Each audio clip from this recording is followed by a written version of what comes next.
Chapter 529. Relying on the stone armor and the poisonous mist to weaken the spiritual sense, Lu Ping spent half a day's effort to finally get rid of the pursuit of the cultivators behind him. Lu Ping directly opened up a cave mansion on a small island and arranged a simple formation to temporarily block the poisonous mist outside the cave mansion. Then he released the Cyan Wan, Lu Qiner, and Lu Dague to guard the cave mansion. Lu Ping's face was a little pale as he sat cross-legged in the cave mansion.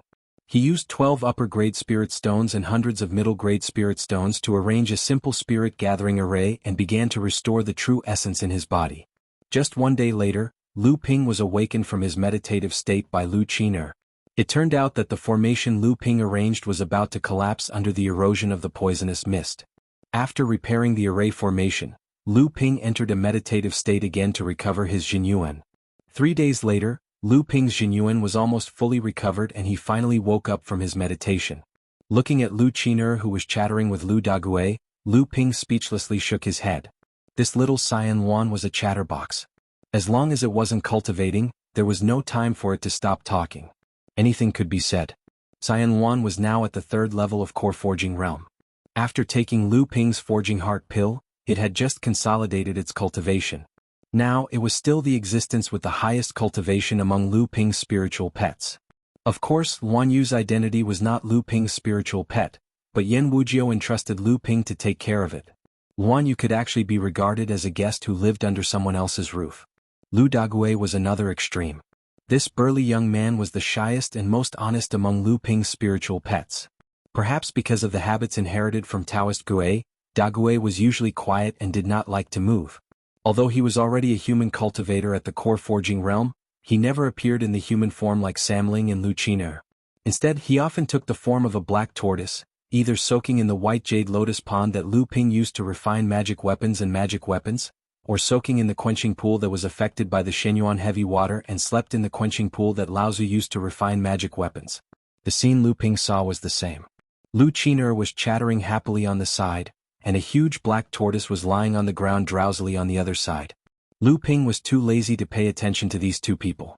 Instead, he took the storage magic weapons of Brother Zhang and Brother Lu who had died in his hands before.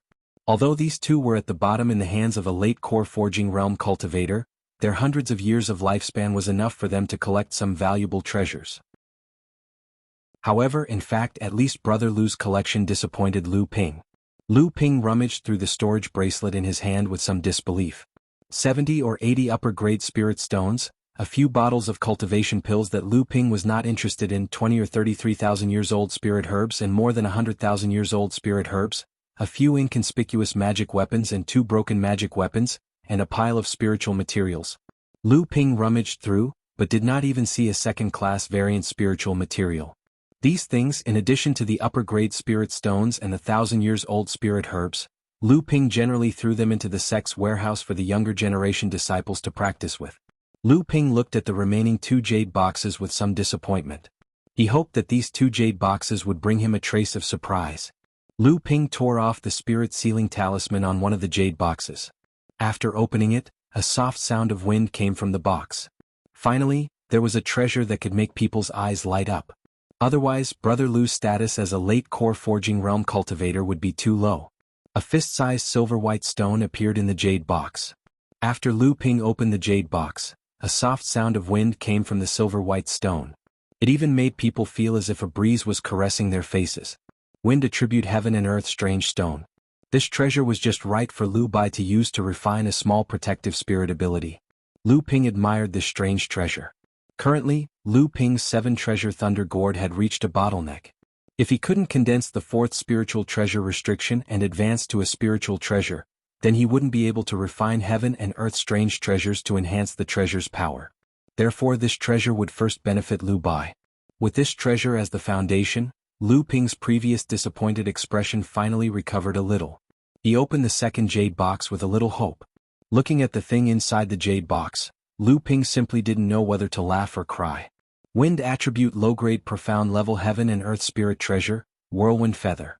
Lu Ping should be happy about the appearance of a spirit item, but the whirlwind feather was one of the lowest grade spirit items, so Lu Ping really didn't think it was worthy of his attention.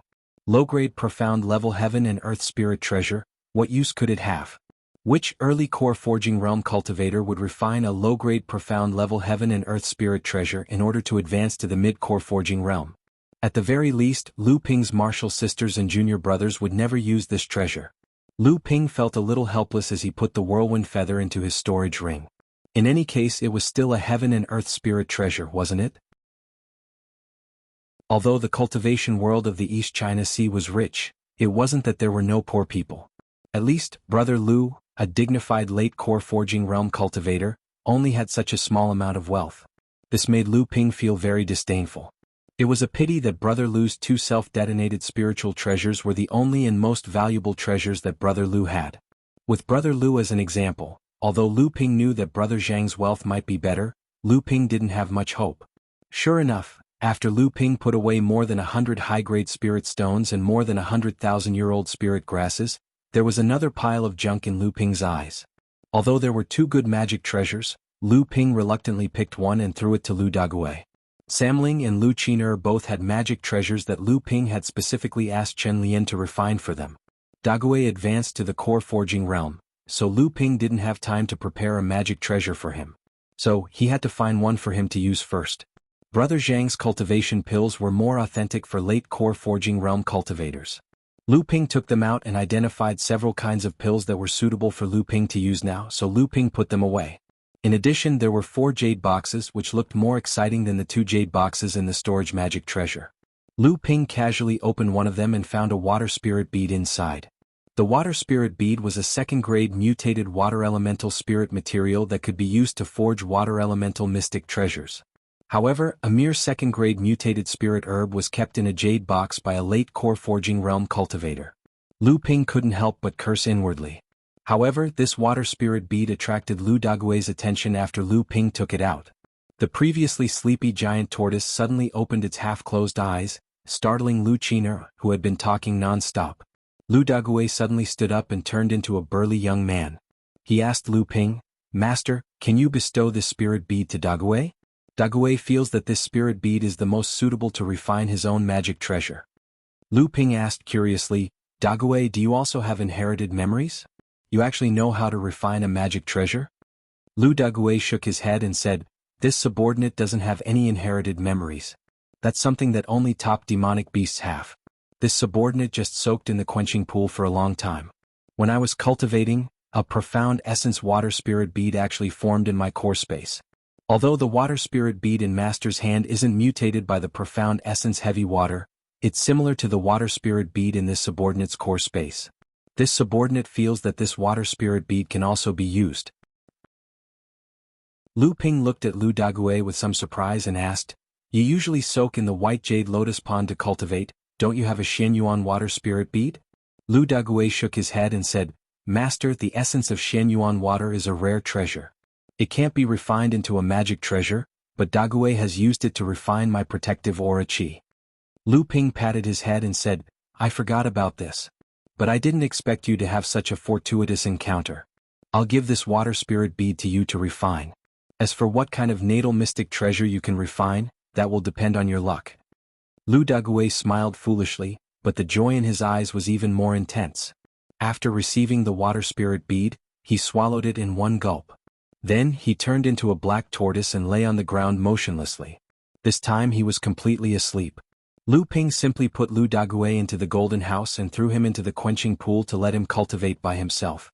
Then he opened the second jade box. What made Lu Ping speechless again was that the second jade box still contained a second-class variant spiritual material. Fortunately, this spiritual material finally seemed to be a little special. It was actually a magic treasure with wind and fire attributes, which was rare. When Lu Qin'er saw this thing, she immediately ran over and circled around the jade box. Seeing that Lu Ping's face was still expressionless, the anxious Lu Qin'er finally couldn't help but say, "Brother, I want this spiritual material. If I want to advance my wind and fire wheels to a psychic magic treasure, this spiritual material is just right." When Lu Ping saw that Lu Qin'er was still so impatient, he suddenly laughed. When Lu Qin'er saw Lu Ping's appearance, she immediately knew that Lu Ping was deliberately teasing her. So she said in a spoiled manner, "Brother, how can you bully your little sister like this? I don't care. Little sister's heaven and earth spirit treasure to advance to the mid-core forging stage will fall on you. Moreover, it must be a wind and fire attribute type of heaven and earth spirit treasure. Lu Ping felt a burst of headache. This kind of dual attribute heaven and earth spirit treasure was the most difficult to find. Previously at the auction, the gold and water attribute mid-grade earth spirit treasure, jade flowing goblet, was even more valuable than ordinary earth-grade earth spirit treasures. Could be seen how rare this kind of heaven and earth spirit treasure was.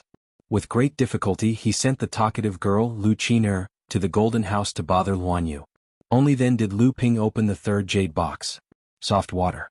The water attribute heaven and earth spirit treasure was also a kind of treasure to smelt the protective aura qi. The protective aura qi smelted by this kind of strange thing was the most flexible, which was the opposite of the Kuei water essence. The protective aura qi smelted by the Kuei water essence was the most rigid. The two complemented each other and could achieve a combination of hardness and softness. Unfortunately, Lu Ping had now smelted 6 layers of protective aura qi. Before his cultivation broke through to the late core forging stage, he could no longer smelt the 7th kind of aura qi. Moreover, the amount of soft water was not enough for Lu Ping to smelt aura qi. After Lu Hai consolidated his cultivation, he would smelt this strange thing for his protective aura qi. Lu Ping also had some regrets. Chapter 530. Soft water was one of the most suitable water attribute treasures for Lu Ping to smelt his protective aura qi. Unfortunately, the quantity was too little, and Lu Ping could no longer smelt it due to the limitations of his cultivation, so he had to leave this treasure to Lu Hai. Lu Ping shook his head and tossed the little bit of regret to the back of his mind. Then he focused his attention on the last jade box. Originally, Lu Ping thought that there should be a spiritual treasure in this box, but he didn't expect that there was another treasure inside. Moreover, this treasure was changed to 100 waves sand, which was another treasure with water and earth attributes. Not finding a treasure that he could use, Lu Ping was somewhat disappointed, but this kind of dual attribute treasure was rare. Previously, Lu Ping had obtained a second-class mutated spiritual material of wind and fire attributes, which made him quite happy. He didn't expect to get another dual attribute treasure after advancing. For people who needed it, this was really a rare treasure. Unfortunately, there was no cultivator who practiced water and earth dual attribute cultivation method around Lu Ping, so Lu Ping could only keep this treasure for the time being.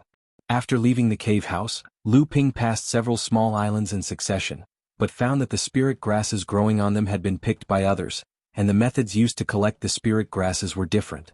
Obviously they were not from the same person. It seemed that during the few days when Lu Ping was recovering his true essence, more and more cultivators came to the fallen archipelago. Lu Ping looked at the traces of collecting spirit grasses on the island.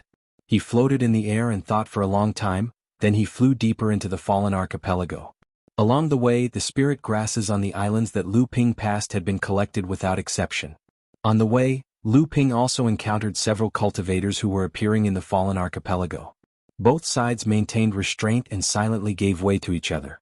For such a long time, Lu Ping never met a cultivator who entered the fallen archipelago again, but the spirit grasses on the islands that he occasionally met had already been picked up.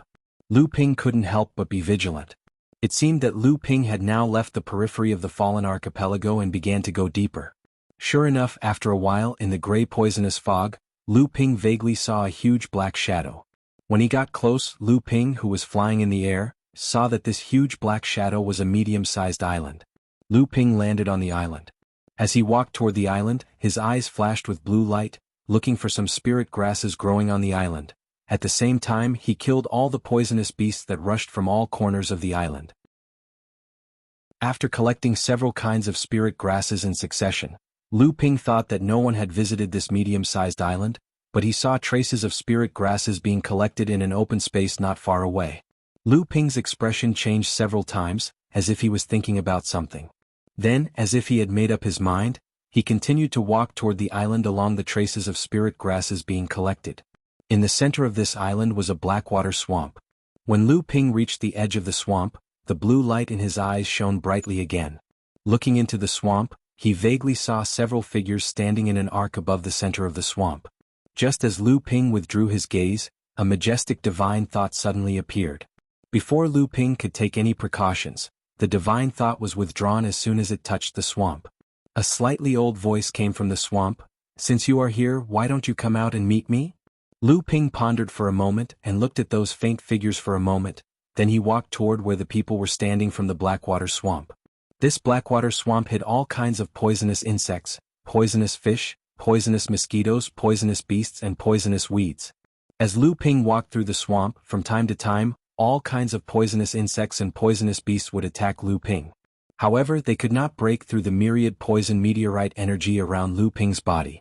From time to time, poisonous insects would even be eroded to death by the stronger poison of the myriad poison meteorite energy. As Lu Ping walked closer, he saw 6 people forming a large half-circle, surrounding a grassland in the middle of the swamp that was paved with black grass. When Lu Ping looked at the grassland, he found that the surrounding poisonous fog was slowly converging towards the center of the grassland.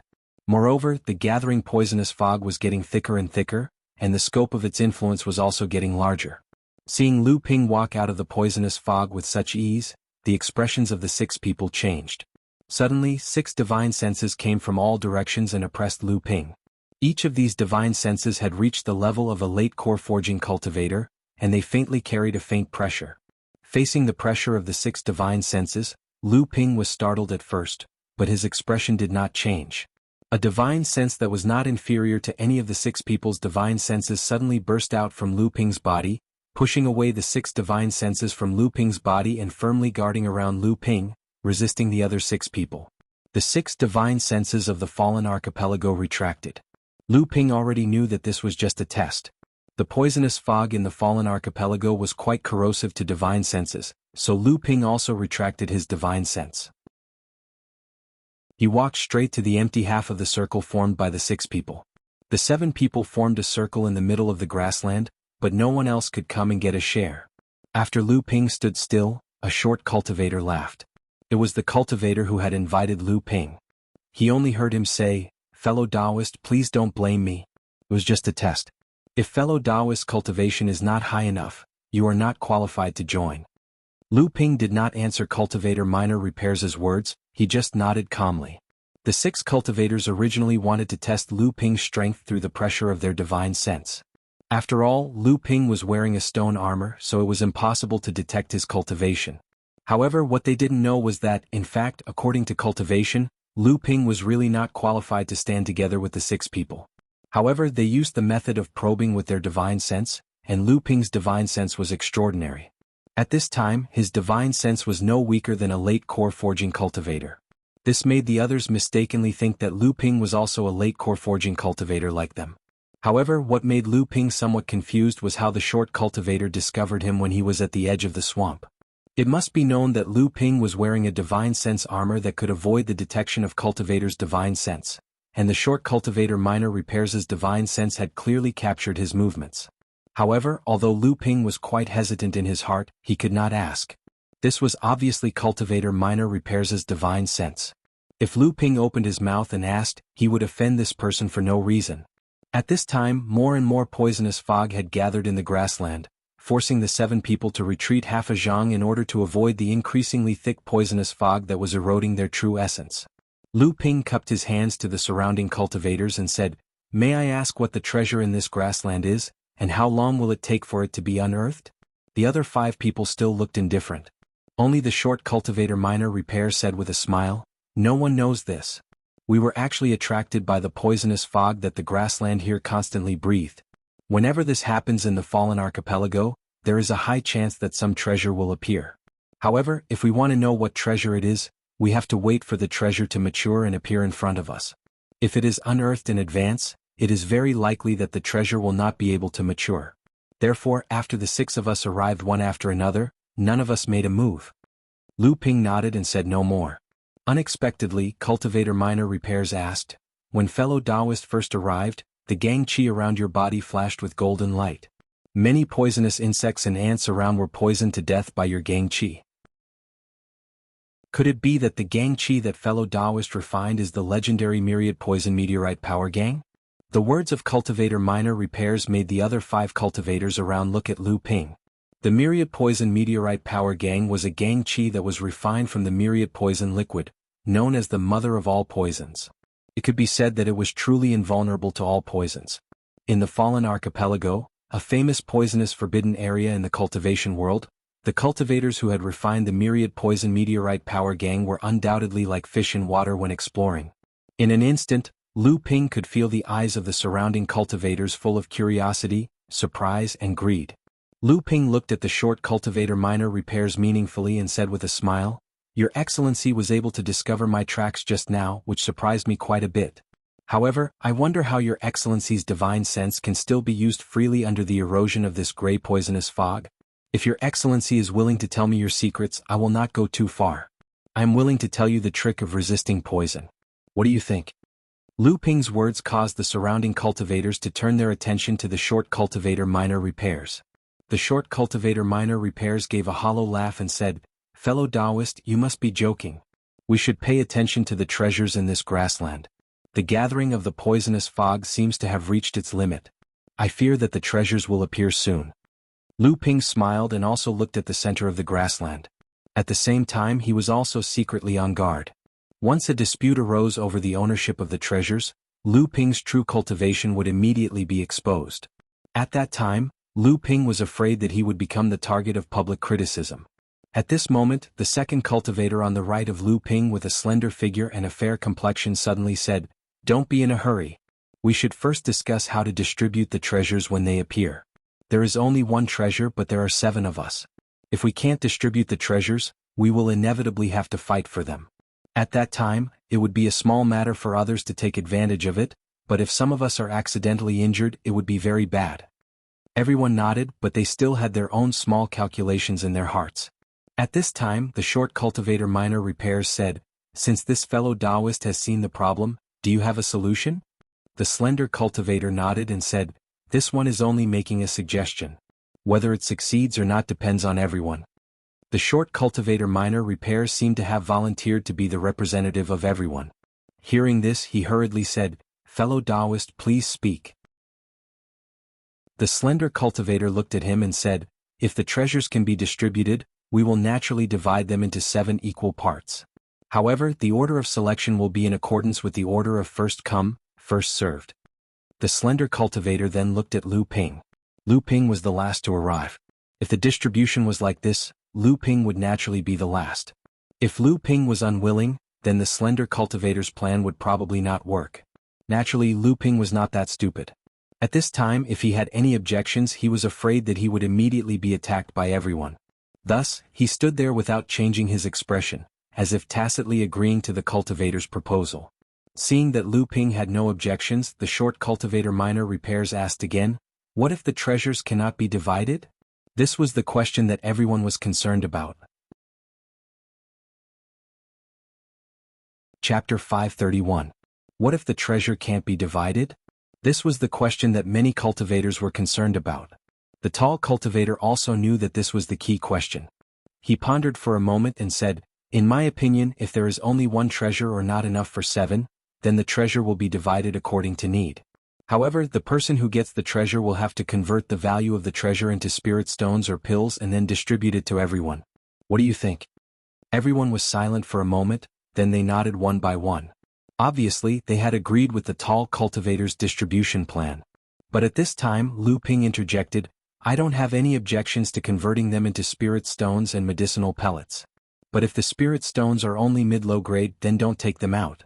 It'll save everyone an awkward situation." Lu Ping's words caused the other 6 to fall silent. But when they thought about it, it made sense.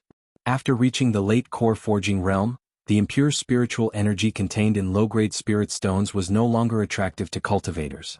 Only high-grade spirit stones could benefit their master's cultivation. At this time the short cultivator minor repairs also said, "That's right. If you don't have enough spirit stones or pills, then give the treasure to others." The tall cultivator also nodded, obviously thinking that Lu Ping's proposal was reasonable. The others also didn't raise any objections. In this case, even if some people were reluctant because of lack of spirit stones, they couldn't speak out against it. Otherwise they would be ridiculed in vain. At this moment, the surrounding gray poisonous fog gradually began to calm down, and the thick poisonous fog began to slowly disperse. Everyone's face lit up. The treasure was obviously going to be unearthed soon. Gulyalu. The sound of boiling water came from the ground. Everyone's expression didn't change, but their eyes all flashed. The sound sounded like the sound of flowing water. Obviously, it was more likely to be a water attribute treasure. In this way it could be divided into 7 parts and no one would get anything. At some unknown time, the soil in the center of the grassland gradually sunk, and a pale blue liquid shone from the ground. This is... Lu Ping looked at the pale blue liquid and narrowed his eyes. At this moment, the short cultivator, minor repairs, was pleasantly surprised. Yuanqing liquid. This is a good thing. Hearing this, everyone else's faces lit up with joy. Yuanqing liquid was also a kind of heaven and earth strange object, and it was a water attribute heaven and earth strange object suitable for Lu Ping. This kind of heaven and earth strange object was not used to smelt protective aura qi, but it was suitable for Lu Ping to practice 3 pure true pupils. Lu Ping's 3 pure true pupils had only smelted 4 kinds of water attribute heaven and earth strange objects, and then it had not increased any more.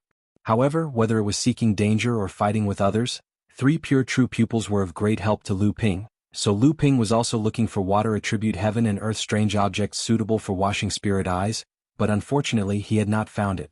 The pool of Yuanqing liquid on the grassland flickered with green light, causing everyone to be somewhat silent.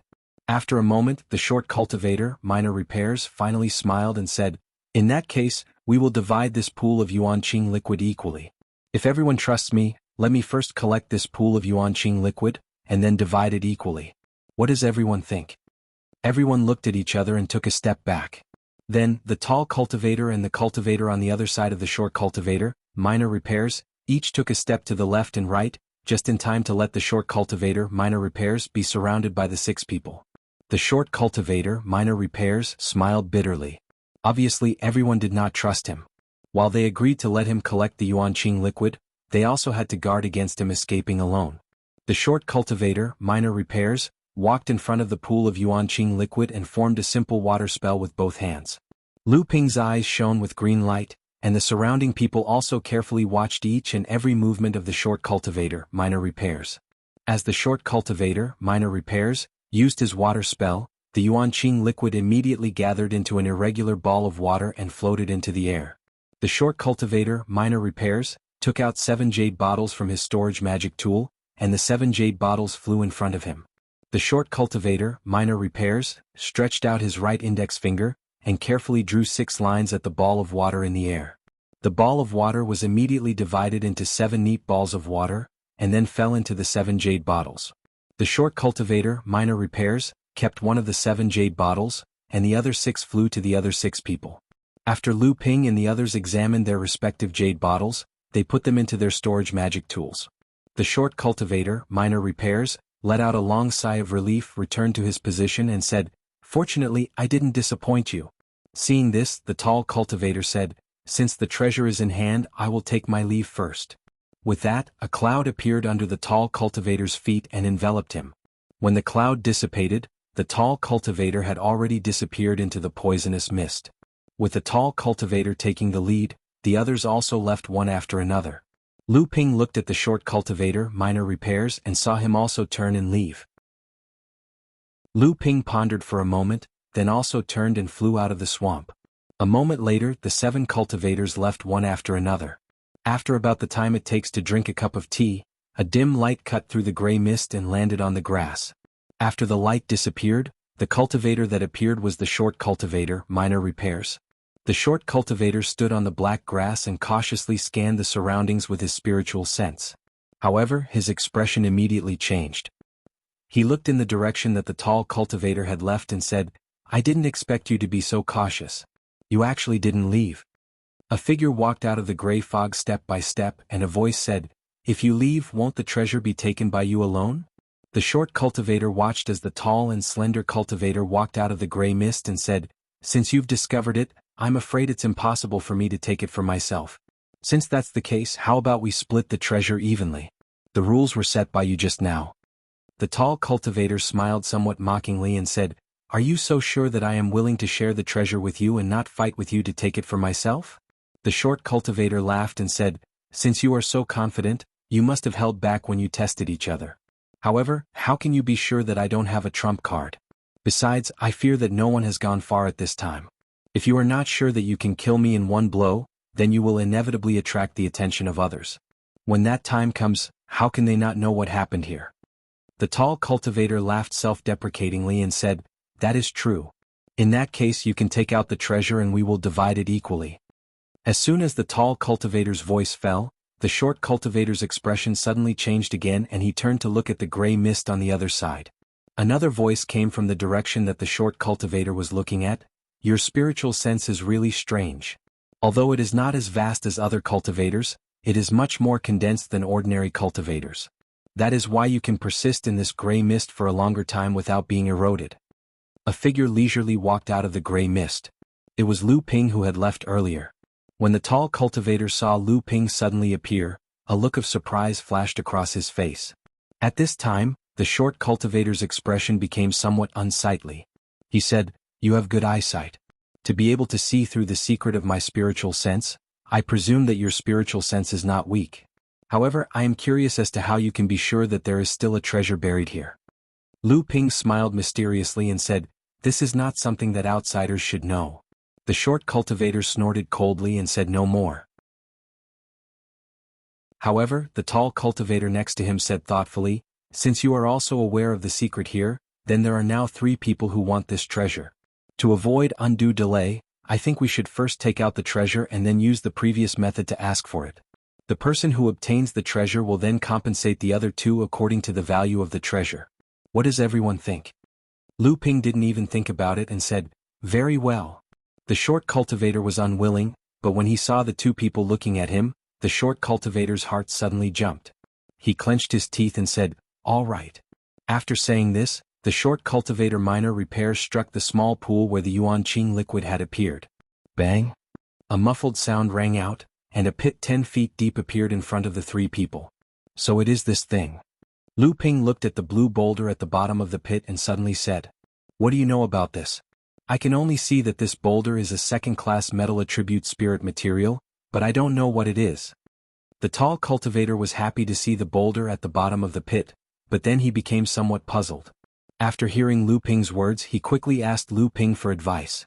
The short cultivator minor repairs obviously didn't know much about this boulder, so he immediately looked at Lu Ping with an inquiring gaze. Lu Ping hesitated for a moment and seemed reluctant. But in the end he said helplessly, "You too should know that after a spirit item loses its spirituality, it will either become a third-grade spirit material or become a heaven and earth oddity. Of course, most heaven and earth oddities are born naturally, not born from a spirit item." The short cultivator minor repairs and the tall cultivator nodded when they heard this. Lu Ping then continued, "But do you too know that this Yuanqing liquid was originally a spiritual object? After losing its spiritual nature, it was nurtured by the fallen archipelago and became a natural oddity?" The short cultivator and the slender cultivator looked at each other in astonishment. It was clear that they hadn't heard of such a strange matter. The slender cultivator thought for a moment and said, "Does your esteemed self mean to say that before the origin azure liquid was successfully nurtured, it was originally a worldly spiritual item, and this second-grade metal attribute spirit material was affected by that worldly spiritual item?" Lu Ping nodded and said, "Exactly." The short cultivator minor repairs looked at the boulder that was half the height of a person and said with some uncertainty, "To be able to mutate such a large piece of or into a second-class spirit material, this spiritual object must have been at least an earth-class spirit material." Lu Ping nodded and said, "Exactly. This spiritual object was originally a low-grade earth-class heavenly gang golden liquid. Although it was a metal attribute spirit material, it was in a liquid state. This is why after losing its spiritual nature, the heavenly gang golden liquid became a water attribute spiritual object. Of course, among the 5 elements, metal gives birth to water is another reason." When the short cultivator heard Lu Ping's explanation, he became somewhat impatient and said, "Since you already understand, then let's talk about how this boulder should be divided. In my opinion, this is more than enough to refine 3 metal attribute magic treasures. Moreover, it will be easy to upgrade it to a spiritual type magic treasure in the future. How about the 3 of us divide this boulder equally?" The tall cultivator was already somewhat disappointed when he saw that it was only a second-class mutated spirit grass. When he heard the short cultivator minor repairs' words, he shook his head and said, "I don't cultivate a metal attribute cultivation method. This is useless to me." Lu Ping thought for a moment and said, "I have 2 juniors who cultivate a metal attribute cultivation method. Now that they are about to advance to the core forging stage, they are about to refine their life-bound magic treasures. Since you don't want it, how about this boulder?" Please appraise it, I will give you 2 high-grade spirit stones.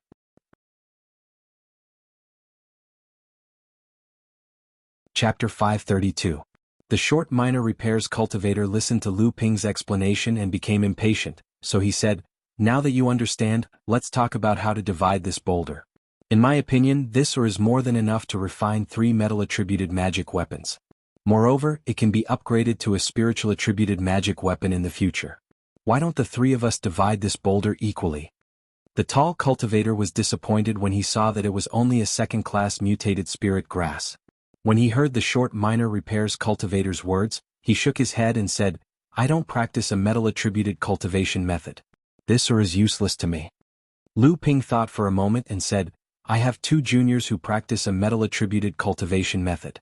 Now that they are about to advance to the core forging stage, they are about to refine their magic weapons. Since you don't want it, how about this boulder? Please appraise it, I will give you 2 high-grade spirit stones." The short minor repairs cultivator hesitated when he heard this. Lu Ping saw this and said, "I am an alchemist and I have a lot of pills at the late core forging stage. If you don't want high-grade spirit stones, I am willing to exchange a few bottles of pills for it. What do you think?" The short minor repairs cultivator's eyes lit up and said, "You are also an alchemist? In that case I will give this ore to you. However, I need some pills at the late core forging stage."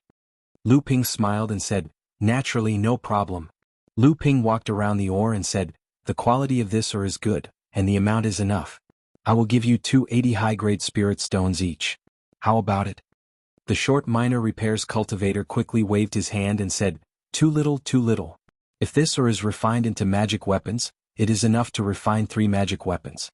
Moreover, its quality is enough to upgrade it to a spiritual attributed magic weapon in the future. I think we should at least give each of us 150 high-grade spirit stones." Lu Ping smiled and said, "How about this, you give me and this fellow Taoist 300 superior grade spirit stones, and we'll let you have this ore?" The short minor repairs sergeant was stunned for a moment, but he still waved his hand and said, "Anyway, it's still too little."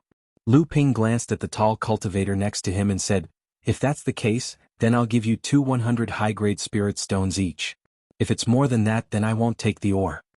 The short minor repairs cultivator was a bit reluctant, but the tall and slender cultivator said, "That's fine too." The short minor repairs cultivator had no choice but to say, "However, I want to exchange my 100 high-grade spirit stones for pills that can be taken by late core forging cultivators." Lu Ping smiled and said, "That's not a problem." Lu Ping exchanged the pills and spirit stones with the 2, then walked to the side of the pit to collect the ores. "Wait!" The tall and slender cultivator suddenly shouted, causing Lu Ping's face to instantly sink.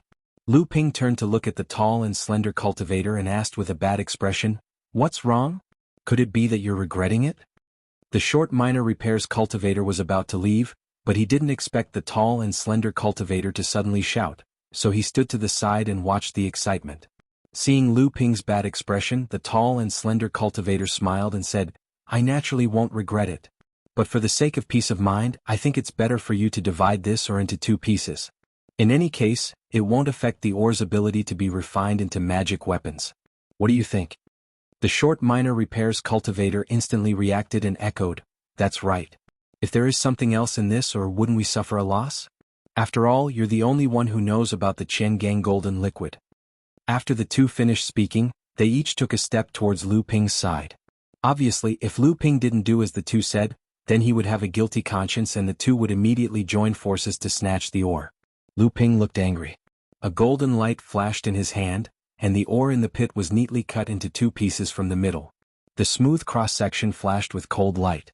It was obviously just a piece of metal attribute variant spiritual material. The short minor repairs cultivator looked a little embarrassed. The tall and slender cultivator cupped his hands toward Lu Ping and said, "Please don't blame me. In such a dangerous place, you and I don't know each other. It's inevitable that we can't trust each other." Lu Ping snorted coldly. With a wave of his hand, he cut the ore into 2 halves and kept them in his interspatial ring. Then, a ball of watery light appeared beneath his feet and he melted into the black mist that covered the sky. The tall and slender cultivator and the short cultivator glanced at each other, then left without saying a word. Only the half-meter-deep pit in the grassland at the center of the Blackwater swamp was left as proof of what had happened.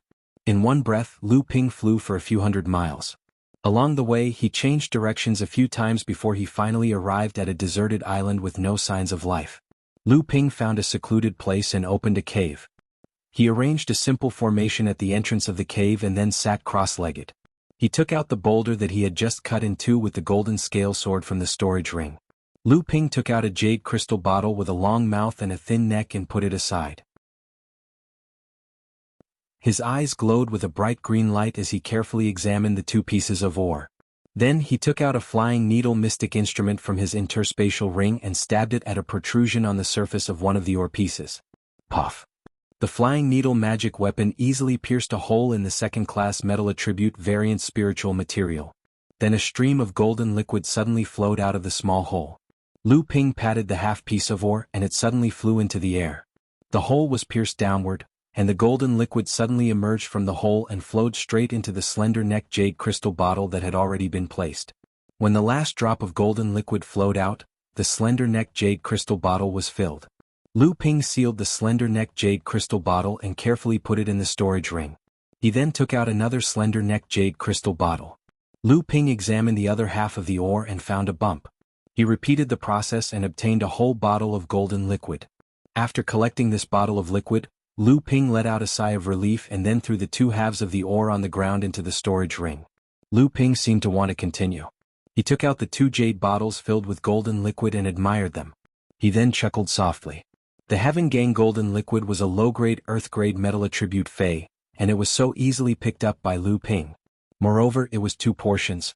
In fact, when Lu Ping saw the essence azure liquid, he guessed that there might be the Heaven Gang golden liquid below.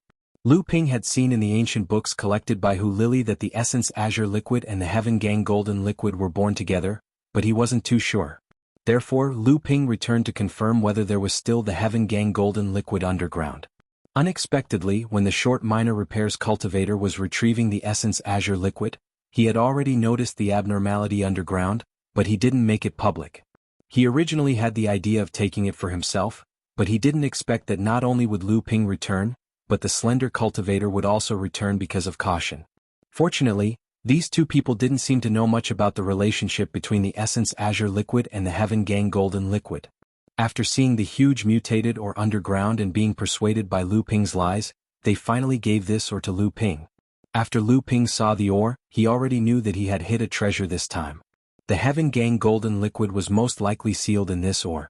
However, what made Lu Ping even more surprised was that when Lu Ping used the 3 pure true eyes to examine the Heaven Gang golden liquid inside the ore, he discovered that there wasn't one portion of the world Fey inside, but 2 portions. This made Lu Ping even more overjoyed.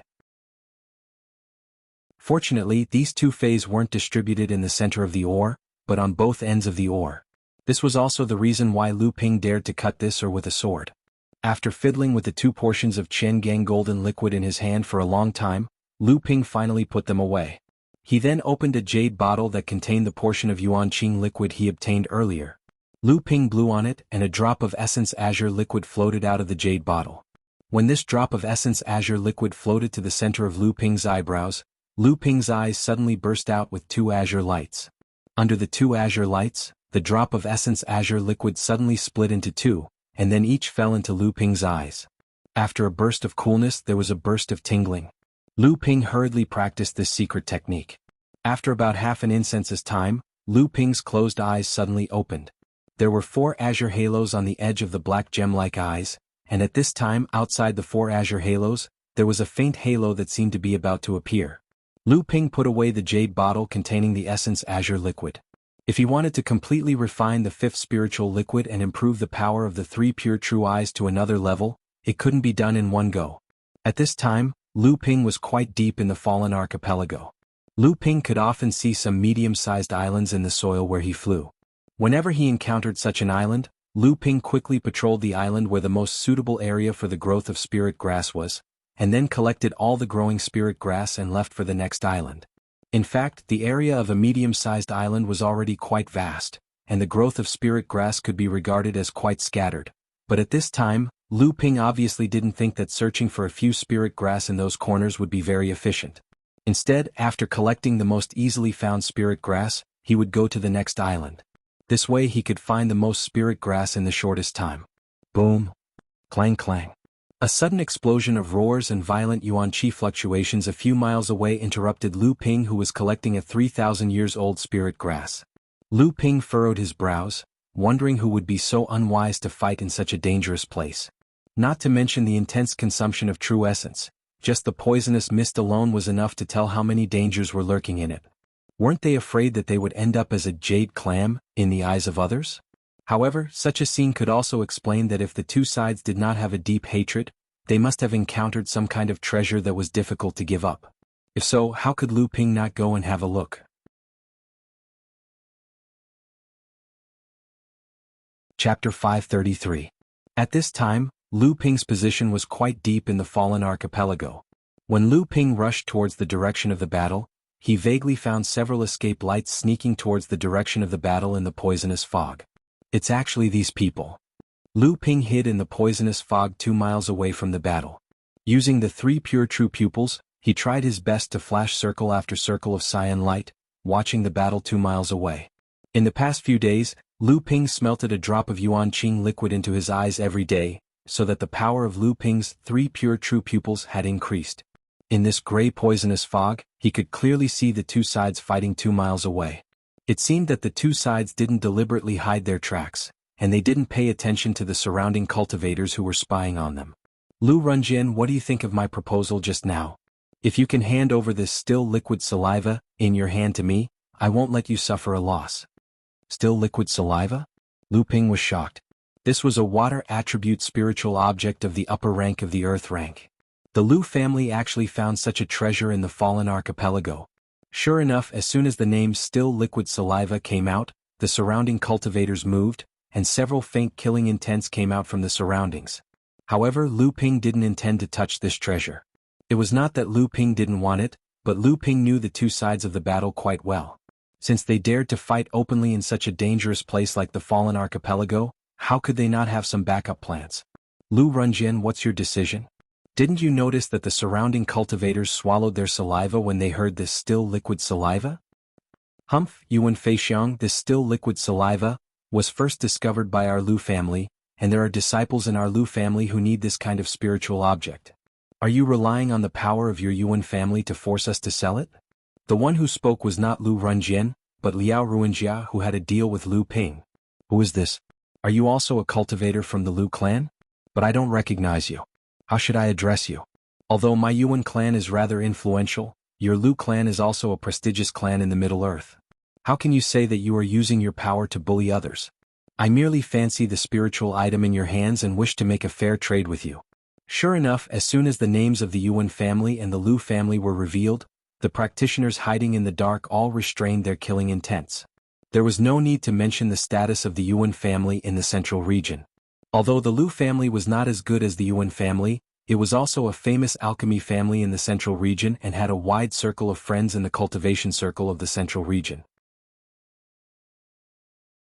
Even the Crystal Palace did not want to offend these two families. Of course, there were outlaws everywhere. The names of the Yuan clan and the Lu clan were not necessarily able to scare off the cultivators hiding in the surroundings. In such a dangerous place, if one were to kill someone and run away, who would know who the murderer was? No matter how powerful the Yuan clan and the Lu clan were, what could they do? Could they overturn the entire cultivation world? Fair trade? Fair trade depends on whether the Lu clan is willing or not. We are not willing to trade this spiritual item with young Master Yuan, but young Master is pestering us like this. Is this also a fair trade?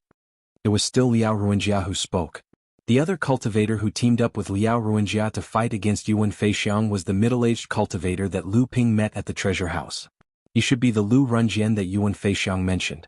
However, this person was busy suppressing Yuan Feixiang and remained silent about Yuan Feixiang's questions. In fact, the current scene was incomprehensible in the eyes of ordinary people. Liao Ruinjia was a core forging stage cultivator, while Lu Runjian was a core forging stage cultivator at the core forging stage. It seemed that she had just advanced to the late core forging stage.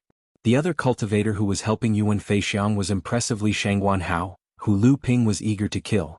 Shangguan Hao was only a core forging stage cultivator at the core forging stage, and his strength was the weakest among the four. Most of the attacks that he used to help Yuan Feixiang were easily resolved by Lu Runjian and Liao Ruinjia. Lu Runjian and Liao Ruinjia teamed up to fight against Yuan Feixiang. In fact, Lu Runjian and Liao Ruinjia had already gained the upper hand. However, although Shang Guanhao was insignificant, Yuan Feixiang was able to block the attacks of the two cultivators with her own cultivation and defend with ease. Lu Ping stared at Yuan Feixiang. Although neither Yuan Feixiang nor Lu Runjian and Liao Ruinjia used their full strength, Yuan Feixiang was able to easily resist the joint attack of the two. At the very least, Lu Ping could not do this. Of course, at this time, Lu Ping was only at the core forging stage. If Lu Ping advanced to the late core forging stage, he might have the strength to fight against Yuan Feixiang. Although Lu Runjian and Liao Ruinjia had the upper hand, Yuan Feixiang did not seem to care at all. Instead, her words were aggressive. Although Lu Runjian and Liao Ruinjia had the upper hand, Liao Ruinjia and Yuan Feixiang were somewhat helpless in the dialogue. I don't have any bad intentions, and the spirit stones I gave are far more than the value of this still liquid saliva, but Brother Lu has been indifferent. I have repeatedly asked for it, but I hope that Brother Lu can see that I really want this spiritual object. Yuan Feixiang was still talking with confidence and composure, neither fast nor slow. Humph, I have already told you that the still liquid saliva is also urgently needed by a disciple of my Lu family. If you continue like this, aren't you afraid of causing a dispute between the two families? As Liao Ruinjia spoke, a red fireball suddenly exploded beside Yuan Feixiang. Yuan Feixiang's expression changed and she reached out to her side. A large net of interwoven lightning wrapped around the exploded fireball, and then both of them were annihilated in mid-air. Liao Ruinjia saw that Yuan Feixiang was able to so casually block his attack, and his face was quite gloomy. This Yuan clan's thunder attribute cultivation method is really overbearing. This Yuan Feixiang's cultivation is obviously lower than mine, but her strength is tyrannical and terrifying. This time, if not for Brother Runjian's cooperation to suppress her, I fear that I would not be her opponent. This is quite similar to Jinling's water sword immortal. I just don't know what the scene will be when these two meet, but the current water sword immortal is probably not this person's opponent.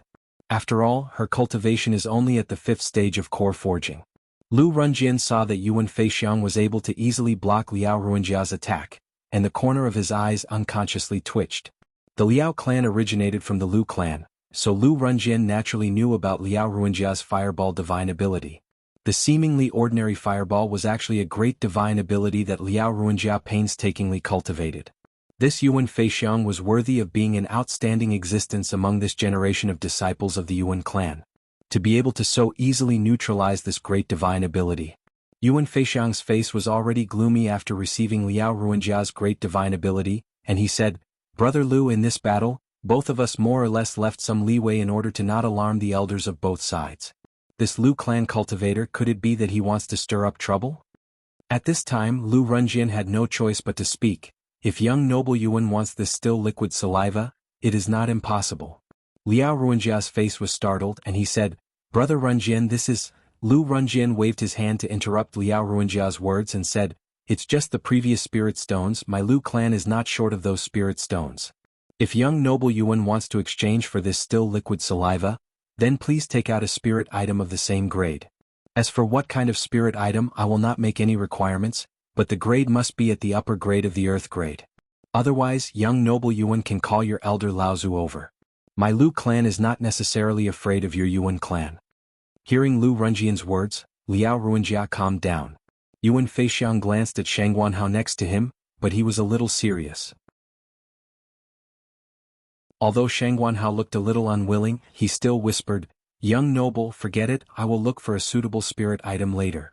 Yuan Feixiang glanced at Shang Guanhao and suddenly said with a smile, "Shangguan, your family has made great contributions and you have done your best for me for many years. Since I said that I will find you an upper grade of earth grade spiritual item, I will not go back on my words. You can rest assured." Shang Guanhao looked very grateful and he said, "Thank you for your kindness, but..." Yuan Feixiang interrupted Shang Guanhao's refusal, turned to Lu Runjian and said, "Brother Lu, an upper grade spiritual item of earth grade is hard to come by. Although I don't take it seriously, I don't have a spirit item of the same grade with me at the moment. How about this, if Brother Lu trusts me, you can give this still liquid saliva to me first. In the future, when I return to the Middle Mainland, I will personally present an upper grade spiritual item of earth grade to the Lu clan. What do you think, Brother Lu?" Liao Ruinjia snorted coldly and said, "You have a good plan." Lu Runjian pondered for a moment, then looked up and said, "I don't trust you. Yuan Feixiang's face suddenly changed and a stream of hot blood suddenly surged up, and his face turned red. However, Lu Runjian then said seriously, "However, I do trust the Yuan clan. I can give you this still liquid saliva first, and I believe that the reputation of the Yuan family in the Middle Mainland for tens of thousands of years will not be destroyed in your hands." Yuan Feixiang looked a little relaxed and he grabbed a jade bottle handed over by Lu Runjian in his hand, and then he said coldly, "Thank you, Brother Lu. In the future I will personally return a spiritual item of the same grade to the Lu clan." Lu Runjian glanced around and said, "In this case, see you later. I think Laozu of the Yuan family must be waiting anxiously in the central islands of the fallen archipelago. Young Master Yuan should go to meet them quickly and we will leave first." Yuan Feixiang glanced disdainfully at the cultivators hiding in the dark, and then he handed the jade bottle in his hand to Shangguanhao, saying, "You keep it first and we will go to meet Laozu first." Shangguanhao respectfully took the jade bottle with both hands, and was about to put it in his storage device, when he heard Yuan Feixiang's cold shout, "How dare you!" Clang, a sound of gold and iron colliding came, and a golden sword light was quickly submerged in the gray poisonous fog.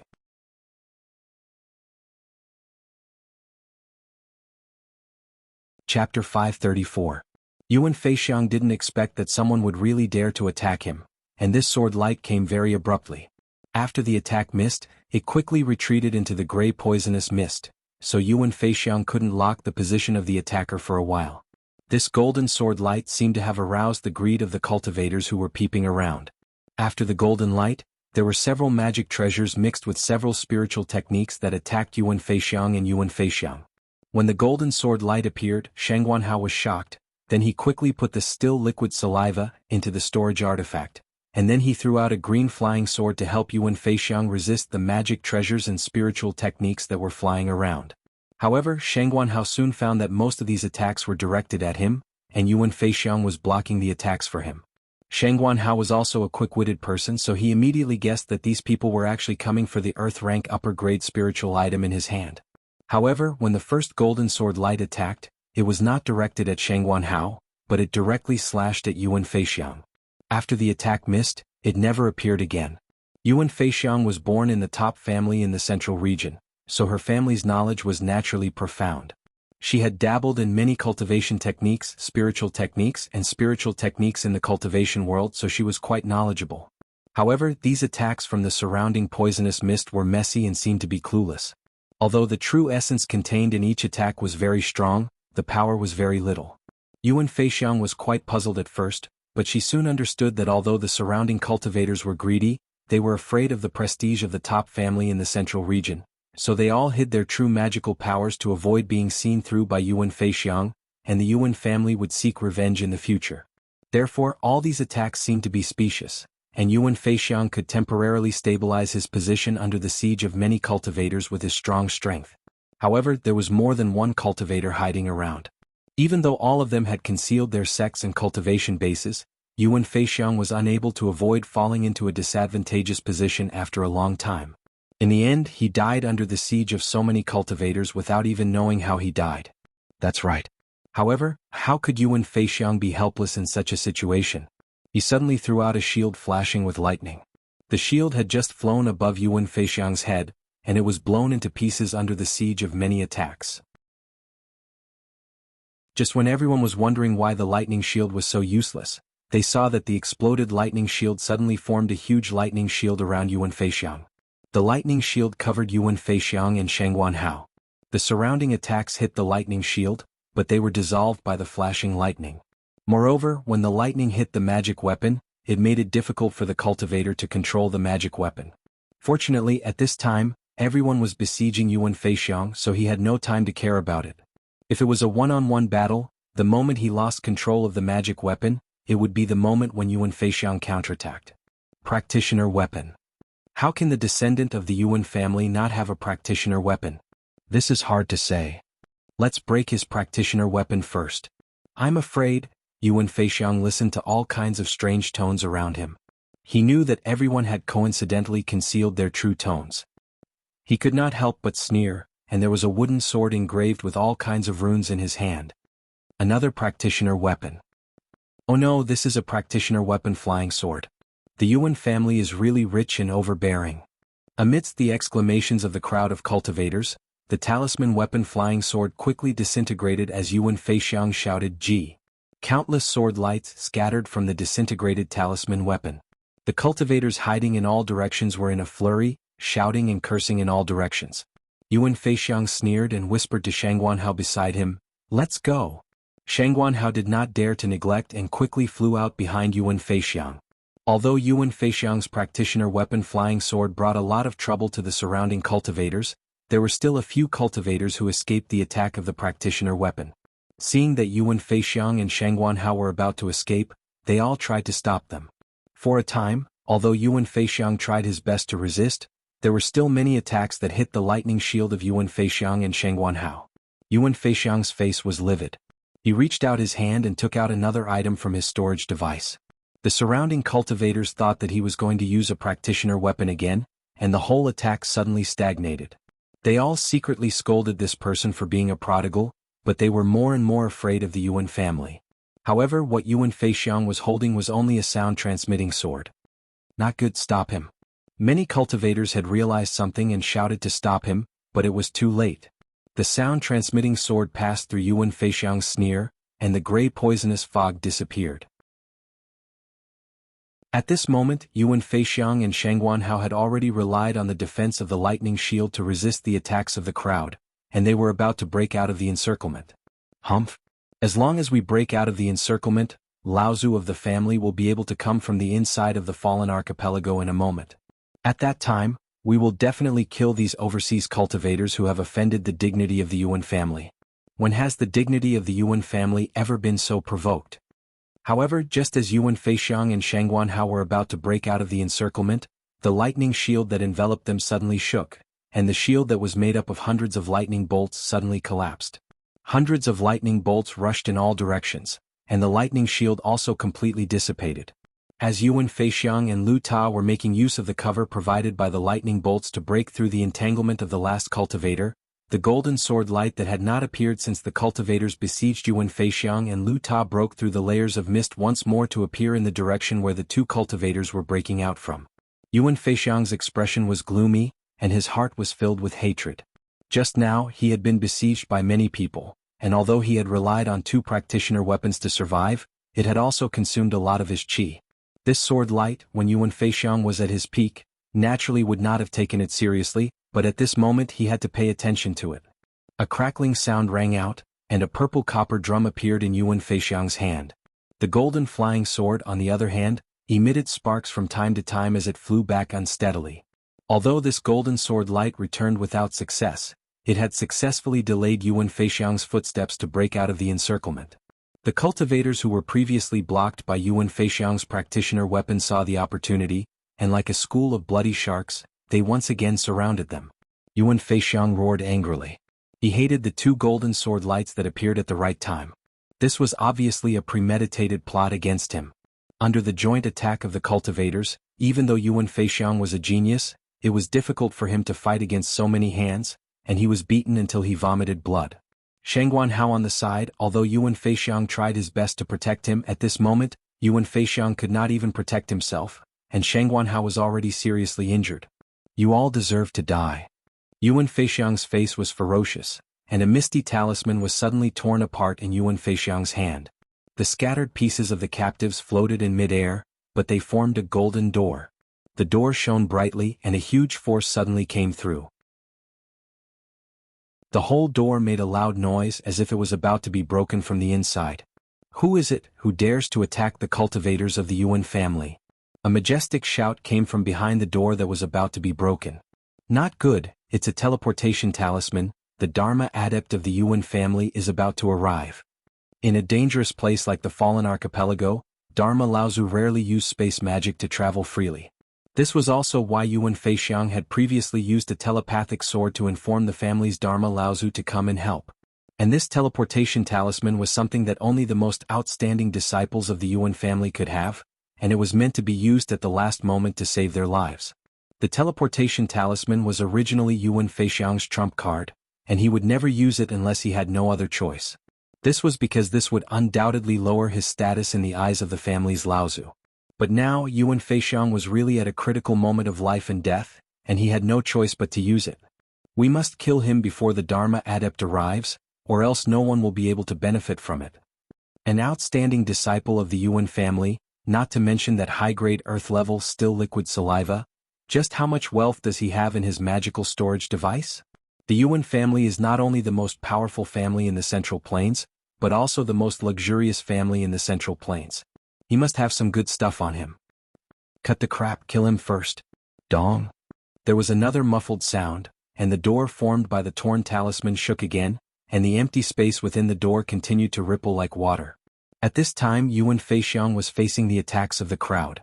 Although his face was getting paler and paler, his expression was still calm. After Yuan Feixiang used the Thunder Light Bronze Drum to repel the obstruction of the Golden Sword Light, he did not take back his life-bonded magic treasure. Yuan Feixiang raised both his hands, and the Thunder Drum instantly grew to the height of half a person, and a pair of purple electric hammers appeared in his hands. Yuan Feixiang waved both his hands violently, and a thunderous sound exploded beside him. The two treasures that were flying from afar suddenly seemed to be drunk, and they lost control of the sky, and their power was greatly reduced. Although the power of Yuan Feixiang's purple drum was tyrannical, and each blow could repel or annihilate the attacking magic treasures and magical powers, but every time Yuan Feixiang swung the pair of hammers, it seemed to fly away, and it consumed a lot of true essence magic power. His treasure seemed to be the same as Lu Ping's Genshin array. Although it was powerful, the consumption of true essence was a great burden for cultivators. Fortunately, after Lu Ping was lucky enough to smelt the Xinyuan heavy water, this problem had been preliminarily solved. Although Yuan Feixiang's cultivation was deep and outstanding among the cultivators of the same level, he had not smelted a spiritual object like the Xinyuan heavy water that could increase the density of a cultivator's true essence. The grade of the purple drum was also far higher than Lu Ping's Genshin Pearl and the 9th grade White Jade Lotus array. In addition, Yuan Feixiang was also at the end of his flight, so it was even more difficult for him to hold on. Yuan Feixiang's twin hammers, one in front and one at the back, produced a peculiar drumbeat. A clump of lightning suddenly burst out from the bronze drum, spreading outwards from the inside to the outside to force the attacks of the surrounding cultivators to a halt. Yuan Feixiang's pale face turned livid and he coughed out a mouthful of blood onto the surface of the bronze drum, causing a peculiar layer of red to appear on the purple-colored bronze drum. Laozu of the Yuan clan, who was in the portal formed by the talisman paper scraps, seemed to have felt the crisis of Yuan Feixiang. The previous loud banging sound of the portal stopped, followed by a more ferocious explosion of thunder than before. The void in the portal suddenly shattered, and a fist and half of an arm flashing with lightning suddenly appeared from the shattered void. Then it retracted. A cold snort came, and an insufferably arrogant pressure with soaring anger and murderous intent suddenly appeared above the besieging Yuan Feixiang. The whole sky seemed to become silent because of this cold snort. From time to time, one or two rays of light flashed in the gray poisonous fog. There were already cultivators who saw that the situation was not good and finally gave up the treasures that were at their fingertips. However, there were still some people who were driven by greed and intended to take a risk. At this time, Yuan Feixiang had also reached the point of exhaustion. On the side, Shang Guanhao simply curled up beside the bronze drum, already dispirited and listless. Crack. There was another loud sound as the lightning fist once again smashed the door in the air. Behind the door, which was pitch black and seemed to be swallowing everything in its path, there seemed to be the faint sound of a Dharma adept panting. A sword light soared into the sky, evolving into various sword styles in the sky, and then each sword style seemed to form a kind of wind. There was a gale, a hurricane, a breeze, a cool breeze, a cold wind, a storm, all kinds of wind swords gathered together to form a huge tornado. A golden tornado brought by the psychic sword light, along with the magical spells cast by the remaining cultivators who tried to take a risk, went toward Yuan Feixiang. At this moment, Yuan Feixiang seemed to have some strength left, but she was determined to not be able to take these attacks. However, there was no despair in Yuan Feixiang's eyes at this time. There was only anger toward the third golden sword light. The bronze drum suddenly shrank to the size of a palm in Yuan Feixiang's hand and was grabbed by Yuan Feixiang. The purple copper mallet was also left in her right hand. At this moment, only the golden tornado was left in Yuan Feixiang's eyes. The copper mallet in her right hand hit the bronze drum fiercely, and a purple thunderbolt burst out from the bronze drum. She ignored the other magical weapons and magical powers that attacked her, only aiming at the golden sword light. With a loud explosion, the golden tornado suddenly disappeared in the instant of the thunderclap. Yuan Feixiang's face suddenly changed, but she suddenly heard a scream from Shang Guanhao under her feet. When she looked down, a faint blue sword light quickly flew back and disappeared into the poisonous fog. Shang Guanhao, who had been seriously injured, was already dead.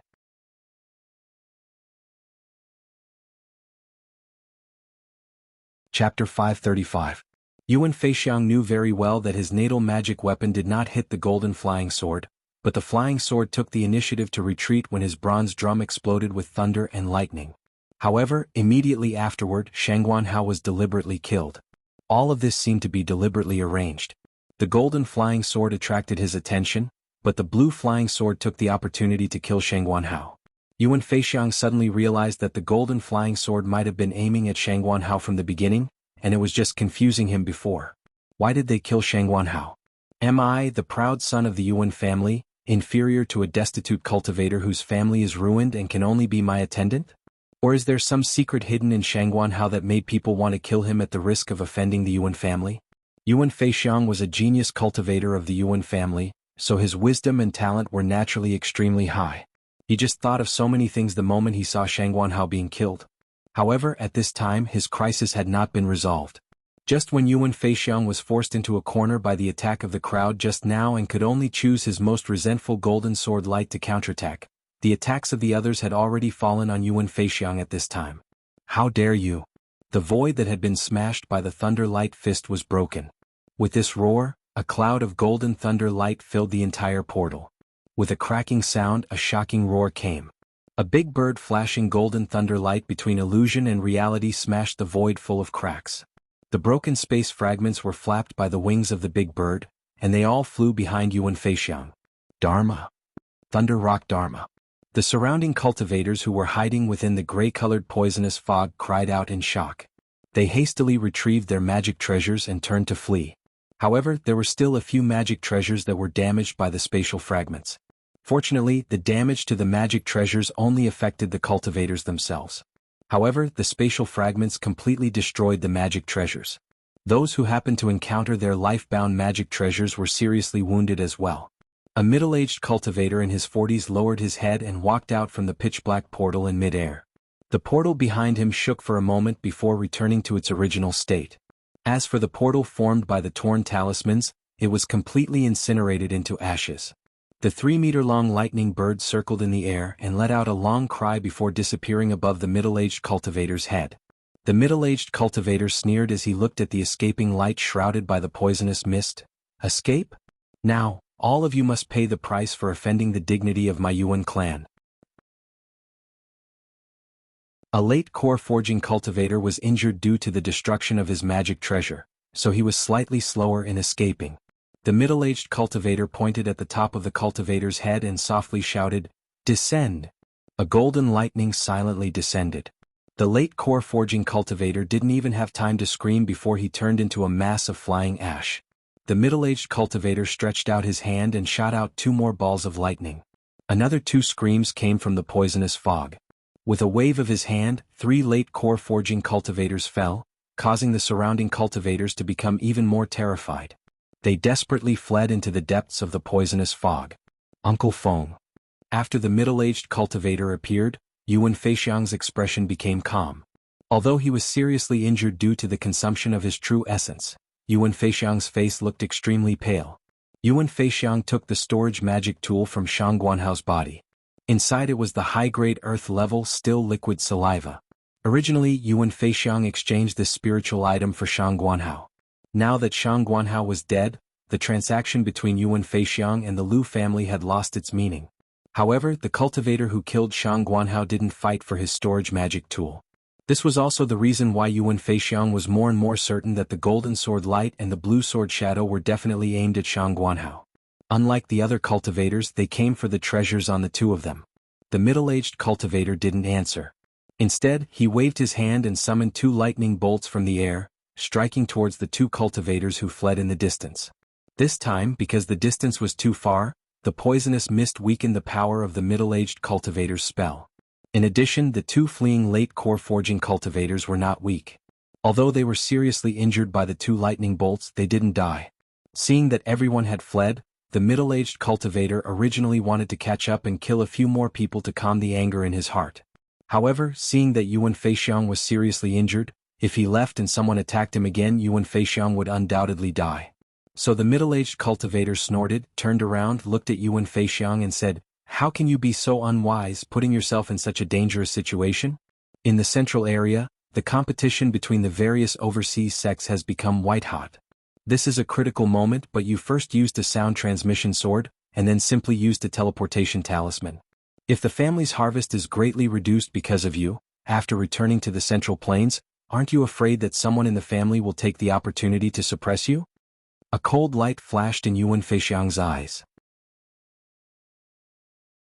She recounted the previous events and respectfully said, "Thank you for the reminder, Uncle Feng." This time this nephew was reckless. The overseas cultivation world is not comparable to the Central Plains, but in the future Feixiang will certainly spread the prestige of my Yuan family to the overseas cultivation world. The middle-aged cultivator nodded with an expressionless face and asked, "Do you have any clues about the cultivator who killed your companion?" Yuan Feixiang shook her head and said, "The intruder is very cunning. One of them attacked from the front while the other attacked from the back. Furthermore, this nephew was busy with other people, so I couldn't find any clues. However, the golden flying sword user's sword technique isn't weak. He attacked 3 times in a row and each time he used a different sword technique. Clearly he was trying to hide his sword technique on purpose. However, the power of each sword technique wasn't any weaker than a minor divine ability. Furthermore, both of them seemed to have some kind of treasure that could hide them from divine sense. This nephew couldn't find the exact location of their hiding spot in the poisonous fog. That's because of your companion. The Shangguan clan was ordered by the family to lurk in the Eastern Sea and monitor the overseas cultivation world. They were a chess piece of the family's overseas plan. However, they didn't expect that the Shangguan clan would offend the Green Sea Snake and be annihilated. The Shangguan clan's 1,000 years of inheritance was destroyed in a day. Perhaps, apart from the Green Sea Snake, the Shangguan clan might have offended some other powers. When Yuan Feixiang heard about the Green Sea Snake, a thoughtful look appeared on her face. The middle-aged cultivator noticed this and asked, "Did you think of something? Shangguan Hao once told me that he once provoked an alchemist in the Northern Alliance. At that time, the alchemist's cultivation was lower than his, but he suffered a great loss at the hands of the alchemist. Ever since then he has been holding a grudge against the alchemist, even holding a deep grudge against him." The middle-aged cultivator nodded and said, "Most alchemists are weak compared to other cultivators at the same level, but there are exceptions. Besides, alchemists have many strange skills, and they are a special group in the cultivation world that's difficult to offend. It's not a big deal to suffer a loss at the hands of an alchemist. Just like in the Fallen Archipelago, alchemists are like fish in water, so it's unwise to offend an alchemist. Do you suspect that the person who killed Shangguan Hao is that alchemist, or was ordered by that alchemist? But do you know why he became enemies with that alchemist?" Yuan Feixiang shook her head and said, "This nephew doesn't know. Shangguan Hao has always been secretive about this. I even suspect that the reason why the Shangguan clan was annihilated by the Green Sea Snake might have something to do with that alchemist." The middle-aged cultivator replied with an "oh," and said, "When the Green Sea Snake annihilated the Shangguan clan, it claimed that the Shangguan clan had captured and raised the Green Sea Snake, but Shangguan Hao has always denied this. If it's really like what you've guessed, could it be that the alchemist captured the Green Sea Snake and framed the Shangguan clan?" Lu Ping didn't know that his identity was almost guessed by Yuan Feixiang and the middle-aged Dharma adept. It was only because the Shangguan clan was a chess piece that the Green Sea Snake had been placed overseas by the Yuan clan, and because Shangguan Hao had attacked Lu Ping and exposed the identity of the Samling who had yet to transform, he had provoked the Green Sea Snake and was annihilated. Shangguan Hao didn't dare to take the responsibility for the annihilation of his clan, so he had never reported this matter to the Yuan clan. Otherwise, with the Green Sea Snake in Lu Ping's hands, and with the powerful strength of the Yuan clan, who knew how much trouble they would make. In fact, Lu Ping didn't have the time to think about these things, because Lu Ping was in extreme danger. Lu Ping, who was seriously injured, wasn't any better than Yuan Feixiang. Although Lu Ping had already overestimated Yuan Feixiang's strength, after fighting with Yuan Feixiang, Lu Ping realized that Yuan Feixiang's true strength was still above his estimation. Lu Ping made 4 sword moves in succession. The first move aroused everyone's greed, and they all attacked Yuan Feixiang. However, Lu Ping himself was almost shaken out of control by Yuan Feixiang's golden scale sword. The second move forced Yuan Feixiang, who was about to break out of the encirclement, back into the encirclement of the cultivators.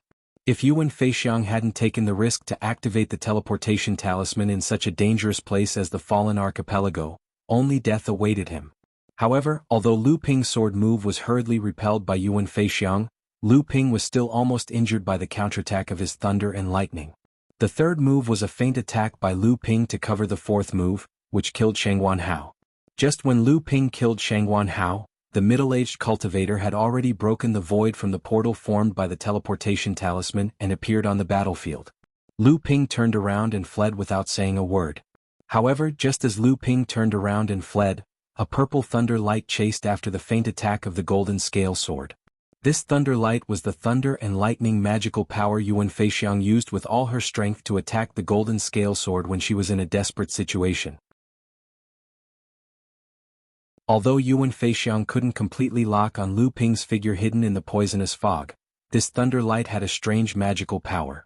It actually followed the golden scale sword's trajectory in the poisonous fog and caught up with Lu Ping, who was about to escape. In desperation, Lu Ping had to use all his strength to block the thunder and lightning magical power of Yuan Feixiang.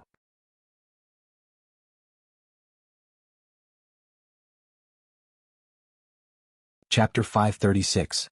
The 6 layers of Gang Qi on Lu Ping's body were like a blooming 6-colored lotus, and Lu Ping himself was standing in the center of the lotus. A broken water-controlling flag slowly rose from Lu Ping's head, like a wounded butterfly dancing around the lotus. A blue light curtain of running water poured down from the water-controlling flag, and palm-sized white jade lotus flowers floated in the running water.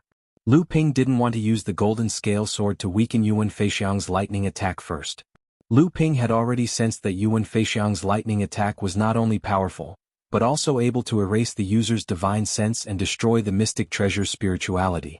The golden scale sword had continuously withstood Yuan's divine lightning twice, and Lu Ping had already noticed that although the sword itself was protected by Lu Ping's Jinqi, it was still inevitably damaged.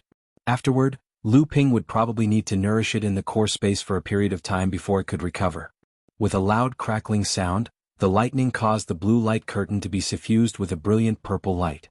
The white jade lotuses floating on the light curtain were destroyed one by one. However, with the endless supply of true essence from Lu Ping, the white jade lotuses stubbornly regenerated on the light curtain. However, no matter how hard they tried, they couldn't keep up with the speed of being destroyed by the purple lightning. Lu Ping's face darkened slightly, and the blooming lotus Gang Qi suddenly expanded outward, driving away the purple lightning flowing on the blue water curtain, turning it into nothingness in the poisonous mist, and Lu Ping's body could not help but tremble. At this moment, a golden spot suddenly broke through the gray mist, and it was precisely at the moment when Lu Ping's control of his body was at its lowest due to the lightning strike. Someone actually came to take advantage of Lu Ping at this time. Lu Ping's face changed slightly, and a white jade lotus the size of a bowl suddenly came out of his chest. When the light flowed over the white jade petals, dense runes appeared on them, and Lu Ping's body immediately stopped trembling. Lu Ping suddenly gave a low shout, and the white jade lotus gang suddenly shrank, merging with the light curtain pouring down from the water-controlling flag. With a cracking sound, Lu Ping's divine lightning was full of cracks. The water-controlling flag fluttered and stretched rapidly above Lu Ping's head, but the golden spot still shattered the double defense of Lu Ping's divine lightning and defensive magic treasure. Lu Ping shouted, and the golden scale sword, which was already ready to strike, turned into a golden curtain of light. A total of 1,296 sword lights almost gathered together and slashed at the golden curtain of light. A golden light flashed and the body was revealed, which was actually a fist-sized golden pill. A spirit-nurturing magic treasure. This was a late core forging master who had just participated in the siege of Yuan Feixiang. When the middle-aged Dharma adept of the Yuan family arrived, he knew that there was no hope of killing Yuan Feixiang, so he immediately retreated. Unexpectedly, he met Lu Ping halfway through, who was entangled by the mysterious magic of the Yuan family. However, what surprised him even more was that when Lu Ping blocked the attack of Yuan Feixiang, the stone armor could no longer conceal the depth of Lu Ping's cultivation. This seemingly very young cultivator was actually a mid-core forging adept. This person had a lot of guts, and he dared to participate in a battle between late-core forging adepts. The ignorant were truly fearless.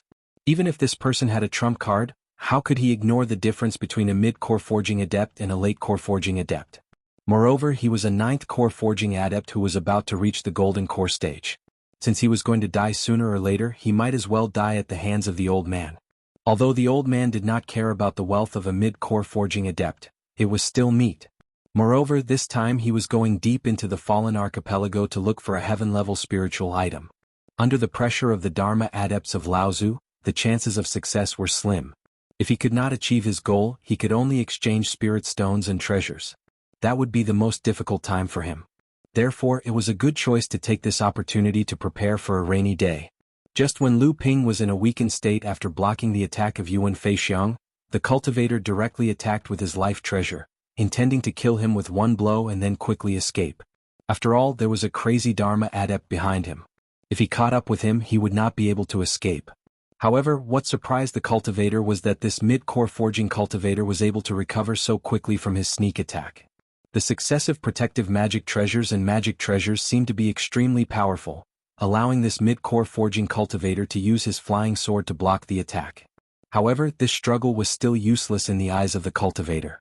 How could the life treasure of a ninth core forging adept be so easily blocked? However, an even more shocking scene occurred.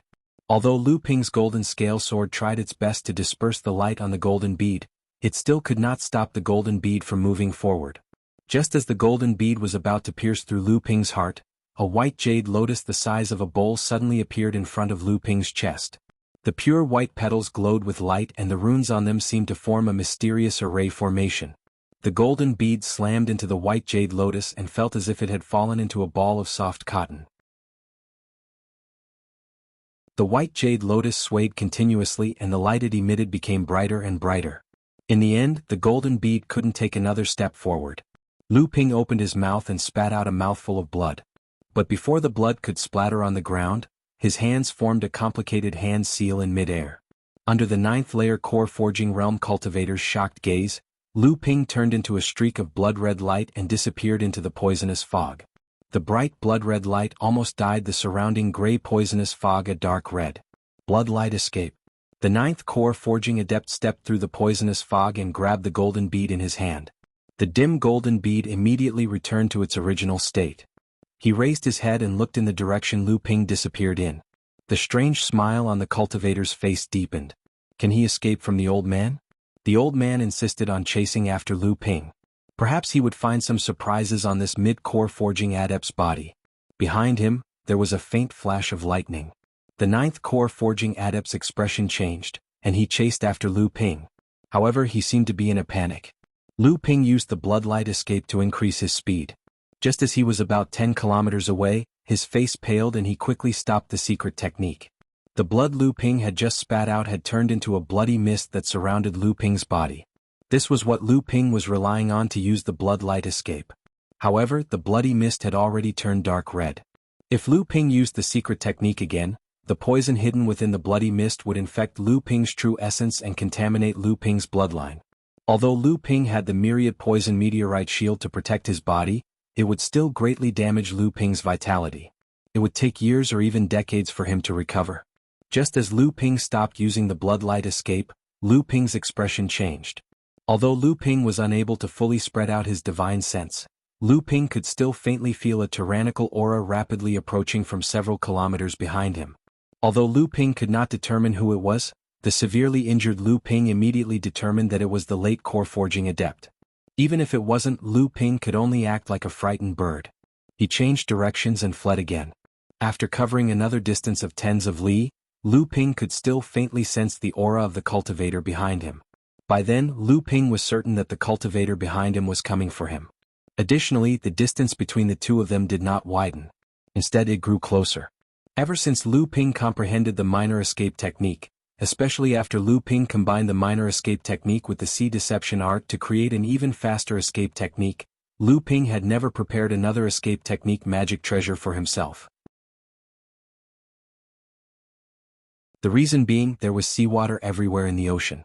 It could be said that the ocean was Lu Ping's natural home ground. By relying on the seawater to activate his escape technique, Lu Ping's speed was not inferior to cultivators with escape techniques. At that moment, however, Lu Ping was vaguely regretting his decision. The fallen archipelago was filled with dangers everywhere. However, the most dangerous place was the seawater. Not even a late-stage core-forging cultivator would dare enter that place. Therefore, after Lu Ping entered the myriad poison firmament wall, he had only landed on some of the islands. He dared not venture deep into the ocean, let alone use the seawater in the fallen archipelago to cast his escape technique. Your Excellency, why are you struggling like this? You should know that the difference between our cultivation bases is huge. No matter what, it is impossible to make up for it. Since Your Excellency dared to enter the fallen archipelago with the identity of a mid-stage core-forging cultivator, it is true that you have some abilities that are beyond the reach of ordinary people. However, I assume that you are prepared to die here. If Your Excellency can leave behind your storage artifact, I will escort Your Excellency's soul out of the myriad poison firmament wall after Your Excellency dies. Otherwise, Your Excellency's soul will not be able to survive in the fallen archipelago.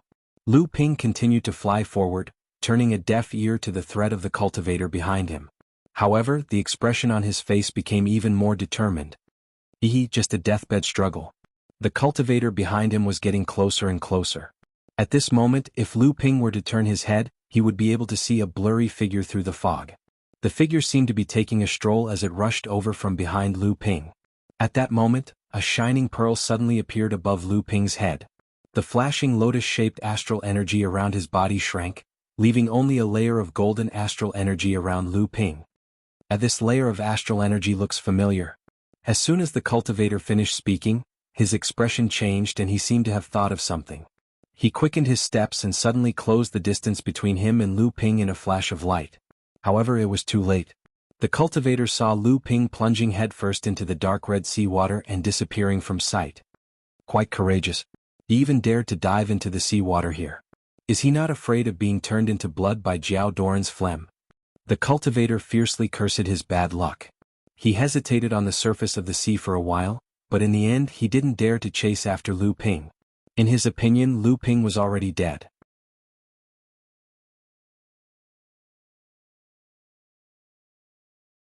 Chapter 537. The ocean of the fallen archipelago was 100 times more dangerous than the island.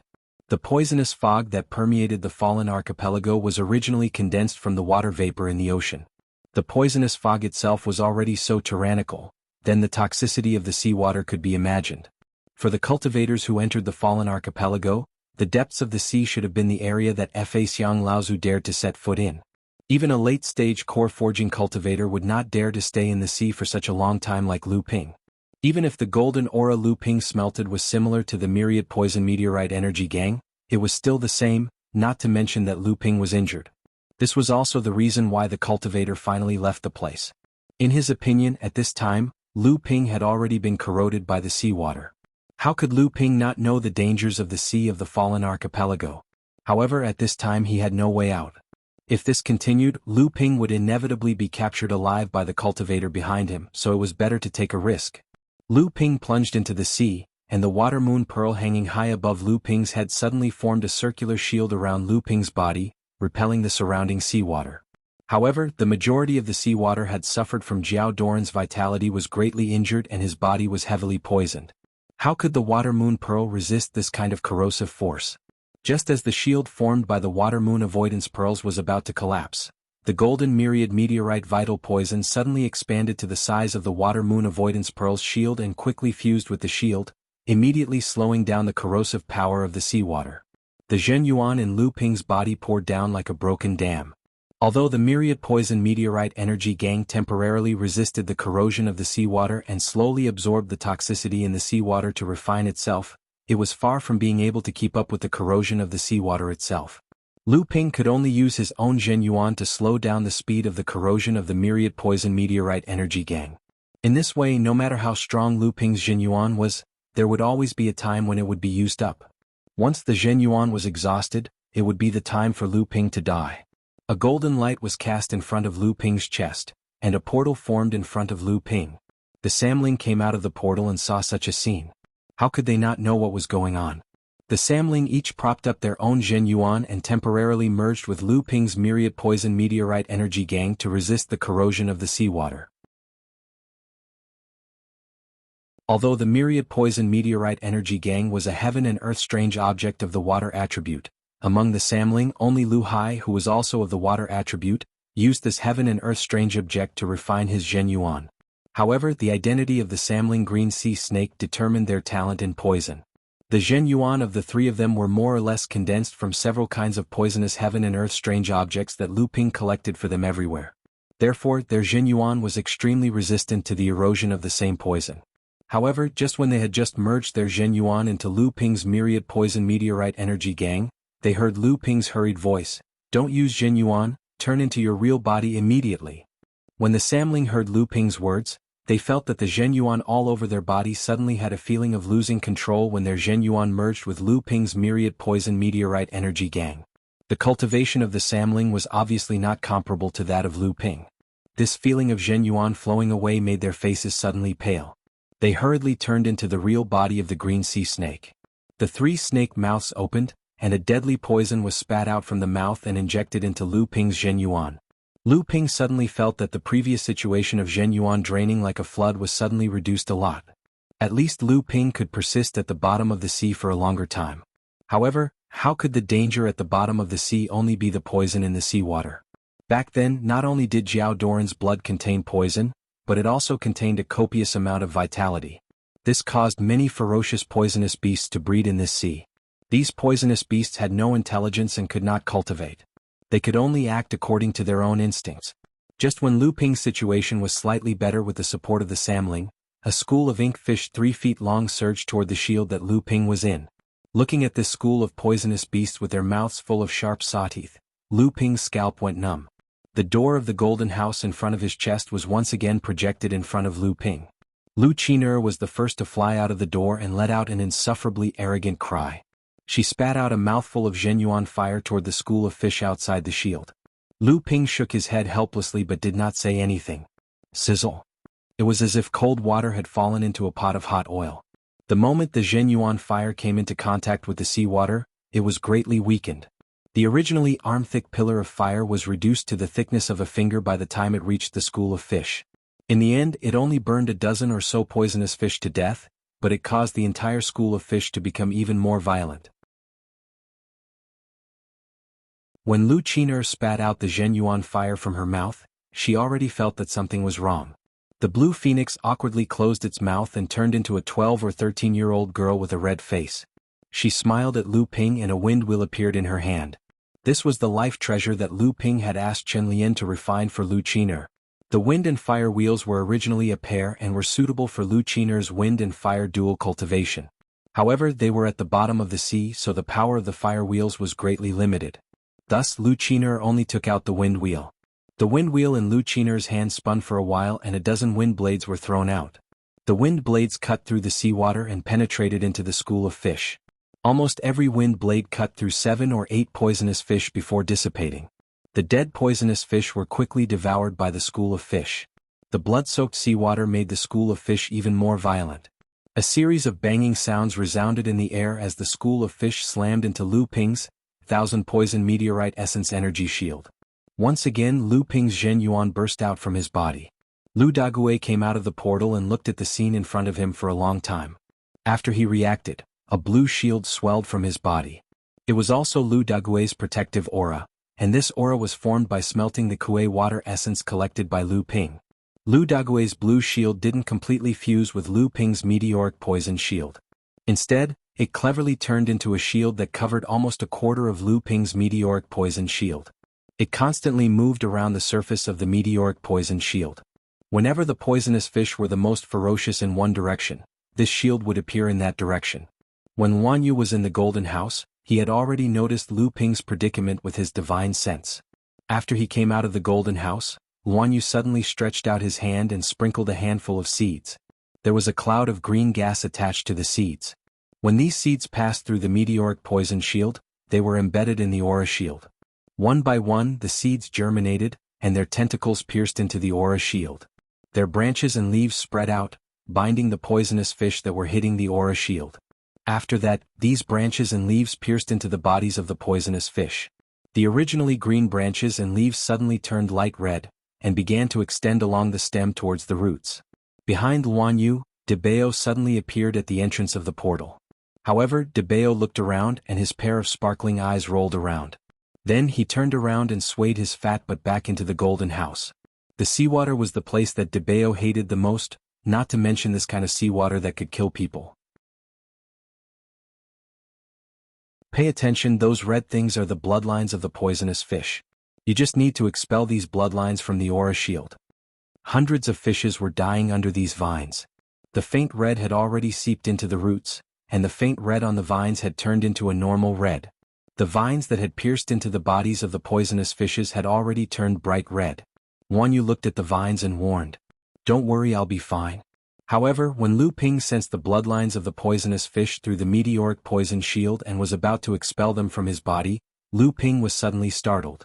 A faint but extremely clear feeling came from the bloodlines of these poisonous fish. It was a feeling that Lu Ping's own bloodline had vaguely felt like déjà vu. This feeling was very familiar to Lu Ping. Before Lu Ping broke through the bottleneck of the mid-core forging realm, Lu Ping's bloodline had this feeling after he saw the Deer Demon's golden core from Taoist master Chu Xuanqing. It was just that this feeling was far less intense than the palpitation when he saw the Deer Demon's golden core. A kind of hunger to devour and refine appeared in Lu Ping's bloodline again, but this hunger did not seem to be too serious. Refine this bloodline? Lu Ping hesitated in his heart.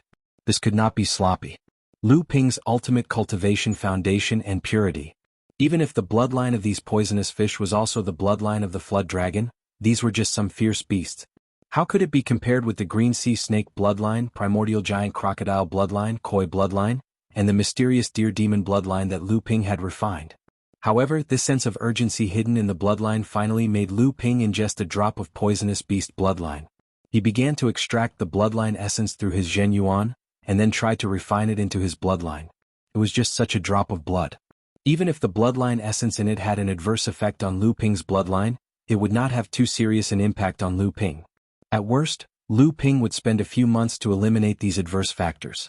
However, after Lu Ping smelted this drop of bloodline essence into Lu Ping's bloodline through his Zhen Yuan, Lu Ping's consumption of Zhen Yuan to support the myriad poison meteorite spirit was slowed down a little. To Lu Ping the effect was real, even though it was negligible, it was still there. Lu Ping was overjoyed. Another drop of the poisonous fish's bloodline essence was refined by Lu Ping's Zhen Yuan into his bloodline. This time, the feeling of the Zhen Yuan consumption was slowed down was even more clear. In the environment of the highly toxic seawater, even the myriad poison meteorite spirit, known as the mother of all poisons, could not resist the erosion of the toxic seawater because of Lu Ping's poor cultivation. But the bloodline of this poisonous fish could actually slow down this effect. Lu Ping was naturally overjoyed. Lu Ping suddenly remembered the legend that he had heard that the formation of the fallen archipelago was actually due to Jiao Daoren vomiting a mouthful of bloody phlegm after he was poisoned. These poisonous fish were also affected by the life force, poison and bloodline contained in the bloody phlegm, thus becoming poisonous beasts. Thinking that the bloodline he was smelting now was originally a mouthful of bloody phlegm, Lu Ping felt disgusted. But at this moment, it was a moment of life and death. Lu Ping could not care too much about it. He could only force himself not to think about these things, and wholeheartedly began to refine the bloodline essence of these poisonous beasts.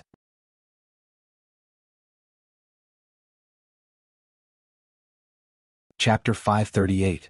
Just after Lu Ping refined the 108th drop of the poisonous fish's bloodline essence, the 5 four-legged strange dragons hovering on the surface of the Jindan suddenly raised their heads in unison and made a long roar that only Lu Ping could hear. Suddenly they played on the surface of the Jindan. Lu Ping could clearly perceive through divine thought that the bodies of the 5 strange dragons had become more slender, and the scales on the surface of their bodies had become brighter. The antlers on the top of their heads seemed to have grown branches. Lu Ping's true essence seemed to be running more smoothly in the bloodline, and his foundation seemed to be more solid. Even the size of the Jindan seemed to have grown a little after the integration of the bloodline essence. The refinement of these bloodlines made Lu Ping's cultivation increase, but it also eased the situation of Lu Ping's constant consumption of true essence due to his continuous injuries and the erosion of the poison in the seawater. However, after the integration of the 108th drop of bloodline essence, Lu Ping could no longer absorb a drop of bloodline essence from the poisonous fish. He could only watch the bloodline extracted from the poisonous fish being expelled by the 1,000 poison meteorite power gang. Although Lu Ping's own bloodline could no longer integrate with the dragon bloodline contained in the poisonous fish, the hunger in Lu Ping's bloodline still existed. Lu Ping's heart moved. If it was a poisonous beast with the bloodline of a dragon in the seawater, Would his bloodline absorb the bloodline essence again? Moreover, refining the bloodline essence was an effective means for Lu Ping to replenish his true essence and maintain his protective aura. However, the sea area of the Fallen Archipelago was full of dangers. Who could guarantee that there were no poisonous beasts more terrifying than the poisonous fish? At that time, Lu Ping would not be able to absorb their bloodline, but they would eat Lu Ping's flesh and blood. Just as Lu Ping hesitated whether to continue to stay in the seawater to catch other poisonous beasts, Samling simultaneously withdrew the life-bonded poisonous mist injected into the 1,000 poison meteorite power gang. The process of Samling helping Lu Ping resist the erosion of the seawater was actually a process of refining his life-bonded talent. While Lu Ping resisted the erosion of the seawater, the 1,000 poison meteorite power gang was constantly refining the toxins contained in the seawater to strengthen the 1,000 poison meteorite power gang. It was just that this process was too slow. Just after Lu Ping refined the 108th drop of poisonous fish bloodline to replenish his true essence, Samling took the opportunity to stop refining the life-bonded poison and restore the consumed true essence. An idea came to Lu Ping. The green sea snake also had the bloodline of the Jiao Jiao, and it was known as the direct descendant of Jiao Daoren. Then, could Samling also refine the bloodline essence of these poisonous fish to promote his cultivation? As soon as this idea appeared in his mind, Lu Ping could not wait to experiment. Although he knew that after the cultivators in this world passed the blood condensation realm, he had never heard of any other cultivators still replenishing their bloodline in the process of cultivation after that. After hearing Lu Ping's order, although Samling was puzzled, he immediately followed Lu Ping's order and tried to refine and integrate the absorbed poisonous fish bloodline. At this time, with the cooperation of Lu Qin'er, Lu Daguai, and Luan Yu, more than half of the poisonous fish outside the shield had been killed. However, the poisonous fish still surrounded Lu Ping and the others, constantly biting and hitting the shield. In the inherited memory of Samling and the others, there was no legend of refining the bloodline after entering the core forging realm. The three were skeptical, so they extracted the essence of the poisonous fish bloodline and tried to integrate it with their own bloodline.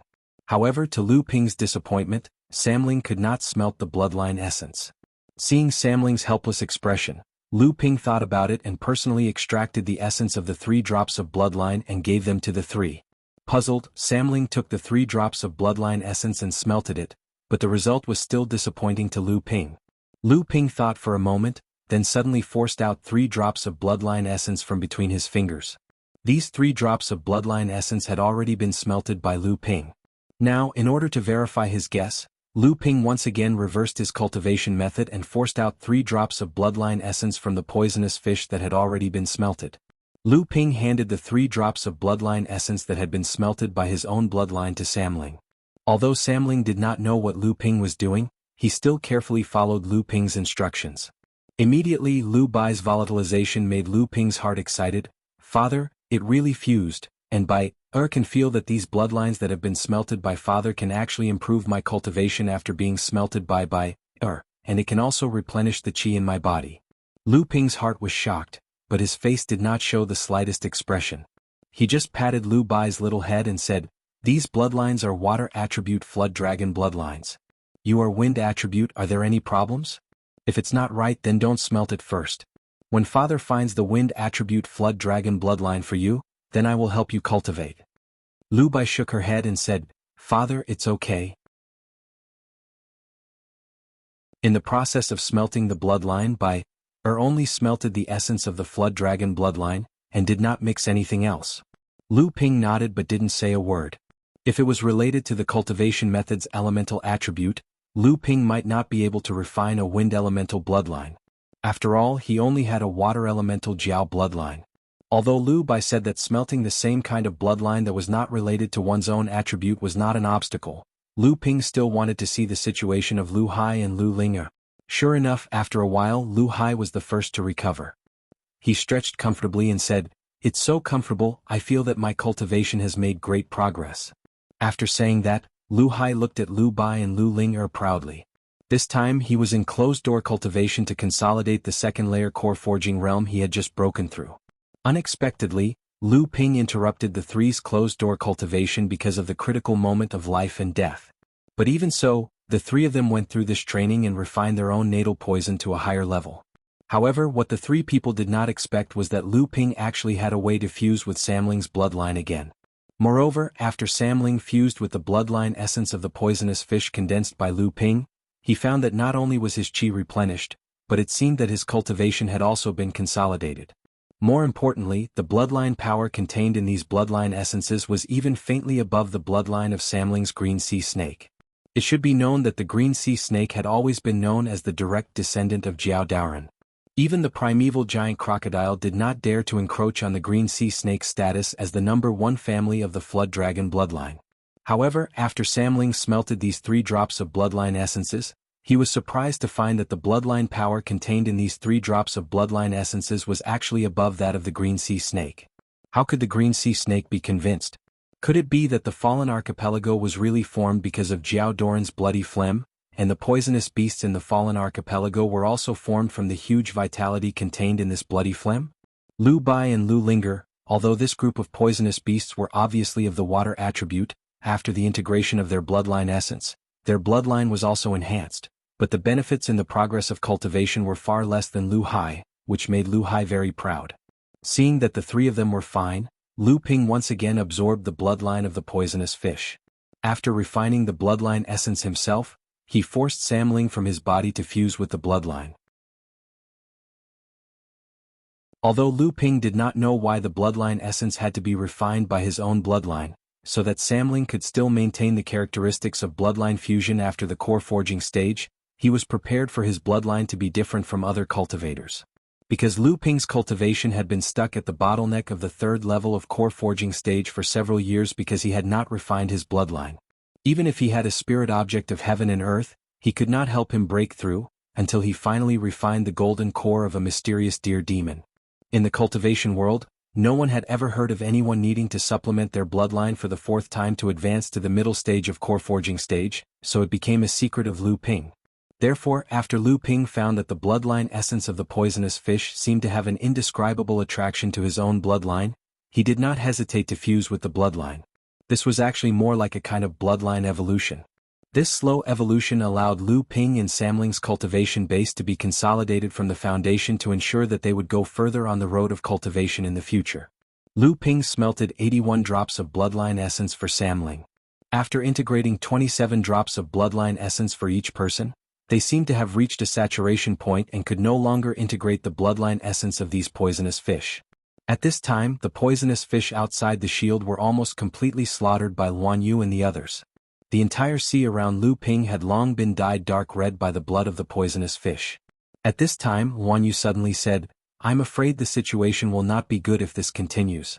Most of the poisonous beasts in the sea have no intelligence. If we encounter them, they will not rest until they die.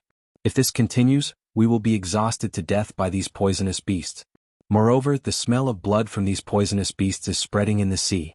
I'm afraid it will attract more poisonous beasts that are harder to deal with." Lu Ping nodded. The effect of the waterproof pearl was activated.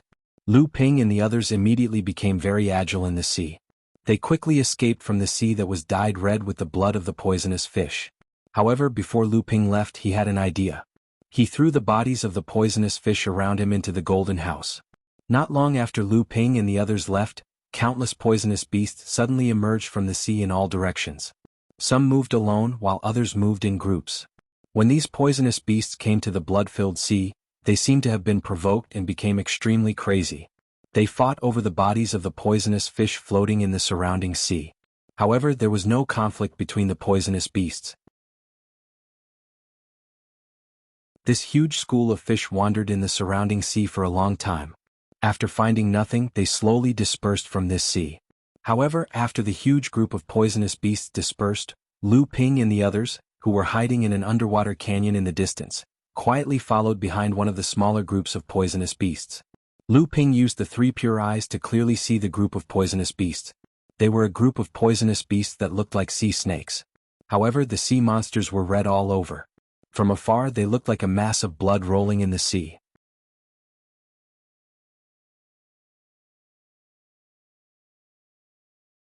Chapter 539. In front of the group of scarlet sea snakes, a foot-tall gourd that was flickering with colorful brilliance suddenly appeared. Purple lightning flashed from time to time in the space half a foot around the gourd, making the gourd look abnormally demonic from afar. There were hundreds of scarlet sea snakes. The sudden appearance of such a thing in the direction they were heading in immediately attracted the attention of many sea snakes. A few sea snakes took the lead to leave the group and swam forward, looking like they were exploring the way. A few sea snakes circled around the gourd a few times, and one of them carefully approached the gourd. However, when the sea snake approached within half a foot of the gourd, a colorful brilliance flashed, and the sea snake's body immediately stiffened. Seeing this situation, the other sea snakes swam randomly, distancing themselves from the gourd. They watched their companion's stiff body slowly descend to the bottom of the sea from afar. At the same time, the group that was moving slowly behind them also stopped moving, seemingly watching the development of the situation ahead. However, just after the sea snake sank several tens of feet, its stiff body suddenly moved as if it was trying to get rid of something. Then, the sea snake's body swayed more and more violently. After a while, the stiff sea snake seemed to have finally regained control of its body. After its sinking body stopped, it swam up and down in the seawater for a while, seemingly checking if its body had suffered any damage. After that, the sea snake suddenly raised its head and swam upward, once again coming to the vicinity of the gourd. After swimming around the gourd a few times, the sea snake seemed to have made up its mind and approached the gourd half a foot away from it again. Another brilliance flashed, and the stiff sea snake sank to the bottom of the sea again. After a while, the sea snake, who had regained control of its body, swam straight toward the gourd again. This time it didn't even test the waters before. It went straight into the range of the gourd, then stiffened, sank and recovered. The sea snake actually didn't get tired of it, as if it was treating this as a game. Or perhaps, after the brilliance around the gourd flickered, it experienced a kind of pleasure from the process of its stiff body sinking. When the other sea snakes saw what happened to the first sea snake, it finally piqued their curiosity. The other sea snakes that came with the first sea snake also cautiously approached the gourd. What happened after that was the same as the first sea snake. This soon attracted all the sea snakes behind them. After a while, the gourd was submerged in this huge sea snake group. From time to time, the stiff sea snakes sank to the bottom of the sea without moving. The entire sea snake group seemed to treat the gourd suspended in the sea as a toy, and they didn't realize the slightest danger. About a mile away from this group of sea snakes, Lu Ping merged the meteoric poison force and the waterproof pearl into the shield. Then he stood in the shield with Luan Yu and Samling watching the scene in the distance. I didn't expect it to have such an effect. Originally, I thought that the 7 treasures lightning calabash was the bane of these poisonous beasts. However, I was worried about how to bring all the poisonous beasts into the range of the lightning calabash's attack. Lu Ping chuckled and looked at the scene in the distance as he smiled at Luan Yu. Luan Yu shook her head in surprise. Then she sighed and said, I originally thought that after knowing you for so many years, although I admire your strength and cultivation, I also thought that I understood you well enough. I didn't expect you to have so many magic treasures and secret arts. Every time you show them, they amaze me. I didn't expect you to have such a treasure as well, and it has even grown to the small perfection stage. Lu Ping smiled. His hands moved like butterflies flying through flowers, forming several hand seals in an instant. Suddenly, he pointed in the direction of the 7 treasure thunder gourd, which was submerged by the sea snakes, and shouted, "Ja!"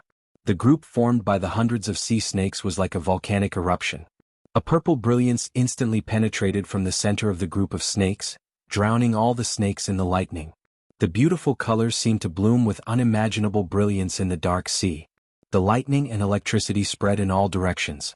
Even though Lu Ping and the others were far away from the center of the explosion, the power of the 7 treasure thunder gourd still spread. Lu Ping's meteoric poison force suddenly flashed with countless lights. Luan Yu, who was inside Lu Ping's shield, could still feel waves of numbness coming from his body. However, after being weakened by the meteoric poison force, it could no longer cause any harm to Lu Ping and the others. After Lu Ping refined the 7 treasure thunder gourd to the small perfection stage, he could completely fuse the 7 minor Yin thunders together to form a major divine ability, the 7 treasure Yin thunder. This was Lu Ping's second major divine ability. When the 7 treasure thunder gourd suddenly erupted, hundreds of sea snakes around the thunder gourd were almost completely covered by the thunder gourd's major divine ability. More than 100 sea snakes closest to the thunder gourd were instantly turned into nothingness under the eruption of the thunder gourd's major divine ability. More than 100 sea snakes were turned into charcoal, and their blood had already turned into nothingness. Only more than 200 sea snakes on the outermost periphery escaped the fate of destruction because they didn't squeeze near the thunder gourd in the first place. They were all stunned by the power of the 7 treasure Yin thunder gourd. This was also the reason why Lu Ping used the 7 treasure thunder gourd to plot against these sea snakes. He wanted to obtain the blood essence of this group of sea snakes, but he didn't want to fight them head-on and waste his Zhen Yuan. After all, the Sea of the Fallen Archipelago could be said to be full of danger at every step. Lu Ping needed to ensure that his strength wouldn't be weakened too much, not to mention that he was already injured at the moment. However, after Lu Ping saw the damage caused by the 7 treasure thunder gourd, he unconsciously frowned. Guan Yu saw this and joked, "What's wrong? Are you still not satisfied with such a tyrannical major divine ability?" Lu Ping looked thoughtful, but he didn't answer. His body moved and immediately moved in the direction of the 7 treasure thunder gourd. Guan Yu had no choice but to follow behind him. His protective magical ability was far inferior to Lu Ping's, not to mention staying at the bottom of the sea in such an environment. Lu Ping arrived in front of the sea snakes and stretched out his hand. The 7 treasure thunder gourd that was submerged in the sea snakes suddenly fell into Lu Ping's hand. After a burst of electric flashes, the 7 treasure thunder gourd was still firmly grasped in Lu Ping's hand. At this time, Guan Yu also saw that something was wrong and asked, "Why does the 7 treasure thunder gourd look a little out of control? Is it going to advance to a spiritual magic treasure? But that's not right. Don't you have the 7 treasure thunder gourd's spiritual restriction on you?" Lu Ping shook his head, indicating that he didn't know either. "Don't worry about it. First, collect the sea snakes that haven't been affected. I hope that I can collect enough blood essence from these sea snakes. If it was before, the 7 treasure thunder gourd wouldn't have such great power. At least 100 sea snakes would be able to retain their blood essence. But now all of them have been turned into charcoal." The 7 treasure thunder gourd was thrown by Lu Ping. Suddenly, it shrunk and fell into Lu Ping's chest before disappearing. But Lu Ping's body unconsciously trembled. Guan Yu found this funny and said, "It seems that your 7 treasure thunder gourd is a bit wrong." More than 200 sea snakes were collected. This time Guan Yu didn't even need to lift a finger. Countless golden threads suddenly extended from the surface of the myriad meteoric poison energy shield. Each thread pierced into a sea snake. A faint blood-red color immediately seeped out of the sea snake's body. It then followed the golden threads back to the myriad meteoric poison energy shield. Soon the entire golden shield was once again dyed with a faint layer of red. Lu Ping quickly smelted a drop of blood essence and carefully fused it with the blood in his body. A moment later, Lu Ping's closed eyes suddenly opened and a hint of joy flashed through them. As he had expected, after changing to a different race, the strange blood in Lu Ping's body finally began to fuse with the blood essence of the sea snakes. The pure power of the blood continuously gathered and condensed into Lu Ping's blood, causing Lu Ping's blood to become even more mellow. A faint pressure of blood gradually overflowed from Lu Ping's body. Guan Yu, who was beside Lu Ping, felt the changes in Lu Ping's body and was shocked. It should be known that the Wood Luan clan, which Guan Yu belonged to, was also a top-level Yao beast in the world of cultivation. Even low-level Yao beasts could feel the pressure of blood in their veins. But now Guan Yu could feel the pressure of blood from Lu Ping's body. Didn't that mean that Lu Ping's bloodline was even more noble than the top-level Yao beasts who were known as the direct descendants of the 7th patriarch? It was still the same 108 drops of blood essence. Lu Ping's demand for the blood of this strange sea snake had once again reached a saturation point. The 5 strange dragons hovered over the surface of the golden core, seemingly very excited. Lu Ping could almost clearly feel the growth of his cultivation and the blood in his body changing in a direction that Lu Ping could not quite understand. Lu Ping let out a sigh helplessly. Although his cultivation had now increased, this was only a side effect of smelting the blood. The real effect was that Lu Ping's blood could now withstand more Zhen Yuan. In other words, Lu Ping's Zhen Yuan would become more vigorous and pure than it was now. Along with this, the growth of Lu Ping's cultivation in the future would also become more difficult. In any case, at least for now, it seemed that the benefits were enough to cover up these flaws. After Lu Ping finished smelting the blood, he once again helped Sam Ling to start smelting the blood. It was still 27 drops of blood essence per person.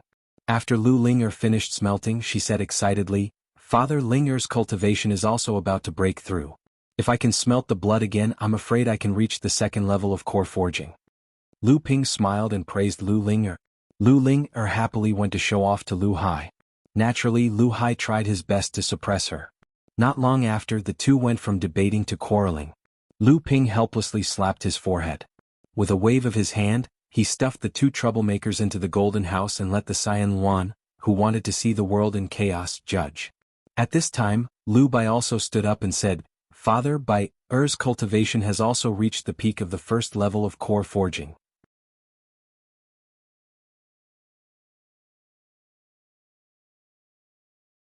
Chapter 540.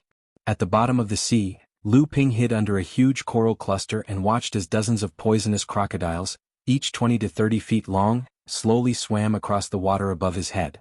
Lu Ping had a hard time avoiding the large groups of poisonous beasts in the sea before he found these dozens of poisonous crocodiles with green ripples all over their bodies. Just as these 70 or 80 poisonous crocodiles swam over Lu Ping's head, a 1-foot-tall gourd suddenly rose from the seabed and directly appeared in the middle of the group of poisonous crocodiles. Before the surrounding poisonous crocodiles could react, the gourd suddenly spat out 7 different colored lightning bolts in a row. The 7 lightning bolts intertwined with each other, like 7 chains extending towards every poisonous crocodile in the group.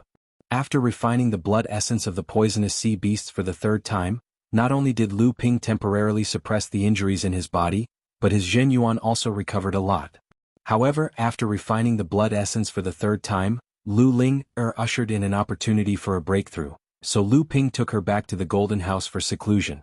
As for Lu Ping, he once again returned to the surface of the sea, ready to temporarily open up a cave residence to sort out and digest the 3 kinds of blood essences so that they could completely fuse with his own bloodline, so as to avoid any hidden dangers.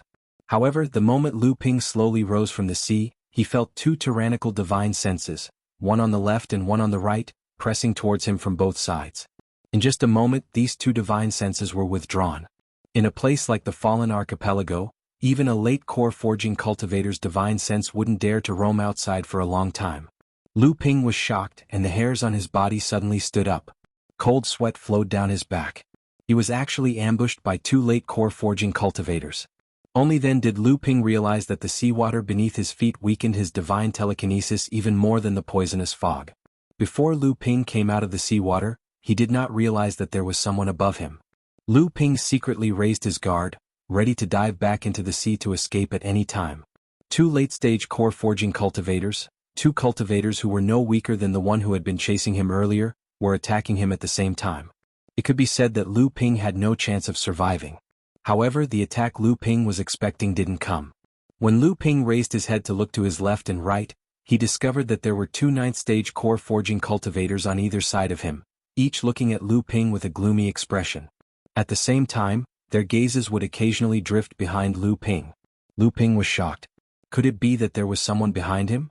Why hadn't he discovered it? Lu Ping suddenly turned around and looked behind him. He saw a pool of blue water floating above the dark green seawater. It was a very strange sight. The blue light was very familiar to Lu Ping. This pool of water floating above the seawater was the water attribute Worldly Wonder, Sunflower Water Essence, that Lu Ping urgently needed. Looking at the pool of Kuei Water Essence, Lu Ping's eyes flashed with a trace of realization. The 2 of them weren't here for Lu Ping, but because of the pool of Kuei Water Essence. But at this moment, Lu Ping himself strangely appeared next to the pool of Kuei Water Essence between the 2 of them, instantly drawing their attention to him. This was truly an unexpected disaster. Lu Ping never thought that he would have such a good luck. Lu Ping took a deep breath and was about to explain to the 2 cultivators on both sides that he just happened to be there. He had no intention of getting the sunflower water essence and was ready to retreat. But just as Lu Ping looked at the cultivator on the left, the cultivator's expression changed drastically. He took a few steps back and said anxiously, "Since Senior has taken a liking to this wondrous item, I naturally have no objections. I'll leave now." After saying that, the light under his feet really flickered, and he disappeared into the poisonous fog. Lu Ping was stunned at first, then his heart moved. He calmed down the expression on his face and calmly looked at the cultivator on the right. When the cultivator on the right saw Lu Ping looking at him with a blank expression, his heart trembled.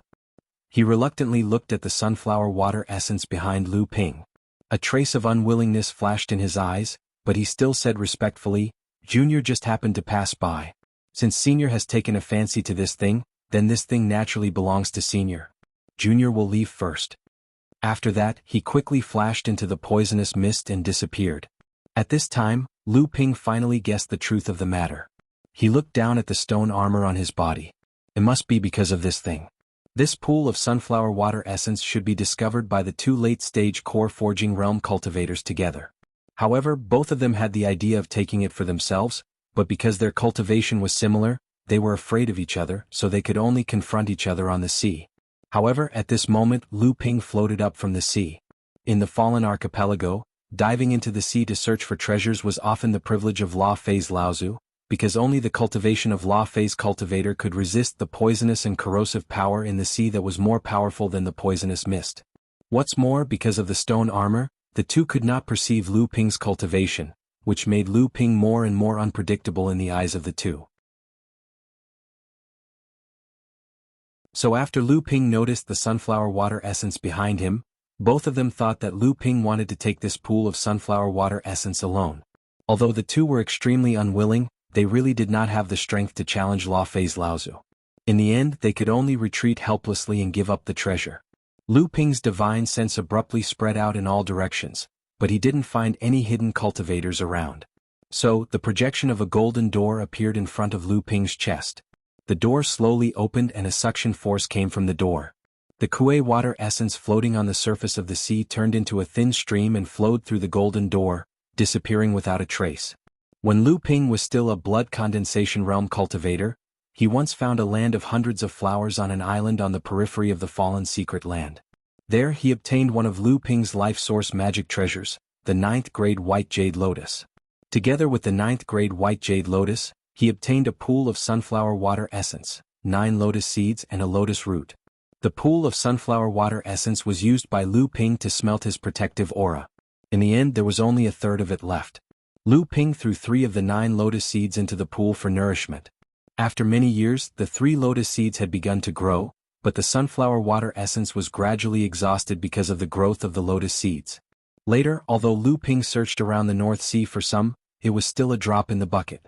Now, the pool of sunflower water essence was only left with a shallow bottom, causing the 3 growing lotuses to look a lot wilder. The total amount of the pool of sunflower water essence was quite a lot. After being stored by Lu Ping into the golden house, the small pool was filled to the brim. Then Lu Ping used a storage jade bottle to store more than half of the bottle. This kind of storage jade bottle was specially used to store liquids. Although it was only half full, if all the sunflower water essence was poured out, it would be able to fill the small pool of white jade lotus by 1/3. When the sunflower water essence filled the small pool, the 3 lotus leaves floating on the surface of the sunflower water essence, which originally looked wilder, suddenly became verdant, as if it had suddenly regained its vitality. Lu Ping was naturally in a good mood after obtaining such a large amount of sunflower water essence. However, it was not advisable to stay here for long. Lu Ping turned around and disappeared into the thick fog. Lu Ping closed up in a temporary underground cave for 3 days. During this period, Lu Ping always paid attention to the changes in the density of the poisonous fog outside the cave. This was to prevent Lu Ping from missing the opportunity to exit the myriad poison sky wall when the density of the poisonous fog began to rise. If that happened, Lu Ping could only wait for death. After combing through the fused bloodline, Lu Ping dealt with all the possible hidden dangers. At the same time, he also completely recovered from the injuries on his body. The golden pill used by the late-stage core forging realm cultivator that attacked Lu Ping was a spirit-nurturing realm magic treasure. However, Lu Ping used several methods to weaken its power. Although Lu Ping was still injured in the end, the 9th grade white jade lotus had just been refined by Lu Ping to the 4th spirit communicating treasure restriction. Its innate material made its defensive power extremely high. As a result, Lu Ping's injuries could not be considered serious. However, this time, under the sneak attack of a late-stage core forging realm cultivator, Lu Ping did not suffer a big loss. The most important thing was that when the cultivator launched the sneak attack, Lu Ping was able to get rid of the effects of Yuan's soaring thunder divine ability on his body.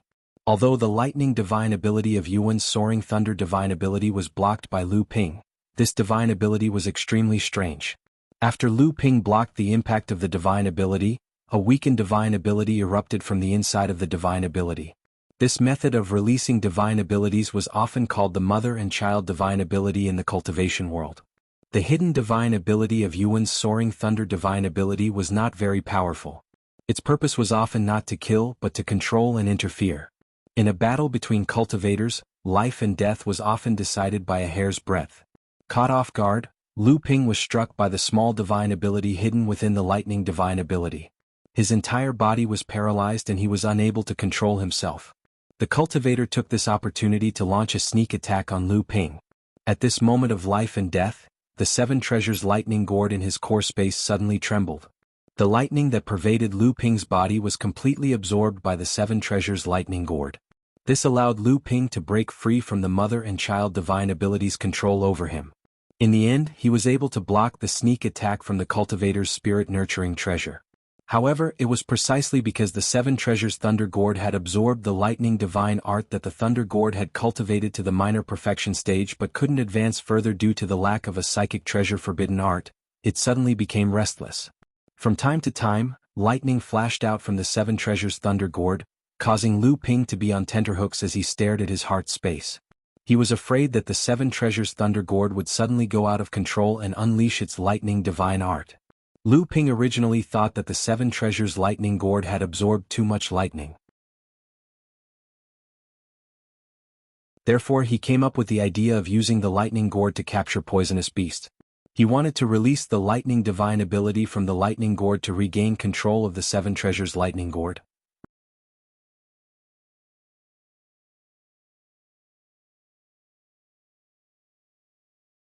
Chapter 541. The seven treasures Thunder Gourd, which had been causing a ruckus in Lu Ping's heart space for several days, finally stopped. Lu Ping heaved a long sigh of relief.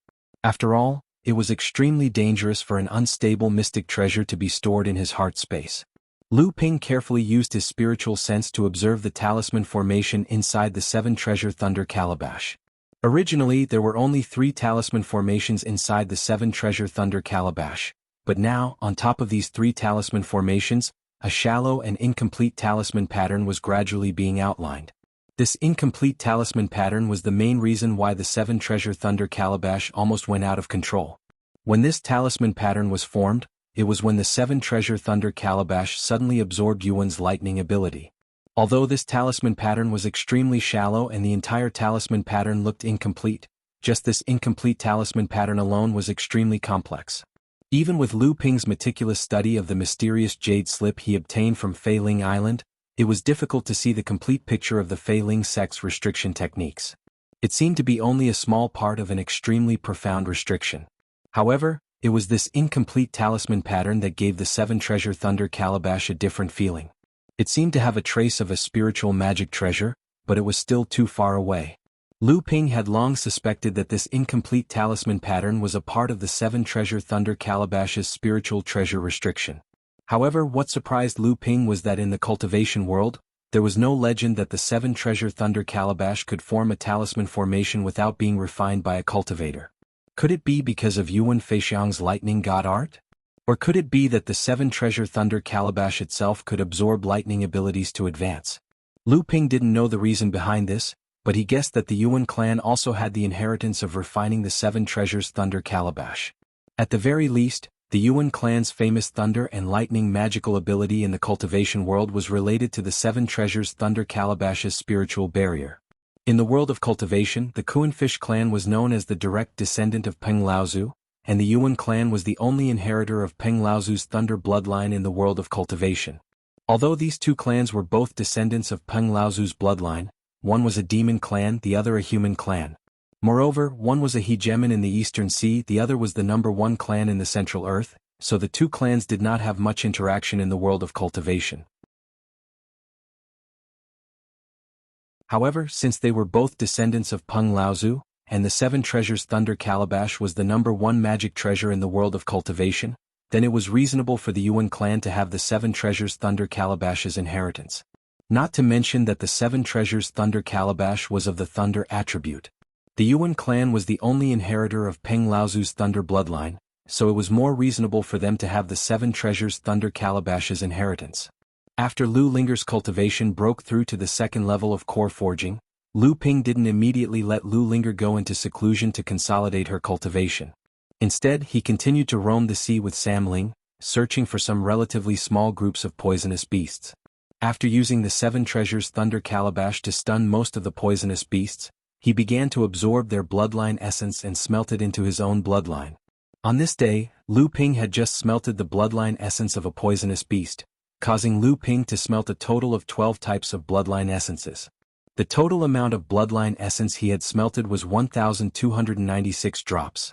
The feeling of hunger in his bloodline suddenly disappeared without a trace. Samling's bloodline had actually reached saturation when Lu Ping smelted the 9th type of poisonous beast's bloodline. During this period, Lu Bai had also used a few days to break through to the 2nd level of core forging. After that, she was thrown into the Golden House by Lu Ping for seclusion. After that, Lu Ping was the only one who refined the 3 types of bloodlines. After the feeling of hunger in his bloodline disappeared, Lu Ping had a premonition that his bloodline had also reached saturation. Just in case, Lu Ping once again tracked down a group of poisonous beasts in the sea. After knocking all of these poisonous beasts out, he discovered that his bloodline had indeed stopped fusing with the bloodline of these poisonous beasts. Lu Ping shook his head with some regret. Now he believed that the fallen archipelago was formed after the injured Jiao Daoren spat out a mouthful of poisonous blood. It wasn't only because of the magical myriad heavenly poison wall, but also because of the poisonous beast's bloodline. The grade of these poisonous beasts' bloodlines might not be comparable to the top-grade monsters that possessed inherited memories in the cultivation world. However, the bloodline essence contained in these poisonous beasts was extremely pure. Lu Ping had smelted the bloodline essence of 12 types of poisonous beasts, a total of 1,296 drops of bloodline essence. In addition to forging a rare foundation for Lu Ping in the cultivation world, these bloodline essences also gave him a noble coercion that came from his bloodline. When Lu Ping deliberately released this coercion, even Wan Yu felt extremely uncomfortable. When Lu Dagui saw Lu Ping, he immediately transformed into his original form and assumed a posture of worship and submission. When Lu Ping deliberately released the coercion of his bloodline, De Bao turned around and ran away. Only Samling had not only fused with the bloodline essence, but every drop of the bloodline essence was first refined in Lu Ping's own bloodline before being given to them to fuse with. In this way, not only was Samling not afraid of Lu Ping's bloodline coercion, but his relationship with Lu Ping was even closer. Luan Yu gradually sensed a faint aura of suppression from the 3 spirits, which greatly displeased him. Lu Ping wasn't a big deal as he was already used to Luan Yu's ability to surprise others. But the 3 spirits were just top-grade monster cultivators like him, and Luan Yu's cultivation base was higher than the 3 spirits. So why was the 3 spirits' bloodline suppression able to affect him as well? Lu Ping naturally did not care about Luan Yu's thoughts. However, he was somewhat happy about his progress in cultivation. After refining the 12 bloodlines, Lu Ping's cultivation had also improved greatly. He was only 1 step away from the peak of the 5th stage of core forging realm and breaking through to the 6th stage. These 12 bloodlines had saved Lu Ping at least 10 years of hard work in his cultivation. After completing the bloodline smelting, Lu Ping once again began to search for rare treasures on various islands. At this time, it had been nearly 2 months since the opening of the Fallen Archipelago. Every time the Fallen Archipelago opened for 2 months, the concentration of poisonous fog above the Fallen Archipelago could rise at any time. When that time came, the Fallen Archipelago would close. In history, the Fallen Archipelago had never been open for more than 3 months. Although the area of the Fallen Archipelago was large, such a long time was enough for cultivators to collect most of the spiritual herbs, spiritual materials, and other cultivation resources on the islands. However, the seabed was different. It was almost a forbidden area for core forging realm cultivators. Only Fa Xiang Laozu could enter and exit freely. Therefore, Lu Ping set his goal to search for treasures on the seabed.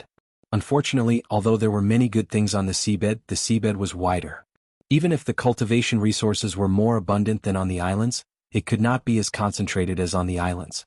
Moreover, although Lu Ping's myriad poison meteorite gang's ability to resist the erosion of the poison in the seawater had greatly increased, it was still a big burden on Lu Ping's Jinqi consumption. It was impossible for Lu Ping to stay in the seawater for a long time.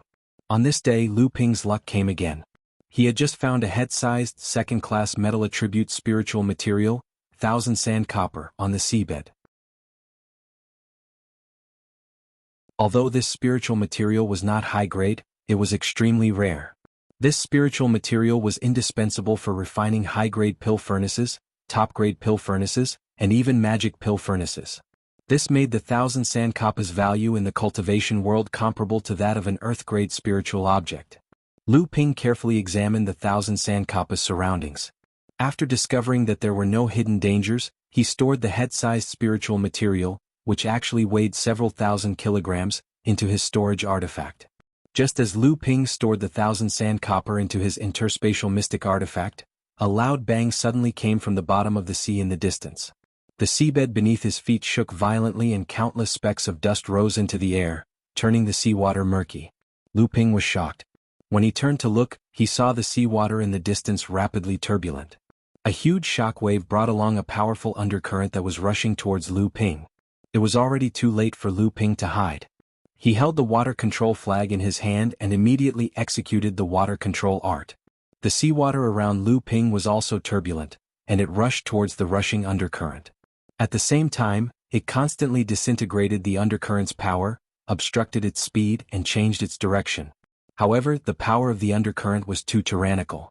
Even though Lu Ping did his best to execute the water control art, he could only affect a portion of the undercurrent. The rest was still rushing towards Lu Ping. Lu Ping's expression was solemn. 5 layers of stellar energy bloomed around him like a lotus.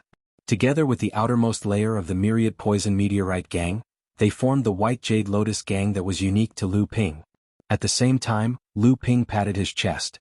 A bowl-sized 9th-grade white jade lotus suddenly floated out from Lu Ping's chest. Lu Ping slowly rose from the seabed. The lotus floated under Lu Ping's feet and suddenly expanded, immediately merging with the white jade lotus gang around his body. The undercurrent whistled and the 9th-grade white jade lotus shone brightly. However, Lu Ping was still unable to control his body. He was directly swept away by the undercurrent. Fortunately, although the 9th-grade white jade lotus had just advanced to become a psychic artifact, its defense was really strong. The white light lingered around Lu Ping's body, protecting Lu Ping from being affected by the undercurrent. Lu Ping was carried a few miles away by the undercurrent. Only then did he manage to use the water control art to control the surrounding water flow and stop himself. Lu Ping looked in the direction of the loud noise with lingering fear. This was definitely a fight between Dharma adepts at the bottom of the sea, and he had become a fish in the moat. However, he did not know what kind of treasure the Dharma adepts were fighting over. It had to be at least a high-grade earth-level spirit item. Or it could be something like the growing soil, which was as valuable as a heaven-level spirit item. Lu Ping thought to himself. Just as Lu Ping extinguished his curiosity to find out what was going on and prepared to go far away, a continuous roar came from the bottom of the sea again. Although the noise this time was not as loud as the first time, it was much more frequent and concentrated. However, what made Lu Ping's heart jump was that the roar was coming towards Lu Ping and was getting closer and closer.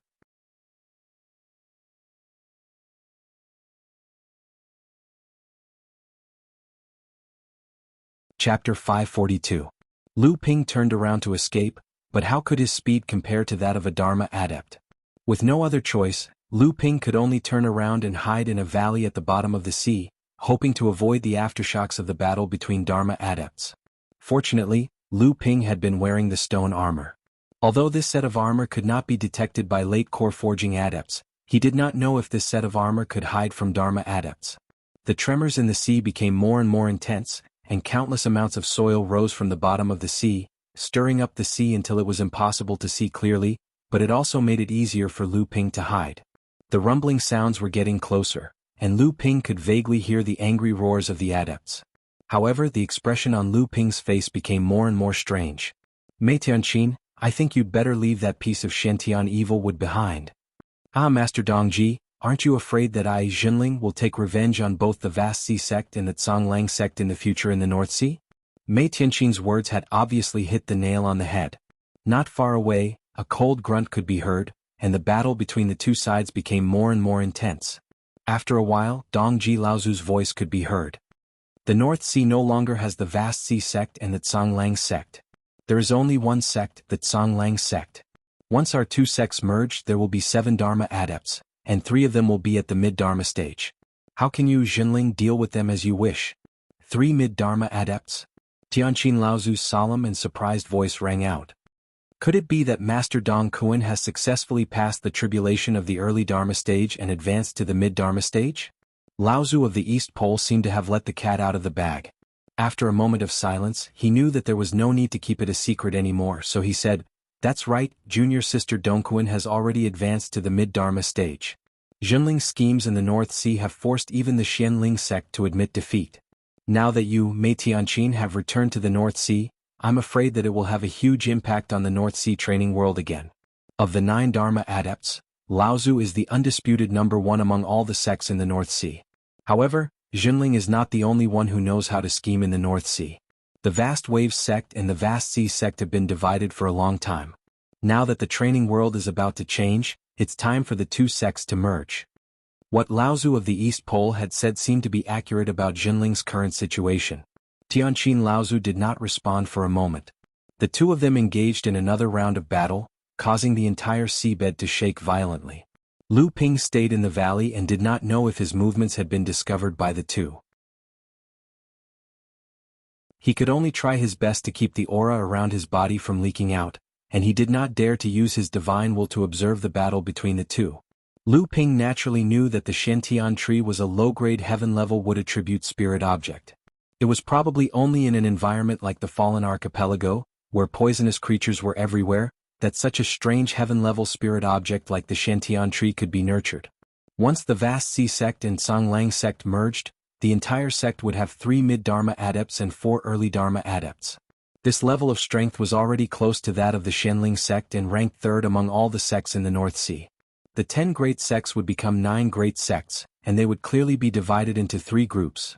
Junling, Xianling and the merged Songlang sect would be in the first group. Shui Yen Pavilion and Hai Yen sect would be in the second group, but the 2 sects had always been on good terms, and once they joined forces, their strength would be stronger than any of the sects in the first group. The remaining 4 sects, Yujin sect, Chongming sect, Linggu sect and Feiyu sect, which were already at the bottom of the 10 great sects, would be in the 3rd group, and they would have to see the situation clearly and attach themselves to a few larger sections. Mei Tianqin, your level of practice and strength is far inferior to mine. If we were on the surface of the sea, perhaps you could use your alchemy grandmaster attainments to make up for the difference in our level of practice. But if we were at the bottom of the sea, even your alchemy grandmaster level would be greatly reduced, so how would you be a match for me? That Shantian tree will fall into my hands sooner or later, and I don't want to offend you, Junling. As long as you give the Shantian tree to the old man will give you a high-grade earth-level spirit fire of heaven and earth. What do you think? East Pole Laozu seemed to feel that he had not said enough, so he continued, I know you have a disciple called Xian Hui, who is the wife of Jiang Tianlin's disciple. She has been stuck at the 6th layer of the core forging realm for many years. Jiang Tianlin and his wife are mean and ungrateful, so how would they search for spirit items for your disciple? If you have this spirit fire of heaven and earth, you can give it to your disciple. What do you think? This was sowing discord. Although Lu Ping could not see the expression on Tianqin Laozu's face, he heard Tianqin Laozu chuckle and say, Martial Uncle East Pole has a good plan. I wonder if Martial Uncle East Pole knows how many high-grade earth-level spirit fires I can exchange for this piece of Shantian tree in my hand if I bring it out of the fallen great archipelago? Then you have to have the ability to bring it out. East Pole Laozu did not speak anymore, but Lu Ping could guess that at this time, East Pole Laozu's face must be gloomy and scary, because a fierce roar came from the sea again. Obviously, East Pole Laozu was also very angry, so the power of his attack was greatly increased. The battle between the 2 Dharma phase Laozu stirred up the whole seabed, and the aftermath of the battle reached the seabed, causing the whole ground to shake as if there was an earthquake. The valley where Lu Ping was hiding was also shaking, and countless bubbles appeared on the ground. Lu Ping's expression changed, he felt the ground shaking more and more violently, but the momentum of the battle between the 2 Dharma phase Laozu did not change. This was a real earthquake. It was most likely caused by the battle between the 2 of them. Rumble. The roar from the underground was getting closer and louder. Finally, even the 2 Laozu who were fighting in the sea had noticed the abnormality at the bottom of the sea, and they stopped and retreated at the same time. Lu Ping's expression was solemn. At this time he could already judge that the center of the earthquake was at the foot of an underwater mountain in front of him, not too far away from Lu Ping. This was not an earthquake, but an underground volcano eruption. Lu Ping's expression also changed dramatically, and he no longer cared about hiding his body. He rushed out of the valley at the bottom of the sea and fled all the way to the distance. Neither Dongji Laozu nor Tianqin Laozu expected that there would be someone hiding under the ground. Both of them were shocked and had a lingering fear. This person obviously wanted to be a fisherman, but unfortunately, this person seemed to have some treasure on him that blocked the detection of divine sense. The sea at the bottom of the sea was extremely muddy because of the battle between the two sides, so the two could not see the appearance of the person who escaped. Immediately, the two also discovered that what was happening under the ground was not an earthquake, but a volcanic eruption at the bottom of the sea. No wonder the person just fled. The two could not help but retreat without saying anything. The bottom of the sea shook more and more violently, and a mass of scarlet magma suddenly spewed out from an underwater mountain. Countless mud and a large number of bubbles rushed straight to the surface of the sea. After the initial eruption of the magma, the bright red magma began to slowly pour down from the top of the mountain, and the seawater along the way seemed to be boiling. Suddenly, there was another violent shaking under the ground, and another wave of magma rushed out from the top of the mountain, accompanied by a large amount of mud and boiling seawater, spreading in all directions. At this moment, two scarlet flames like blood suddenly rushed out from the muddy seawater. One of the two flames was very agile. After flying out of the volcano, it seemed to immediately realize that the environment here was not suitable for its existence, so it immediately changed direction and rushed above the seawater. As long as it was out of the sea, it could continue to exist. The other flames seemed to be directly spat out from the magma by the huge force of the volcano eruption, and it went straight in a direction in the seawater without a trace of change.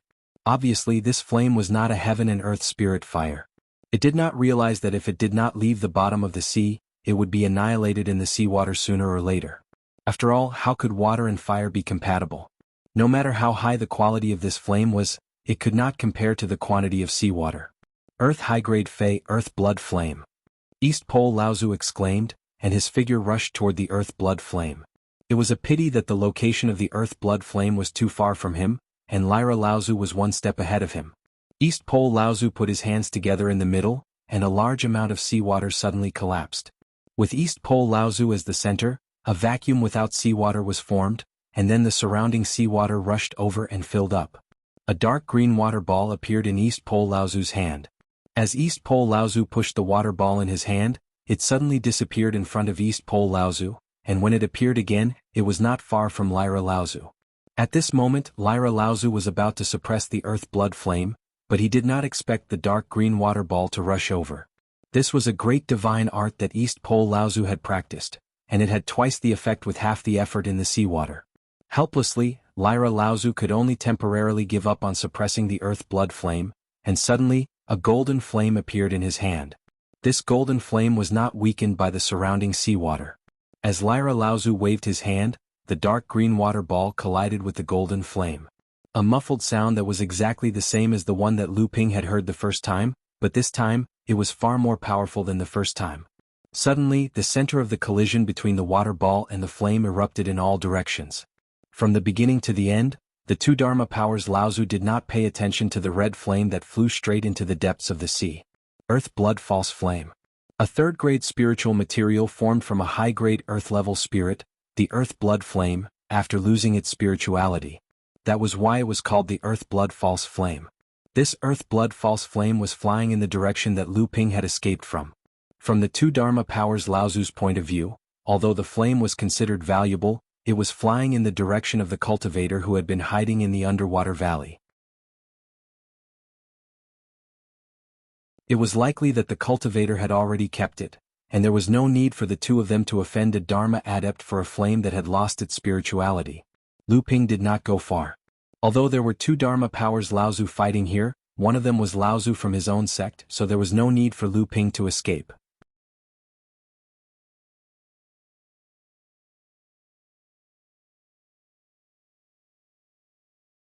Chapter 543.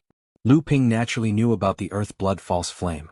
Seeing Lyra Laozu and East Pole Laozu fighting again in the distance, he thought for a while and naturally understood what they were thinking. Lu Ping waved his hand to suppress the Earth Blood False Flame and put it away. Although this treasure was not comparable to a spiritual object of heaven and earth, it was still a rare third-class spiritual material. Generally speaking, a magic weapon made of this spiritual material had the potential to become a magic weapon at the level of spirit-nurturing magic weapon.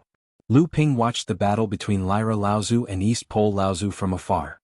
Obviously, these two people could not detect Lu Ping's strength through their divine thoughts. Lu Ping suddenly had a bold idea. He simply stopped hiding and walked straight towards the direction of the battle from the distant seabed. Noticing that Lu Ping was walking towards them, Lyra Laozu and East Pole Laozu did not know whether he was an enemy or a friend, so they stopped fighting and retreated at the same time, looking in the direction of Lu Ping. Seeing that the two people really stopped fighting, Lu Ping became more confident. A smile appeared at the corner of his mouth, and he flew straight to the two people. As the distance between Lu Ping and the two people narrowed, the muddy seawater could no longer hide Lu Ping's figure and appearance. Seeing that the person in the sea was actually Lu Ping, Lyra Laozu could not help but show a trace of surprise and doubt on his face. However, Lyra Laozu immediately thought of something. He did not speak, but his face was relaxed and he even smiled at Lu Ping. Naturally, the expression on Patriarch Celestial Harp's face did not escape Patriarch East Pole's notice. Patriarch East Pole's face immediately darkened. Clearly the two of them knew each other. Additionally, he was actually incapable of seeing through this seemingly young cultivator. Although there were quite a number of magic treasures capable of concealing one's cultivation base in the world of cultivation, could someone who could appear in the waters of the Fallen Archipelago be an ordinary cultivator? Mei Tianqin had been drifting in the East Sea for decades. As an alchemy grandmaster, it seemed that she had gotten to know many high-grade cultivators in the East Sea. Unexpectedly, she was able to meet people she was familiar with in the Fallen Islands. This person could have stayed away from the battle between the two sides and even hid on the sidelines to reap the benefits.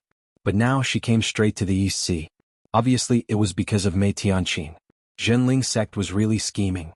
Although East Pole Laozu was upset, he still looked calm on the surface and bowed. He said, "How should I address you, sir? Do you have any instructions for me?" Lu Ping looked at the mid-Dharma Laozu in front of him, who could kill him with a wave of his hand. He forcibly suppressed the panic in his heart and looked in the direction of Lyra Laozu. He also bowed slightly and said with a smile, "Greetings, sir. I was looking for some spiritual materials for alchemy here, but I happened to see you two fighting. Sorry to disturb you." Lu Ping also bowed slightly to East Pole Laozu. East Pole Laozu smiled dryly. "You don't have to be so polite, sir. You were originally gathering spiritual materials here, and it was us who disturbed you." Unexpectedly, Lu Ping's tone changed and he said, "But fellow Taoist Mei Tianqin is a good friend of mine. I wonder if fellow Taoist Mei can give me face and not make things difficult for her?" Although East Pole Laozu had already expected this result, East Pole Laozu's face still darkened after hearing Lu Ping's words. Lu Ping saw this and smiled faintly. "What's wrong? Fellow Taoist, are you unwilling to give me face?" East Pole Laozu suddenly snorted coldly. Lyra Laozu's eyes immediately flashed with a trace of worry, but this worry only flashed for a moment. His hands hidden in his sleeves were already covered by a golden light. When Lu Ping heard East Pole Laozu's cold snort, he knew that something was wrong. But at this time he was like an arrow on the bow. If anything went wrong he would immediately be killed by East Pole Laozu. At this time, in order to not be suspected by East Pole Laozu, Lu Ping had already walked not far from the two. If East Pole Laozu really attacked, he was afraid that Lyra Laozu would not be able to save him in time. East Pole Laozu's cold snort was like a heavy hammer, smashing towards the divine sense in Lu Ping's mind. Lu Ping's face suddenly turned pale, but he immediately recovered. He looked at East Pole Laozu and sneered. "I will remember your generous gift." East Pole Laozu looked at Lu Ping with some doubt. At this time Lyra Laozu had already come to Lu Ping's side. It was obvious that he was going to join forces with Lu Ping to fight with East Pole Laozu. East Pole Laozu glanced at the two with a gloomy face, then turned to the other direction of the seabed without saying a word. After East Pole Laozu left, Lu Ping and Lyra Laozu did not speak. The two were silent for a long time. Then Lyra Laozu said, "He has left." Lu Ping's indifferent expression suddenly disappeared. His face suddenly became paler than before. Blood oozed out of his mouth, nose and ears. The golden shield around him also became flickering and was on the verge of collapse. Lyra Laozu saw that Lu Ping was almost unable to support the shield. She frowned and stretched out her slender hand. A fiery red qi overflowed from her fingertips and poured into Lu Ping's qi shield. Although Lu Ping's mouth and nose were bleeding because of East Pole Laozu's previous cold snort, his mind was extremely clear. Seeing that Lyra Laozu wanted to help him, he quickly said, "Martial uncle, wait." Although Lyra Laozu was puzzled, she still took back the overflowing qi in an instant. Her control of qi had really reached the point of perfection. When Lu Ping saw Lyra Laozu take back the qi, he finally breathed a sigh of relief. But at this time, There seemed to be 12 copper bells ringing in his mind. His whole body was incomparably sore and weak. He really did not have the strength to explain anything. On the contrary, Lyra Laozu carefully looked at the golden shield around Lu Ping's body. She said with some surprise, "Myriad poison meteorite energy shield, I should have thought of it. Without the protection of this shield, with your cultivation, it is impossible for you to go to the bottom of the sea." Lu Ping reached out and took out a jade bottle. He poured out an orange pill and swallowed it. After a moment, the paleness on his face receded a little. He reluctantly smiled at Lyra Laozu and said, "Martial uncle has good eyesight. It is indeed the myriad poison meteorite energy shield." Lyra Laozu curled her lips and said, "Humph, that is the profound spirit pill. It is said that this is a kind of strange pill of the Central Plains Lu family to restore and nourish the mind. It is rarely circulated in the cultivation world. I did not expect you to be able to get your hands on the pill recipe." Lu Ping wanted to point out the relationship between the North Sea's Liao clan and the Central Plains Lu clan. Hence, he said, "This is a pellet recipe I exchanged from Liao clan's clan head, Liao Ruinjia, when I accompanied Martial Uncle Fornax to the North Sea's Alchemist Conference." Lyra Laozu chuckled and said, "The Liao family is also related to the Central Plains?" "But that's right. The Liao family originally came from the Central Plains. It is normal that they have some inheritance from the Central Plains." Lu Ping watched as old ancestor Tianqin took out a jade essence bottle and poured out a medicinal pellet that looked like a crystal bead. He handed it to Lu Ping and said, "This is a nascent soul pellet, much better than the soul accumulation pellet. Take it first and your divine sense will recover by half. As for the rest, with your extraordinary divine sense, you'll be able to recover in half a month." Lu Ping reached out and took the nascent soul pellet. He saw that the medicinal pellet was stored in a jade essence bottle and knew it was a half-step core forging medicinal pellet. He hesitated and said, "Martial uncle, this medicinal pellet is very precious and I'm afraid it's very rare. Although my divine sense was severely damaged, it didn't damage my foundation. Even without the nascent soul pellet, I should be able to recover in at least 3 months to half a year." Lyra Laozu looked at Lu Ping with surprise.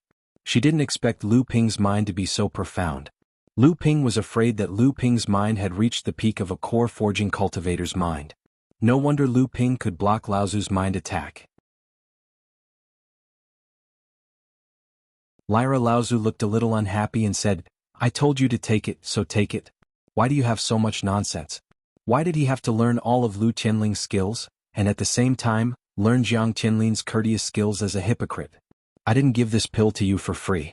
After you recover for a while, I need you to go somewhere with me. There's something I need you to do."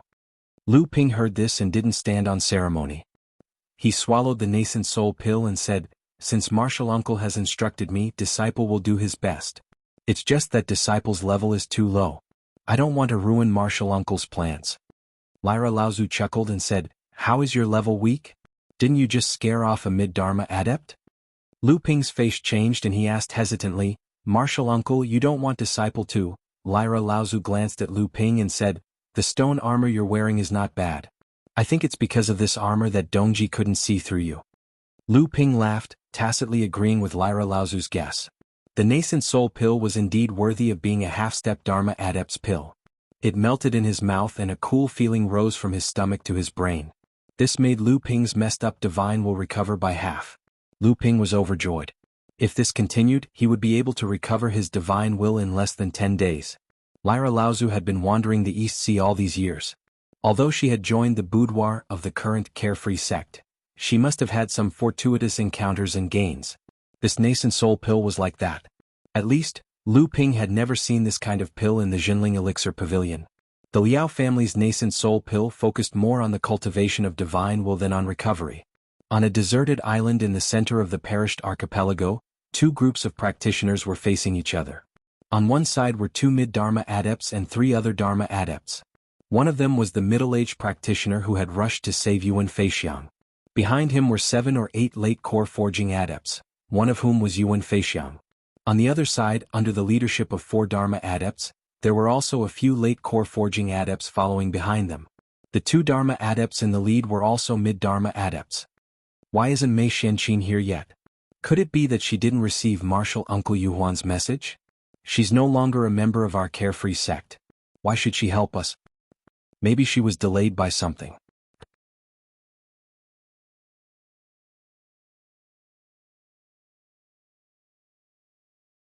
Chapter 544.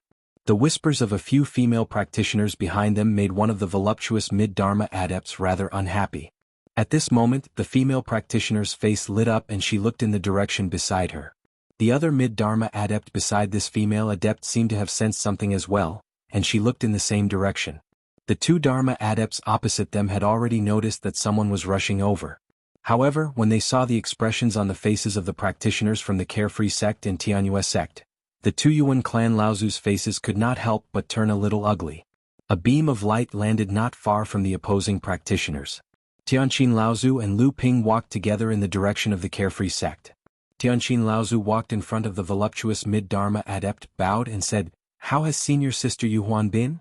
When the voluptuous female cultivator saw ancestor Sky Zither, she smiled. "Thanks to junior sister, things have been going well these days. The establishment of the free and unfettered sect is just around the corner. When the time comes, junior sister must be there." Tianqin Laozu smiled. "All these years I have been taken care of by many sisters in the sect. Otherwise I would not have advanced to the Dharma stage so quickly. When the time comes, I will be there personally to congratulate you." As Tianqin Laozu finished speaking, she pointed to Lu Ping beside her and said, "After receiving senior sister Yuan's message, I rushed here as fast as I could. Unexpectedly, there were some accidents along the way. Fortunately, I met with my junior brother Lu Tianping who helped me out. I hope I am not too late." When Lu Ping heard Tianqin Laozu call her senior sister Yuhuan, he knew that this was the mid-Dharma adept of the Carefree sect, Xiao Yuhuan, whom Yuan Guang Laozu had called out at the Phantom City auction. He hurriedly stepped forward and bowed. "Greetings, senior sister Xiao." Seeing that Lu Ping looked young, Xiao Yuhuan could not help but be surprised. She said to Tianqin Laozu, "Sister Xianqin, reaching the Dharma stage in 400 years is already amazing. I did not expect you to have such a young Dharma junior brother. Your sect is indeed extraordinary. No wonder you insisted on not joining the boudoir, and only became a guest of our sect. I think you have not practiced for 400 years, have you?" Lu Ping smiled slightly and did not reply. His expression seemed to have tacitly agreed with Xiao Yuhuan and Laozu's conjecture. This caused the crowd to be unable to gauge Lu Ping's strength for a while. A mere 400-year Dharma adept is already so highly sought after overseas. The overseas training world is really disappointing. In the Central Plains training world, although no one thinks highly of the adepts who only focus on improving their level of practice, there are still many adepts who manage to advance to the Dharma stage within 200 years. When Lu Ping looked back, he saw that the person who had spoken was the middle-aged adept who had rushed to the Central Plains to rescue Yuan Feixiang. When Lu Ping had just arrived, he had seen Yuan Feixiang standing behind a few Dharma adepts. However, Lu Ping's face did not show the slightest change. When Lu Ping turned to look, Yuan Feixiang was also looking at Lu Ping with a burning gaze. Lu Ping smiled indifferently at Yuan Feixiang and turned back to stand behind Lyra Laozu. However, when Lu Ping turned around, the indifferent smile on his face had already disappeared. In its place was the same expression as Yuan Feixiang's. This was because Lu Ping could see the challenge in Yuan Feixiang's eyes. He could see the unwillingness to admit defeat. In fact, putting aside the fact that Lu Ping was currently acting as the Dharma adept Laozu Lu Tianping, the real person who should have this kind of gaze should be Lu Ping looking at Yuan Feixiang. When the middle-aged adept saw that Lu Ping was ignoring his words, he felt that his dignity had been violated. Hence he said coldly, "What, are you afraid?" Lu Ping stood behind Lyra Laozu. In the face of the middle-aged adept's provocation, he maintained an indifferent expression. It was as if he did not take the middle-aged adept's provocation to heart at all. Instead, his eyes were fixed on the ground in the middle of the confrontation between the two sides. In fact, when Lu Ping and Lyra Laozu walked towards the crowd just now, Lu Ping had already seen many inexplicable caves on the ground around them. There were also many bloodstains and traces of fighting. Obviously, the place where everyone was standing should have been a dangerous place where poisonous beasts ran rampant. Later, several Dharma adepts from both sides broke in and killed all the hidden poisonous beasts. What made Lu Ping feel a little strange was that the corpses of the poisonous beasts had disappeared. Could it be that the cultivators of both sides had collected them? And in the middle of the confrontation between the two sides, there was a thick layer of poisonous fog. The poisonous fog here was much thicker and denser than that in the other parts of the Fallen Islands. At this time, the poisonous fog from all directions was continuously gathering in the middle of the open space. The momentum was even greater than when Lu Ping had absorbed the myriad poison liquid to nourish the myriad wonder jade nectar. Of course, this was also because Lu Ping had been changing the location of absorbing the myriad poison liquid out of caution. Otherwise, the momentum of the poisonous fog that he had caused might not be much less than now.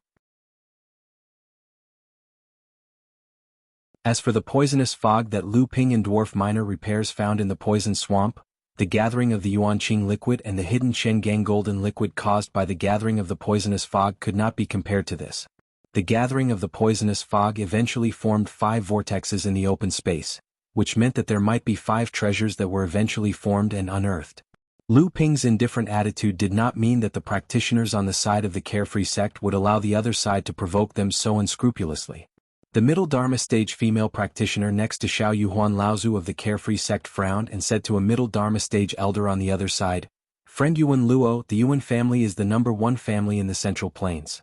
I have heard that the disciples of the Yuan family have always been gentle and elegant, kind and polite. How could this friend Yuan Feng be so arrogant and domineering? Could it be that what you hear is false and what you see is true?" The middle Dharma stage elder Yuan Luo smiled and said, "This nephew of mine is different from the rest of the family. He has an impatient temper and likes to challenge the strong everywhere he goes. Friend Wang Yue has to laugh at him. It's just that this time the Heavenly Moon sect and the Carefree sect have come together, which has exceeded my expectations. However, I don't know which sect these two fellows are from." Xiao Yuhuan glanced at Tianqin Laozu, who was next to her, and seemed to understand something. She changed the topic and said with a smile, "Friend Yuan, let's first talk about the distribution of the treasures that have been unearthed." The expression of the other middle Dharma stage adept beside Yuan Luo suddenly changed. He said, "We have already finished our discussion earlier. Out of these 5 treasures, the Yuan clan will have 3. Why are the Carefree sect and the Tianyue sect going back on their word?" Wang Yue Laozu of the Tianyue sect said calmly, "Previously your Yuan clan was powerful, and the Carefree sect and the Tianyue sect were not your opponents even if we joined forces. Naturally, your Yuan clan got the biggest share. Now that we have Sister Xianqin and her junior brother joining us, we have one more Dharma adept. Naturally, the distribution method has to be changed. Could it be that friend Yuan Gu really wants to fight with the practitioners of our 3 sects for these few spiritual items?" Yuan Gu was furious. He took a step forward and was about to make a move, but he was stopped by Yuan Luo, who was beside him. Yuan Luo looked deeply at Xiao Yuhuan and Wang Yue sect and said, "Okay, we will do as you say." Yuan Gu panicked and said, "Fourth brother, looking at the momentum of this poisonous fog, the treasures underground are at least mid-earth level and above." When the disciples of the Yuan clan heard this, they all showed anger on their faces. The atmosphere between the 2 sides suddenly became tense. "Okay, don't say any more. This time, when we came to the East Sea, Big Brother said very clearly that I will be in charge of everything. Did you not hear him?" Yuan Gu snorted angrily but did not say anything else. Yuan Luo turned around and said with a smile, "I have made a fool of myself. Since that is the case, how do the 2 of you intend to divide the treasures?" Xiao Yuhuan and Wang Yue sect glanced at each other and then Xiao Yuhuan said, "Thank you, fellow Taoist Yuan Luo. In this way we only need to reverse the distribution plan. We will choose 3 treasures and your clan will choose 1. What does fellow Taoist think?" Yuan Gu snorted angrily again but still did not say anything. Yuan Luo did not care. She thought for a moment and said, "All right." At this time Lu Ping seemed to be indifferent. He looked around and seemed to be suddenly interested in the surrounding environment of this island. Lu Ping's maverick behavior did not arouse the interest of the surrounding cultivators. Only Yuan Luo had been paying attention to Lu Ping, but after a long time, her eyes also flashed with some doubts. Finally, she put her attention on the 5 treasures that were about to be unearthed in the center of the open space. At this time, the final formation of the treasures seemed to have reached the most critical moment. The momentum of the poisonous fog could almost be described as a storm. Even Lu Ping's attention couldn't help but be drawn back at this time. The 5 thick poisonous fog tornadoes were like 5 giant pillars that reached the sky, as if they were going to pierce through the world shrouded in poisonous fog. Such a vast momentum spread far and wide, and naturally, it was impossible not to attract the attention of other cultivators outside the island. The 4 Dharma laws Laozu frowned from time to time and looked in all directions. Some of the cultivators who came to spy on them were unscrupulous, and even Lu Ping had already discovered where they were hiding. Xiao Yuhuan, Yuan Luo and the others looked at each other, and almost at the same time, the aura around their bodies exploded. The cultivation of the 4 mid-dharma laws Laozu immediately scared off many of the surrounding cultivators who were spying on them. Next, the 3 early dharma laws adepts from the Yuan clan also released their aura. The 2 early dharma laws adepts from the Xiaoyao sect and Tianyue sect, as well as Tianqin Laozu, were not to be outdone. After releasing their aura, they shocked the surrounding cultivators, and at the same time, they competed with the Yuan clan cultivators, as if they wanted to win in terms of aura. The formation of the 10 Dharma laws Laozu immediately caused some of the cultivators who thought that they had some ability to spy on them to immediately retreat, one by one giving up on the idea of fishing in troubled waters. Other than Lu Ping, the Dharma laws adepts present all released their aura. Naturally, Lu Ping became the focus of everyone's attention. However, Lu Ping still had a calm expression on his face, as if he didn't care about the attention of the crowd. He looked very much like a spoiled brat from some sections. Tianqin Laozu glanced at Lu Ping, then smiled bitterly at Xiao Yuhuan and the others, saying, "This junior brother of mine has been spoiled rotten by the elders in the sect. Even I can't do anything about him. Sisters, please don't blame him."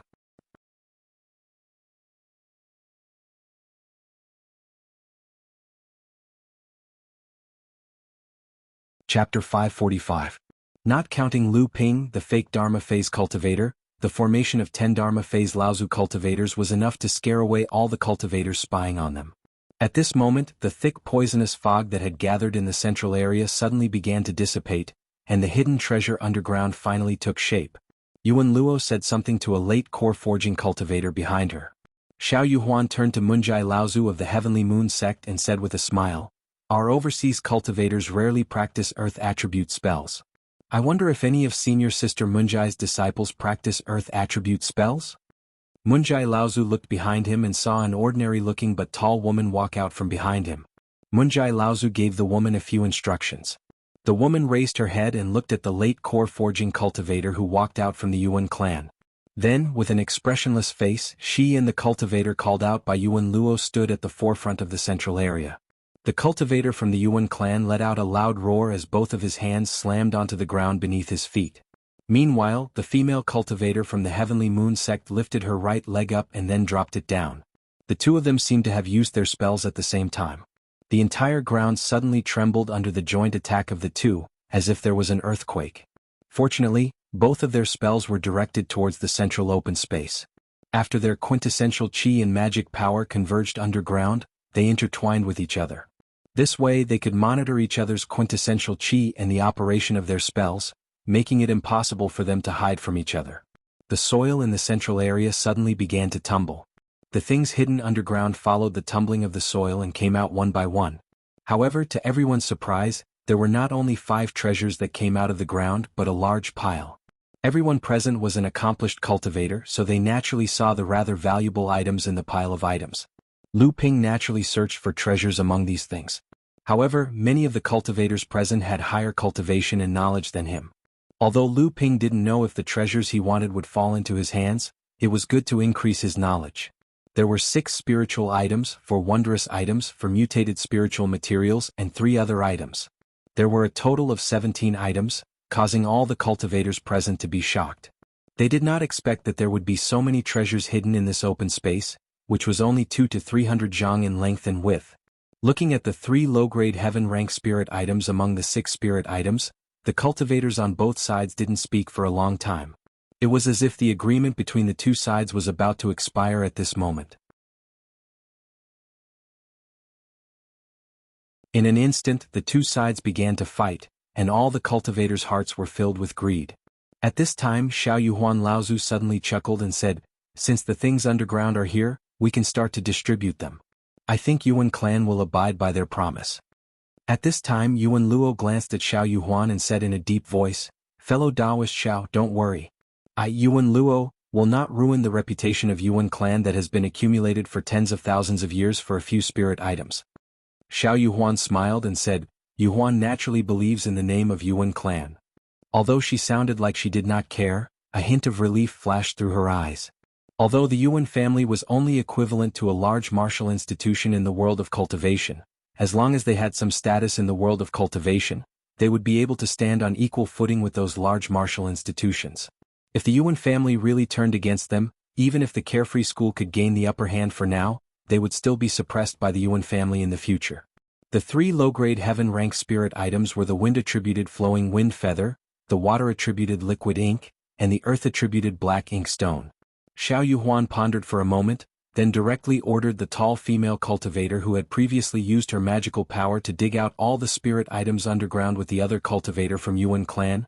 Martial niece Dianxing, you go pick one first. The tall female cultivator, spiritual master Dianxing, was stunned when she heard this. She looked at Moongazer Laozu of Heavenly Moon Sect. She was originally a disciple of Heavenly Moon Sect, and as usual, she should be the first choice of Carefree faction. However, Xiao Yuhuan Laozu gave this opportunity to her, which meant that the right to choose the spirit item was given to Heavenly Moon Sect. Moongazer Laozu smiled and said to Xiao Yuhuan Laozu, who was next to him, "This is a favor from junior sister." Xiao Yuhuan smiled and said, "This time, senior sister Moongazer has already helped my Carefree faction greatly by coming overseas. How can this heaven-rank spirit item be enough to repay you?" Moongazer Laozu giggled and said, "In that case I won't be polite." Seeing Moongazer Laozu nod, the tall female cultivator was immediately overjoyed. She directly stepped forward and picked up the earth-attributed black ink stone. This female disciple was also a late core forging cultivator. When the three heaven-rank spirit items were unearthed, her gaze had already been fixed on this black ink stone. Similarly, the late core forging cultivator from the Yuan clan, who also cultivated an earth-attributed cultivation method, was also paying attention to this black ink stone. He was not a direct descendant of the Yuan clan, so when he saw that the black ink stone had been picked by spiritual master Dianxing, an expression of regret appeared on his face. The disciples of the Carefree faction and Heavenly Moon sect behind spiritual master Dianxing all revealed envious gazes, especially the disciples of the Carefree faction.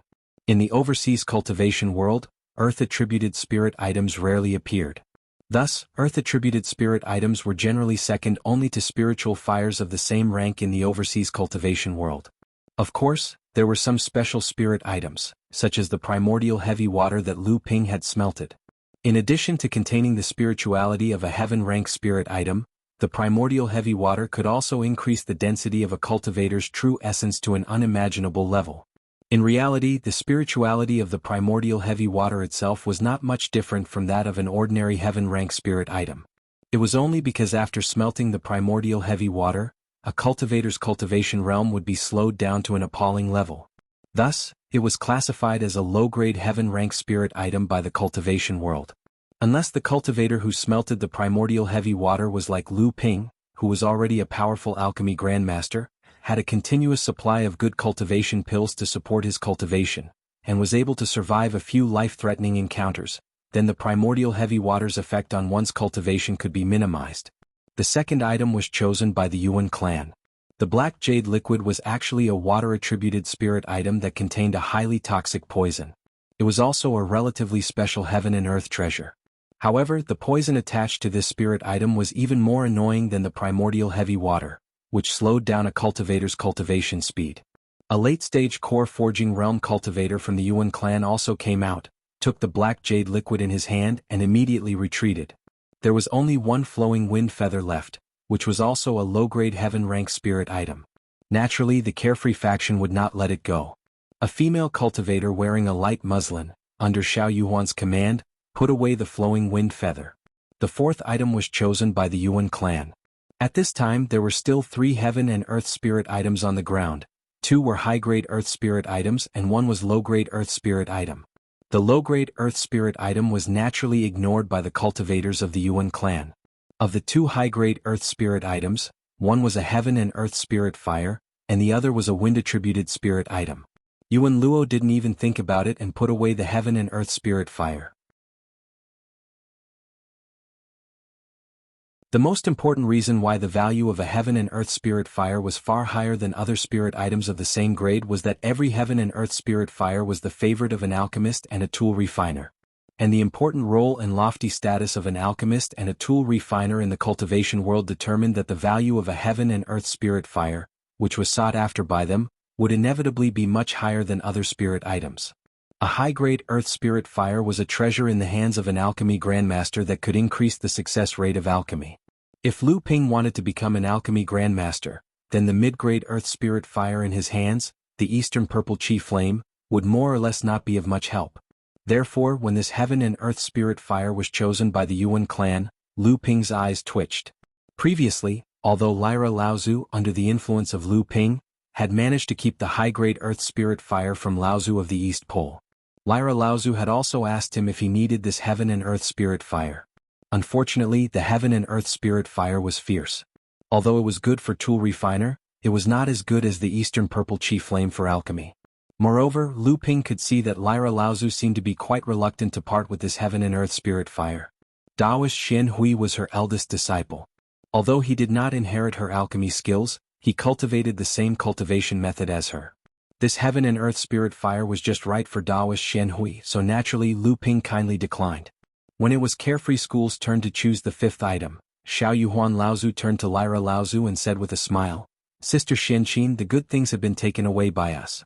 Sister, you can choose the fifth item." Lyra Laozu did not mind. She directly put away the high-grade earth spirit fire of wind attribute. In the eyes of these big sects, Junling's strength was nothing. If it were not for Lu Ping, the fake Laozu, increasing Lyra Laozu's weight at this time, perhaps Junling would at most be thanked by Carefree School in other ways. He would not be qualified to participate in the final distribution of the items. This was the role of strength. One round of 5 items, a total of 4 forces, one after another. Xiao Yuhuan continued to smile at Lyra Laozu and said, "Sister Xianqin, this time you go first." Lyra Laozu declined and said, "Senior Sister Yuhuan, how can I do that?" This junior sister came the latest and did not make any effort at all. Xiao Yuhuan still smiled and said, "Young sister, don't be so polite. If you hadn't arrived in time, the order of distribution would have been reversed. Previously, young sister only got a high-grade earth-grade Fey, and it already made big sister feel bad. If young sister doesn't choose first this time, then it would be looking down on big sister." Lu Ping heard this and pursed his lips. The most precious 3 heaven spirit fire and 2 high-grade earth spirit fire already had their respective owners. Although the remaining things were also treasures, even Lu Ping did not care about them, let alone these cultivators from the big sections. Well, that's not right. In fact, there is one thing that looks quite interesting. Lu Ping's eyes flickered with blue light. He looked thoughtfully at a blood-red stone in the distance.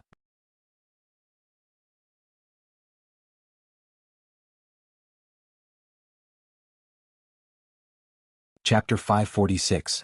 Tianqin Laozu saw that she couldn't refuse, so she prepared to go forward and put away the low-level earth-tier spirit item. However, just as Tianqin Laozu was about to step forward, she heard Lu Ping's voice. Tianqin Laozu was startled and looked at a blood-red stone on the ground. Although this stone looked like a pretty good spirit material, it was only a second-tier spirit material at best. Compared to the few rare spirit materials on the ground, this stone looked very ordinary. Tianqin Laozu knew that Lu Ping wouldn't speak without thinking. Her eyes also flashed with a light. It was obviously a type of eye technique, but in the end her face showed disappointment. It was obvious that she didn't gain anything. In the eyes of a cultivator like Tianqin Laozu, the difference between a spirit material and a spirit material didn't matter. Although Tianqin Laozu didn't understand, she still put away the blood-red stone in front of everyone's surprised eyes.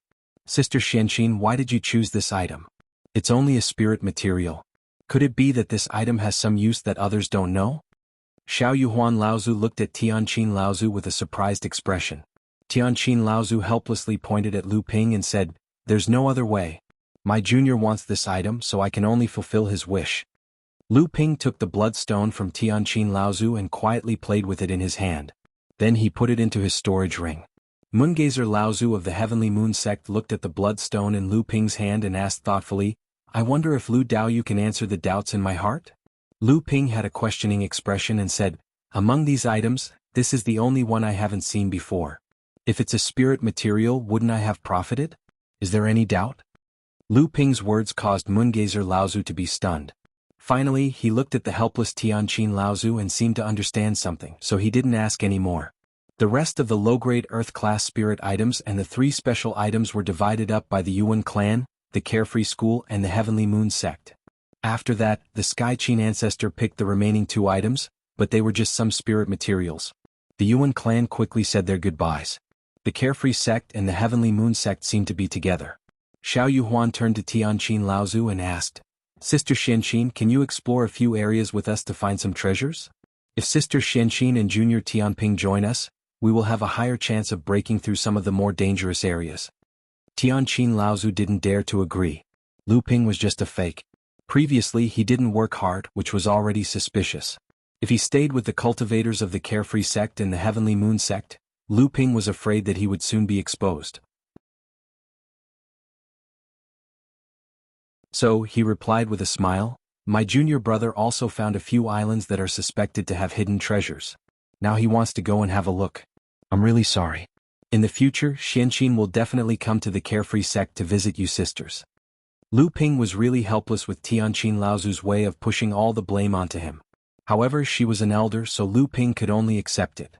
He also had to pretend that this was how it should be. In the eyes of others, he was as hateful as he could be. Xiao Yuhuan glanced at Lu Ping and said, since it's like this, Sister Xianqin must be careful on the way. The Fallen Archipelago has already been open for more than 2 months.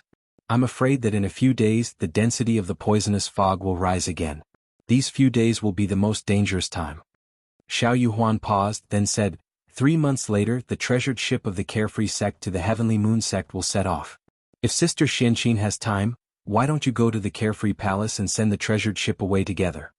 Tianqin Laozu looked at the Moongazer Laozu of the Heavenly Moon sect and asked with some surprise, treasured ship? Could it be that the sect has already built the treasured ship so quickly? There are countless dangers in the Broken Ocean, as well as the blockade of the Demon Clan and the harassment of murderers on the way. Without a good treasured ship, it is impossible to reach the Middle Earth. Xiao Yuhuan let out a long sigh and said, time waits for no man. I presume you're aware of the current situation in the cultivation world. Fortunately, my sect once discovered a damaged treasured ship during an expedition. Even though it was severely damaged, the main body of the treasured ship was still intact. When the time comes, Senior Sister Yu Chan will personally escort it. I presume it won't be too dangerous to arrive at the Middle Earth. After hearing this, Tianqin Laozu also understood and said with a smile, if Big Sister Yu Chan personally goes, it will naturally be foolproof. I will definitely go to see you off. Tianqin Laozu took Lu Ping all the way out of the island. The two avoided some large islands and specifically looked for some remote islands to stay. Tianqin Laozu looked back at Lu Ping and said, tell me, why did you choose that blood-red stone? You should know that for this stone your martial uncle, I, gave up a low-grade earth-rank spirit object. For our sect, this means that we will have one less mid-core forging realm cultivator who can condense a high-grade gold core in the future. In fact, Lu Ping was still brooding over the low-grade earth-grade spirit item because it was a wood elemental spirit item. It was perfect for Hu Lili to refine to advance to the mid-core forging realm. Although Hu Lili's current cultivation base was still far from being able to refine a low-grade earth-grade spirit item, with Lu Ping's minor forging spirit pellet and the improved version of the minor forging spirit pellet, these problems were no longer a problem. Hearing Tianqin Laozu's question, Lu Ping scratched his head and said, in fact, Disciple also doesn't know what this blood-red stone is. I just feel that this stone is of great use to Disciple, so I earnestly asked Martial Uncle to take this stone in advance, so as to prevent others from obtaining it. Is that the reason? Lu Ping said in a deadpan manner, that's the reason. Tianqin Laozu rolled his eyes and said, it would be strange if I believed you. Lu Ping also knew that this explanation couldn't be hidden, so he could only laugh foolishly. Fortunately, Tianqin Laozu didn't seem to be entangled in this matter. Instead, his eyes looked around, causing Lu Ping's heart to jump. He knew that something bad was about to happen. Sure enough, Tianqin Laozu giggled and said, since it is because of you, our sect lost an opportunity to obtain a low-grade earth-rank spirit object, then this loss will be recorded on you. In the future, when you return to the sect, you only need to hand over a treasure similar to the low-grade earth-rank spirit object. Lu Ping helplessly smiled and said, Disciple obeys. When Tianqin Laozu saw that Lu Ping agreed so reluctantly, he couldn't help but be a little dissatisfied and said, you will still be short of this treasure? Don't think that I, your martial uncle, don't know your name in our sect, treasure boy, when I was in the East Sea. You bid 1,500 high-grade spirit stones at the Fantasy Spirit City's auction. In addition to other elixirs and treasures, you alone won 2.5 treasures. This kind of extravagance is comparable to ordinary Fa Xiang Laozu. How many treasures did our sect get in total this time? With your wealth, who can you hide it from? Tianqin Laozu paused, seeming to feel that he didn't say it clearly, so he continued, since ancient times there is no need to worry about scarcity, but about inequality. You are a disciple of the same sect. Why is your net worth at an unimaginable level, while your senior sisters and senior brothers are still haggling over 100 or 200 high-grade spirit stones? Although you may have exchanged these things with your life, will others think so? Lu Ping's heart was heavy after hearing Tianqin Laozu's words, and he didn't know how to respond. Tianqin Laozu seemed to feel that he had said enough. Seeing Lu Ping like this, he said, "You don't have to worry about this, of course no one will touch you now. After all, you are the most outstanding third-generation disciple of the sect, and Lu Tianling is also very notorious in the North Sea for being protective of his children. But once your cultivation stagnates one day, or if someone more amazing than you appears in the sect, or if you keep revealing your net worth like this, there will be people who will constantly come out to plot against you. Therefore, the most important thing is still your own strength. If you have the cultivation of the Dharma stage now, or if you continue to cultivate at such a rapid speed without damaging your foundation, the sect will continue to protect you." Lu Ping nodded unconsciously. Tianqin Laozu was pleased to see this, so he said a few more words. "Now that our sect is in a period of rising, and there are a few Dharma Laozu suppressing us, all the practitioners in the sect are working together, so there is a lot less internal strife, but this does not mean that there is no internal strife. Lu Tianling has always been strong in the sect, and now that she has become a deacon with real power, which is equivalent to the head of the sect, and also has that hypocrite Jiang Tianlin to give her advice, I am afraid that she will be even more complacent, and who knows how many more people she will offend. If Lu Tianling dies in the future, if there is no successor in the Chonghua sect, it will definitely be suppressed. Although your second senior sister is a hard worker, at most she can barely reach the early Dharma phase. With this level of cultivation, she will not be able to withstand the internal suppression of the sect in the future." Although Lu Ping felt that there was indeed a force in the sect that seemed to be against him, or against the teacher behind him, and he also thought that someone was trying to suppress the Chonghua sect, he did not expect that the crisis that the Chonghua sect might face in the future would be so serious. However, what was even more strange in Lu Ping's heart was that if there was anyone in the sect who did not get along with his teacher, it would probably be this person in front of him. Although this person's return to the sect had greatly increased the strength of Jinling, wasn't it also an eyesore for his teacher who was about to take charge of the sect? As the most outstanding existence among the second-generation disciples of Jinling, the grievances between the two back then were known to many of the third-generation disciples who had been practicing for a long time. Naturally, Tianqin Laozu was the best tool to check and balance the teacher Lu Tianling. Lu Ping vaguely felt that Tianqin Laozu's words today seemed to be specially said to him, as if she was explaining something to him. Lu Ping vaguely had a rough idea in his heart, but in his heart it was just a guess.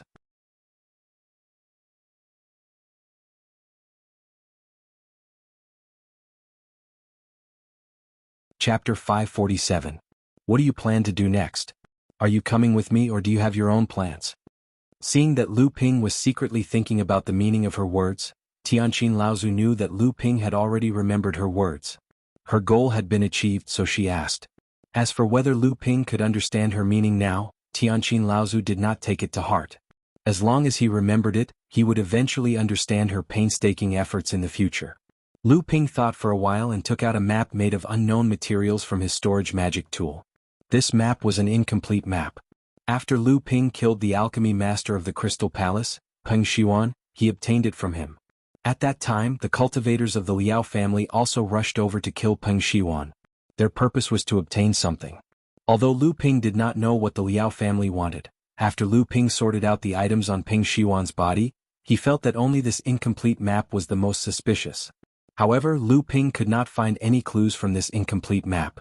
However, just when Lu Ping and Tianqin Laozu came to the small island where the Carefree School, Heavenly Moon sect, and Yuan family were confronting each other, and just when the two sides were arguing about how to distribute the treasures that were about to be unearthed, Lu Ping suddenly discovered to his surprise that along the way with Tianqin Laozu, the scene along the way, including the distribution and terrain of the island, was very similar to the incomplete map that Lu Ping had been pondering about for a long time.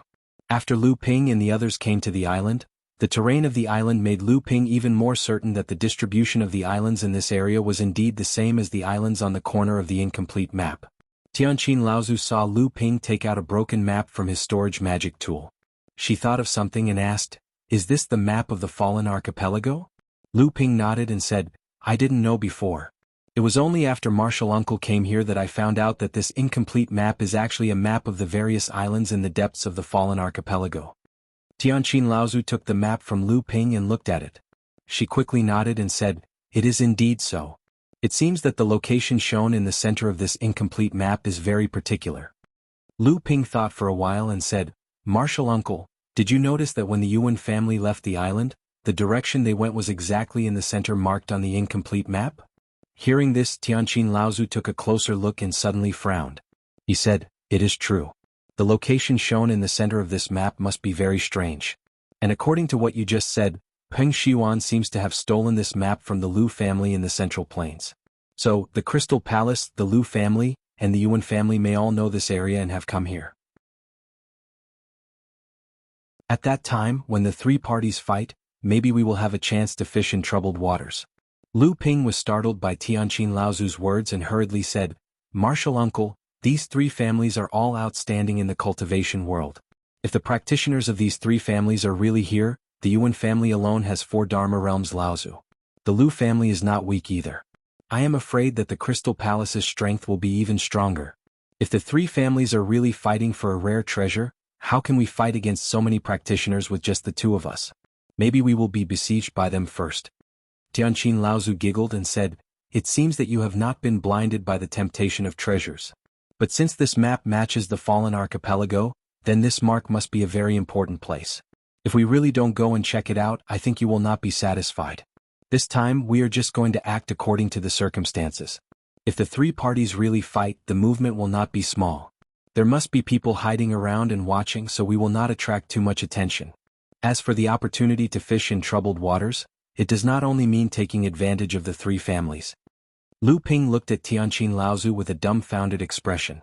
Lu Ping always thought that he was very bold, but he did not expect that Tianqin Laozu's appetite was even bigger, so he cautiously said, "Martial Uncle, even so, the practitioners who dare to spy on the three parties must be Dharma realms Laozu. Although Martial Uncle's cultivation is superb, I can't help you. At that time, I am afraid that you will also be in a difficult situation. What's more, it is easy to dodge a spear in the open, but difficult to guard against an arrow in the dark. Martial Uncle, you should be careful." Tianqin Laozu looked at Lu Ping amusedly and said, "You really don't want to go?" Lu Ping was stunned for a moment and then said with an embarrassed smile, "Of course I will go, but it is not a wise thing for Martial Uncle to participate in the fight." Tianqin Laozu's expression showed that he had expected it and said, "That's good." The 2 of them flew deeper into the Fallen Archipelago according to the direction marked on the map.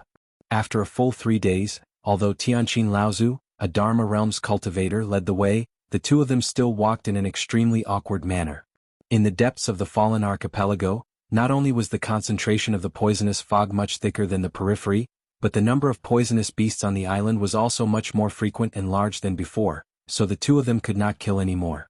Even with Tianqin Laozu's Dharma realms cultivation, the consumption of Jinqi was a big headache.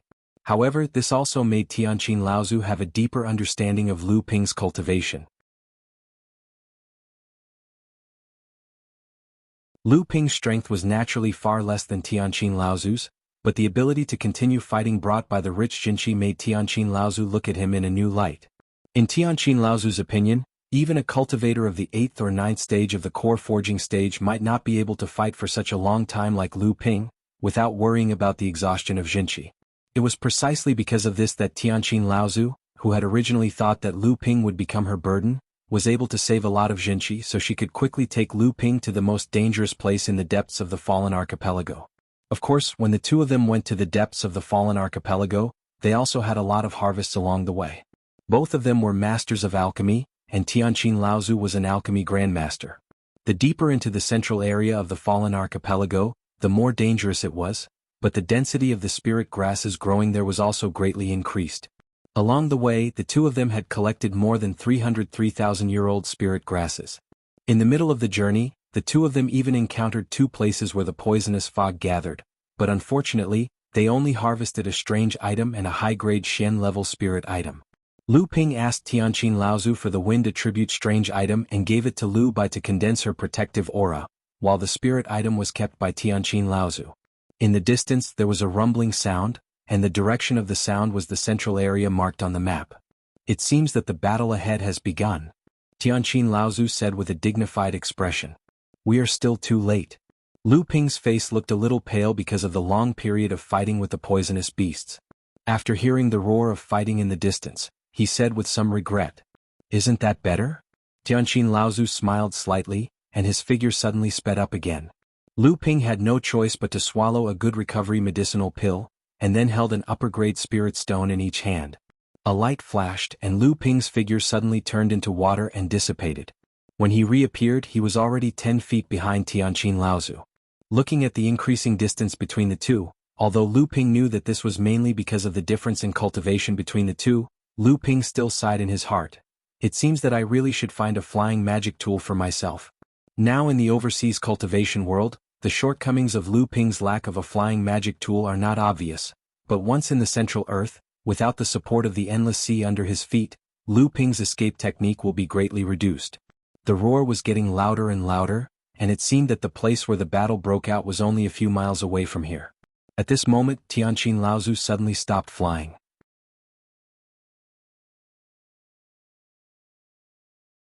Lu Ping finally reached Tianqin Laozu's side, and his face was even slightly sweating. Tianqin Laozu looked at Lu Ping and said with a smile, the richness of your Zhenyuan has reached an incredible level. Usually when you fight with others, you rarely run out of Zhenyuan, right? Tianqin Laozu did not wait for Lu Ping to answer and said, now you first recover your Zhenyuan, see if there is any difference? Lu Ping then circulated the true essence in his body according to the cultivation method. Sure enough, he found that every time the true essence completed a cycle in his bloodline, the amount of true essence he recovered was higher than the usual amount. Lu Ping looked happy, and when he turned to look at Tianqin Laozu, he saw that Tianqin Laozu was looking into the distance with a dignified face. Lu Ping followed Tianqin Laozu's gaze, and saw that in the sky a few miles away, rays of light had already illuminated the sky, which was originally covered by the poisonous fog, into a pale white color. Lu Ping's eyes flashed with a green light, and the scene a few miles away became much clearer in his eyes. He saw that in the pale white, countless rays of light were flashing, and each ray of light was accompanied by an earth-shattering sound. Every loud sound had the power to move mountains and fill up the seas. This was what a battle between Dharma adepts should be like. Every move they made was followed by their words, and they had great power. Tianqin Laozu saw the green light flashing in Lu Ping's eyes and asked, what kind of eye technique do you practice? Can you see the scene a few miles away? Lu Ping's practice of the 3 pure eyes was not a secret in Jinling, and naturally, there was no need to hide it from Tianqin Laozu. Thus he shook his head and said, I practice the 3 pure eyes. Now that I'm affected by the battle, I can only see the general situation of both sides, and I can't distinguish between each adept. Tianqin Laozu was a little surprised and asked, isn't this Senior Sister Xuanqin's best technique? Senior Sister Xianqin was able to become our sect's only array master, and the power of this technique was of great help to her. I didn't think that you would be able to learn such a secret technique from her. It looks like she values you very much. Lu Ping knew that this was mainly because of Hu Lily, but Lu Ping naturally would not explain anything. He just smiled and did not say anything.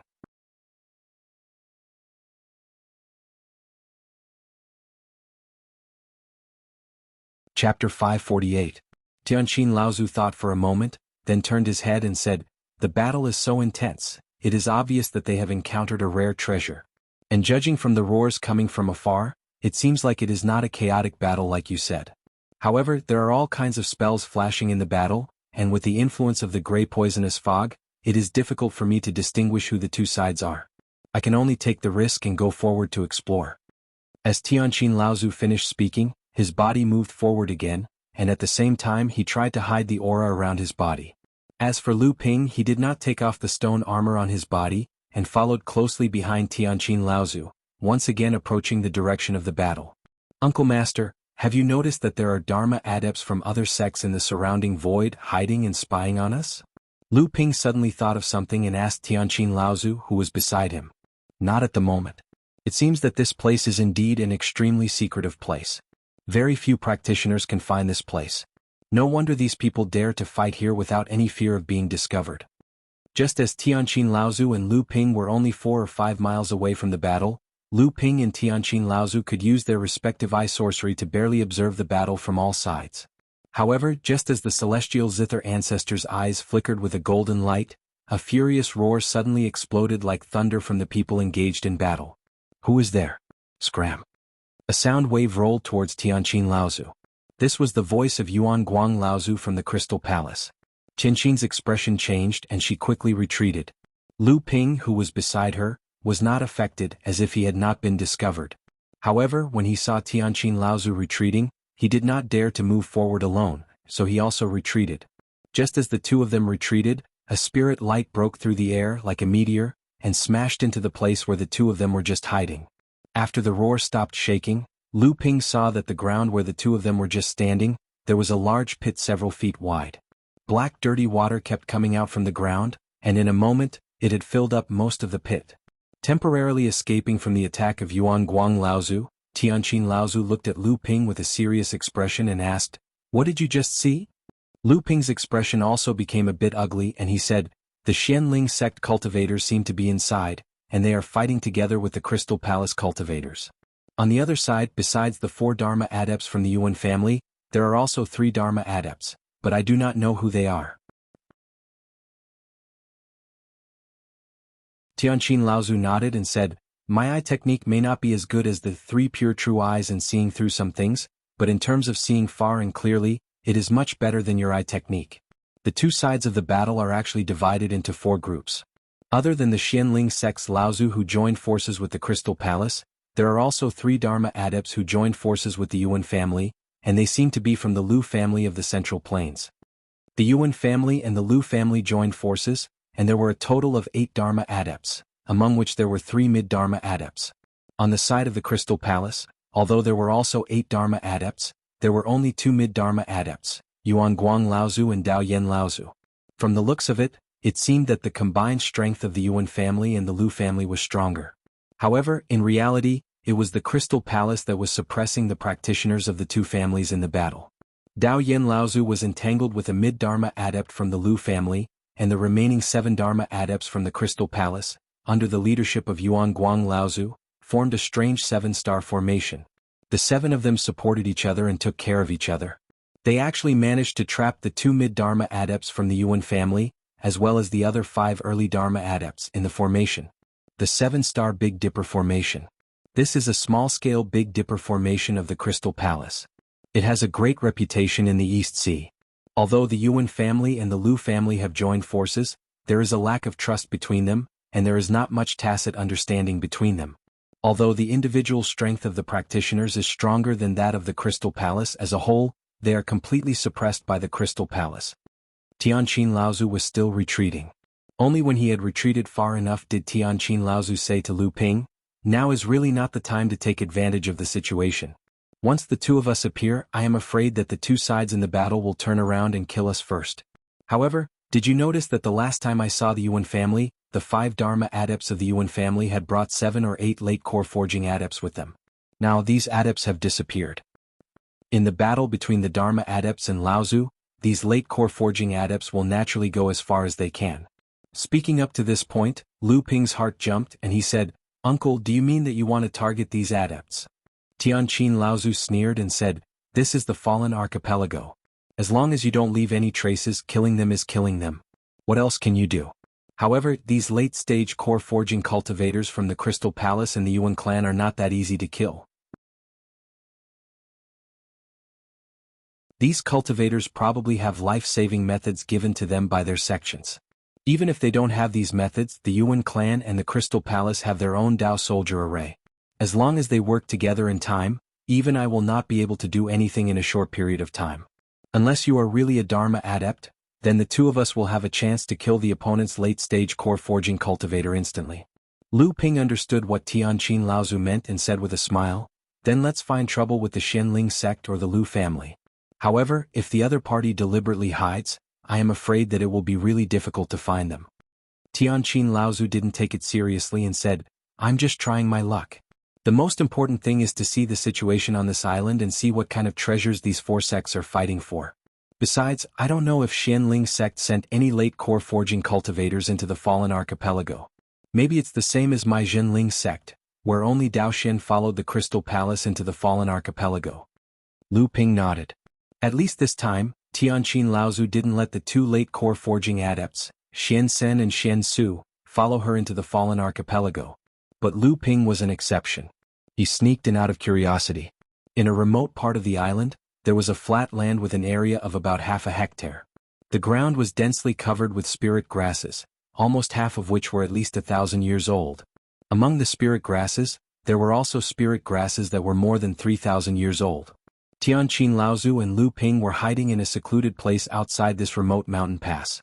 At this time in this wild spirit grass garden, a total of 9 late core forging adepts were gathering spirit grasses on the flat land in an orderly manner. These 9 adepts were very skilled in gathering spirit grasses. While they were gathering spirit grasses, they maintained a relatively fixed formation, as if they were guarding against something. Everything looked orderly. Obviously, these 9 adepts often appeared in some dangerous places, always on guard against accidents. These are cultivators from the Lu family. But one of them is Liao Ruanjia from the North Sea. It seems that these 2 families really have some kind of relationship. Tianqin Laozu observed for a moment, then said to Lu Ping. In fact, Lu Ping already knew that these 9 people were cultivators from the Lu family. In addition to Liao Ruanjia, the Lu family cultivator who was with Liao Ruanjia in Fantasy Spirit City, Lu Runjian, was also among them. Tianqin Laozu asked curiously, "Martial nephew Lu, how did you find this hidden place? If I hadn't come here with you, I would have thought that you had already been here." Lu Ping chuckled. He naturally wouldn't tell Tianqin Laozu that after Luan Yu advanced to the middle core forging stage, her innate magical ability had made great progress, and she had a natural intuition for some large-scale growth of spirit grasses. So he said, "This is a secret technique disciples saw in an ancient book, but this secret technique is sometimes not effective. This time disciple was just lucky. I didn't expect to really find the location of such a spirit grass garden." Tianqin Laozu was too lazy to expose Lu Ping's simple lies, so he asked, "Look at the spirit grasses growing in the valley, do you find anything different?" Lu Ping knew that Tianqin Laozu was referring to something, so he began to carefully examine the distribution of spirit grasses in the valley. Lu Ping himself was an alchemy grandmaster, so he had a good understanding of the growth habits of spirit grasses. Not to mention that he had learned many secret techniques of the Wood Luan clan from Luan Yu, so he had a better understanding of the cultivation and growth characteristics of spirit grasses. All he lacked was personal experience like Tianqin Laozu. So after Tianqin Laozu pointed out that something was wrong, Lu Ping immediately found clues from the growth and distribution of spirit grasses in the valley. Lu Ping asked with some confusion, "Martial uncle, something is wrong. These spirit grasses grow together, but their medicinal properties are different. Their growth habits are also different and some are even opposite. Yet, these spirit grasses can grow together peacefully. Not only do they not weaken each other but they are also flourishing. This is a bit strange." Tianqin Laozu nodded with appreciation, saying, "That's right. What kind of power can do this? If we can figure this out, perhaps we will be able to know the reason why the cultivators of the Crystal Palace are fighting on the island." The first reason that flashed through Lu Ping's mind was the Wonder Dew, but he still asked, "Could it be the growing soil?" Tianqin Laozu shook her head, saying, "Although the growing soil is precious and can greatly shorten the growth time of spirit grasses, the growing soil itself is condensed together. Unless a cultivator crushed the growing soil into powder and scattered it into the spirit grasses garden. Although this spirit grasses garden is flourishing, it is obviously naturally formed. Moreover, the growing soil is unable to make spirit grasses with completely opposite medicinal properties grow together." Lu Ping pondered for a moment, then asked, "Could it be the Wonder Dew?" Tianqin Laozu was silent for a moment, then said, "If it is the growing soil, then it is also possible." The growing soil was a middle heaven rank earth attribute spirit item. It was a heavenly treasure no weaker than the Wonder Dew, but the possibility of an earth attribute spirit item of this grade appearing overseas was obviously not high.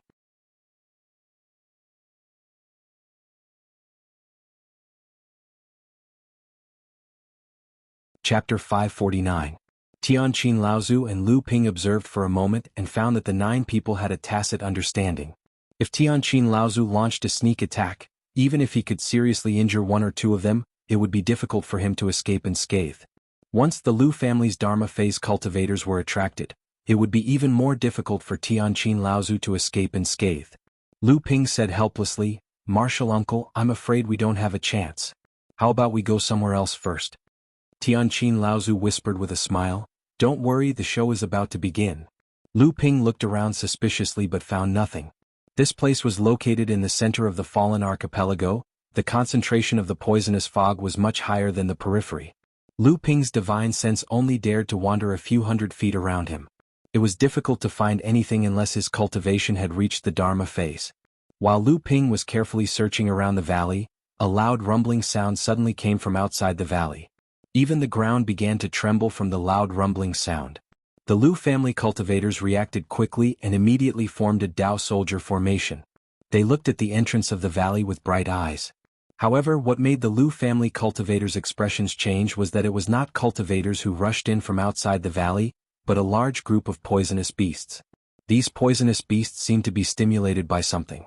After seeing the Lu family cultivators, they immediately rushed towards the 9 Lu family cultivators like crazy. Light flashed beneath the feet of the 9 Lu family cultivators as they attempted to fly up into the sky.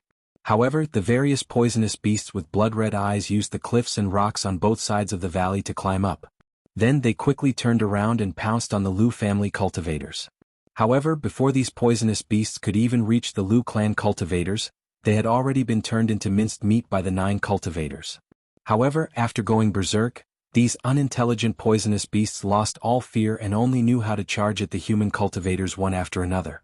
The Lu family cultivators did their best to fly up into the sky to avoid the onslaught of the poisonous beasts on the ground. However, just as they were about to make contact with the poisonous beasts beneath them, several beams of light suddenly descended from above them. Accompanied by a world-shaking roar, the beams of light forced the Lu family cultivators back down into the valley. Lu Ping asked Tianqin Laozu, "So someone is playing tricks?" The corners of the celestial zither ancestors' lips curled into a sneer. "Do you really think that these mindless poisonous beasts will gather together and find this valley to attack?" Just as the hundreds of ferocious poisonous beasts were slaughtered by the 9 Lu clan cultivators, a group of Water Crystal Palace cultivators appeared on the other side of the cliff where Lu Ping was lying in ambush. At the spot where the Lu clan cultivators were forced to stop flying, they started attacking the Lu clan cultivators in the valley from a high vantage point. Naturally, the Lu family cultivators had long since guessed that there was something fishy about the arrival of the poisonous beasts. Thus, they were already prepared for a sneak attack.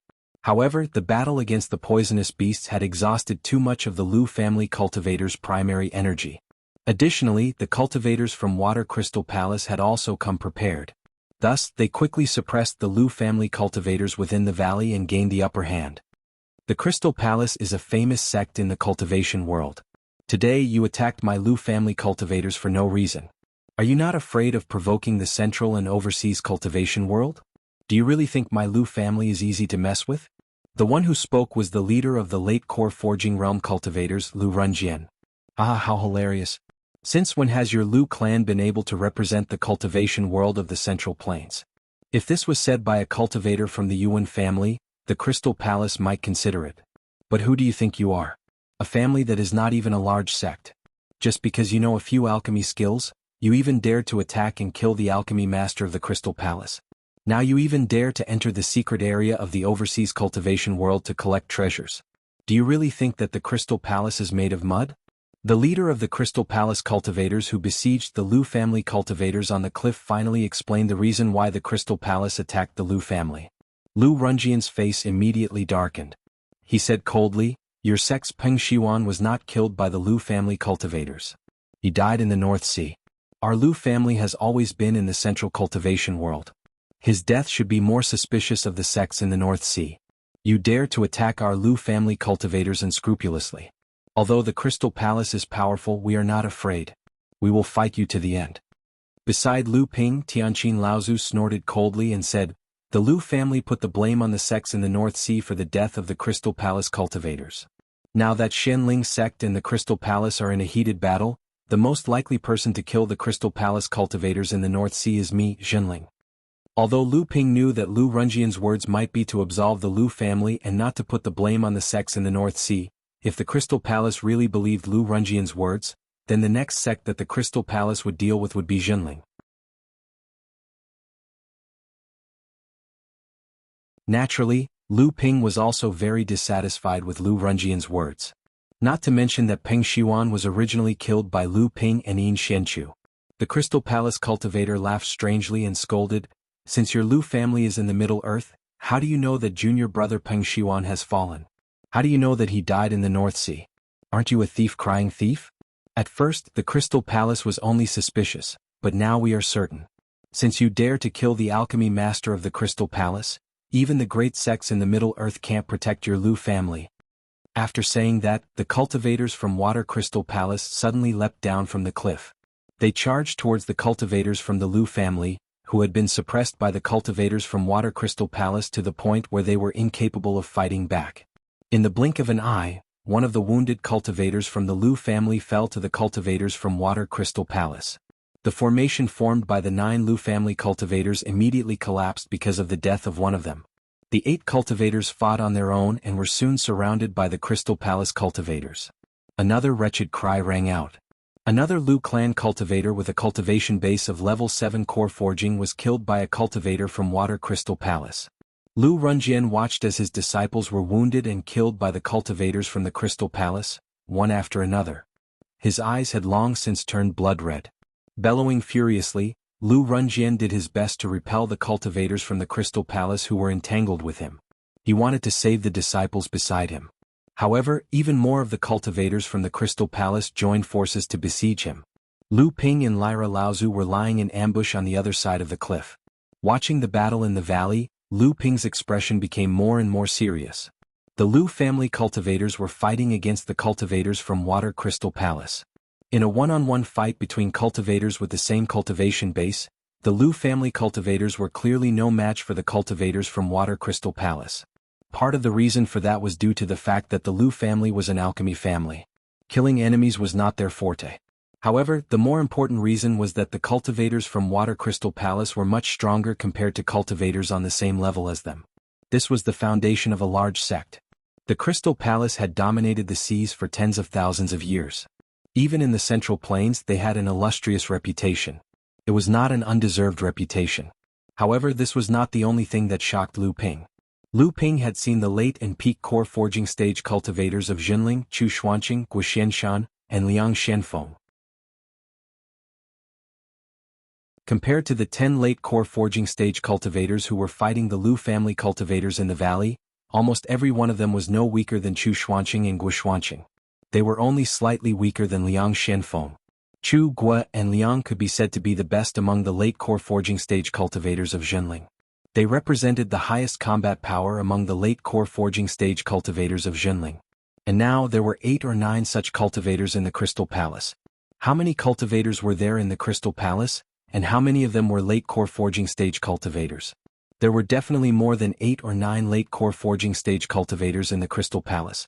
Moreover, among the late core forging stage cultivators of the Crystal Palace, these cultivators were definitely not the strongest. Previously, Lu Ping's understanding of the gap between Jinling and other large sects was that the large sects and even the large sects had far more Dharma adept Laozu and core forging stage cultivators than Jinling. He never realized that these sects had so much heritage and resources to support such a huge consumption. How could they not improve the quality of the cultivators in the sects?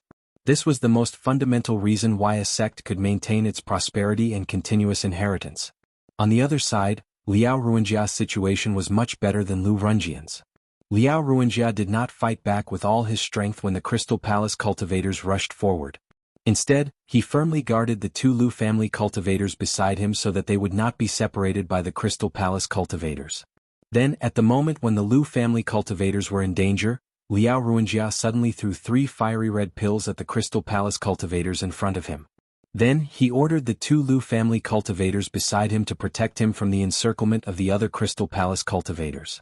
Liao Ruinjia only focused on dealing with the Crystal Palace cultivator in front of him, whose cultivation level was similar to his. After the 3 fiery red pills were thrown out, they quickly burst into 3 crimson flames. The 3 flames formed a triangular formation and moved towards the Crystal Palace cultivator who was fighting Liao Ruinjia. Intentional battle pill. Moreover, it was a high-grade intentional battle pill that connected a type of flame magic power into the pill. If these 3 intentional battle pills were made by Liao Ruinjia, then Liao Ruinjia's alchemy skills were probably only one step away from becoming an alchemy grandmaster. Lu Ping and Tianqin Laozu's eyes were very sharp. They could see through Liao Ruinjia's cultivation level at a glance. Although the intentional battle pill could refine a type of magic power or secret technique of an alchemy master into a pill, when the magic power in the intentional battle pill was activated by the cultivator, its power would be greatly reduced because it was no longer controlled by the cultivator's spiritual sense. It was only about half of the original magic power. It was like a talisman treasure.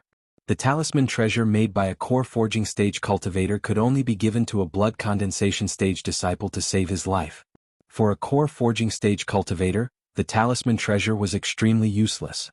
This also caused the value of the intentional battle pill to be greatly reduced. It was even in danger of being lost in the alchemy world. Even Lu Ping had never tried refining a magic power into an intentional battle pill. Just as Lu Ping was carefully observing the three flames that rushed towards the Crystal Palace cultivator with Liao Ruanjia, two golden rays of light suddenly appeared in the sky outside the valley. Sound transmission sword not good. Tianqin Laozu's voice sounded in Lu Ping's ears. When Lu Ping turned around, Tianqin Laozu was no longer beside him. You're tuning in to the Han Li's Wuxia Adventures YouTube channel. We're so grateful for your support, and don't forget to subscribe to join us on this incredible journey through captivating stories. Your generosity through donations truly makes a world of difference, as it's the primary source of revenue that allows me to expand and enhance this channel for you. Thank you from the bottom of my heart for being a part of this adventure.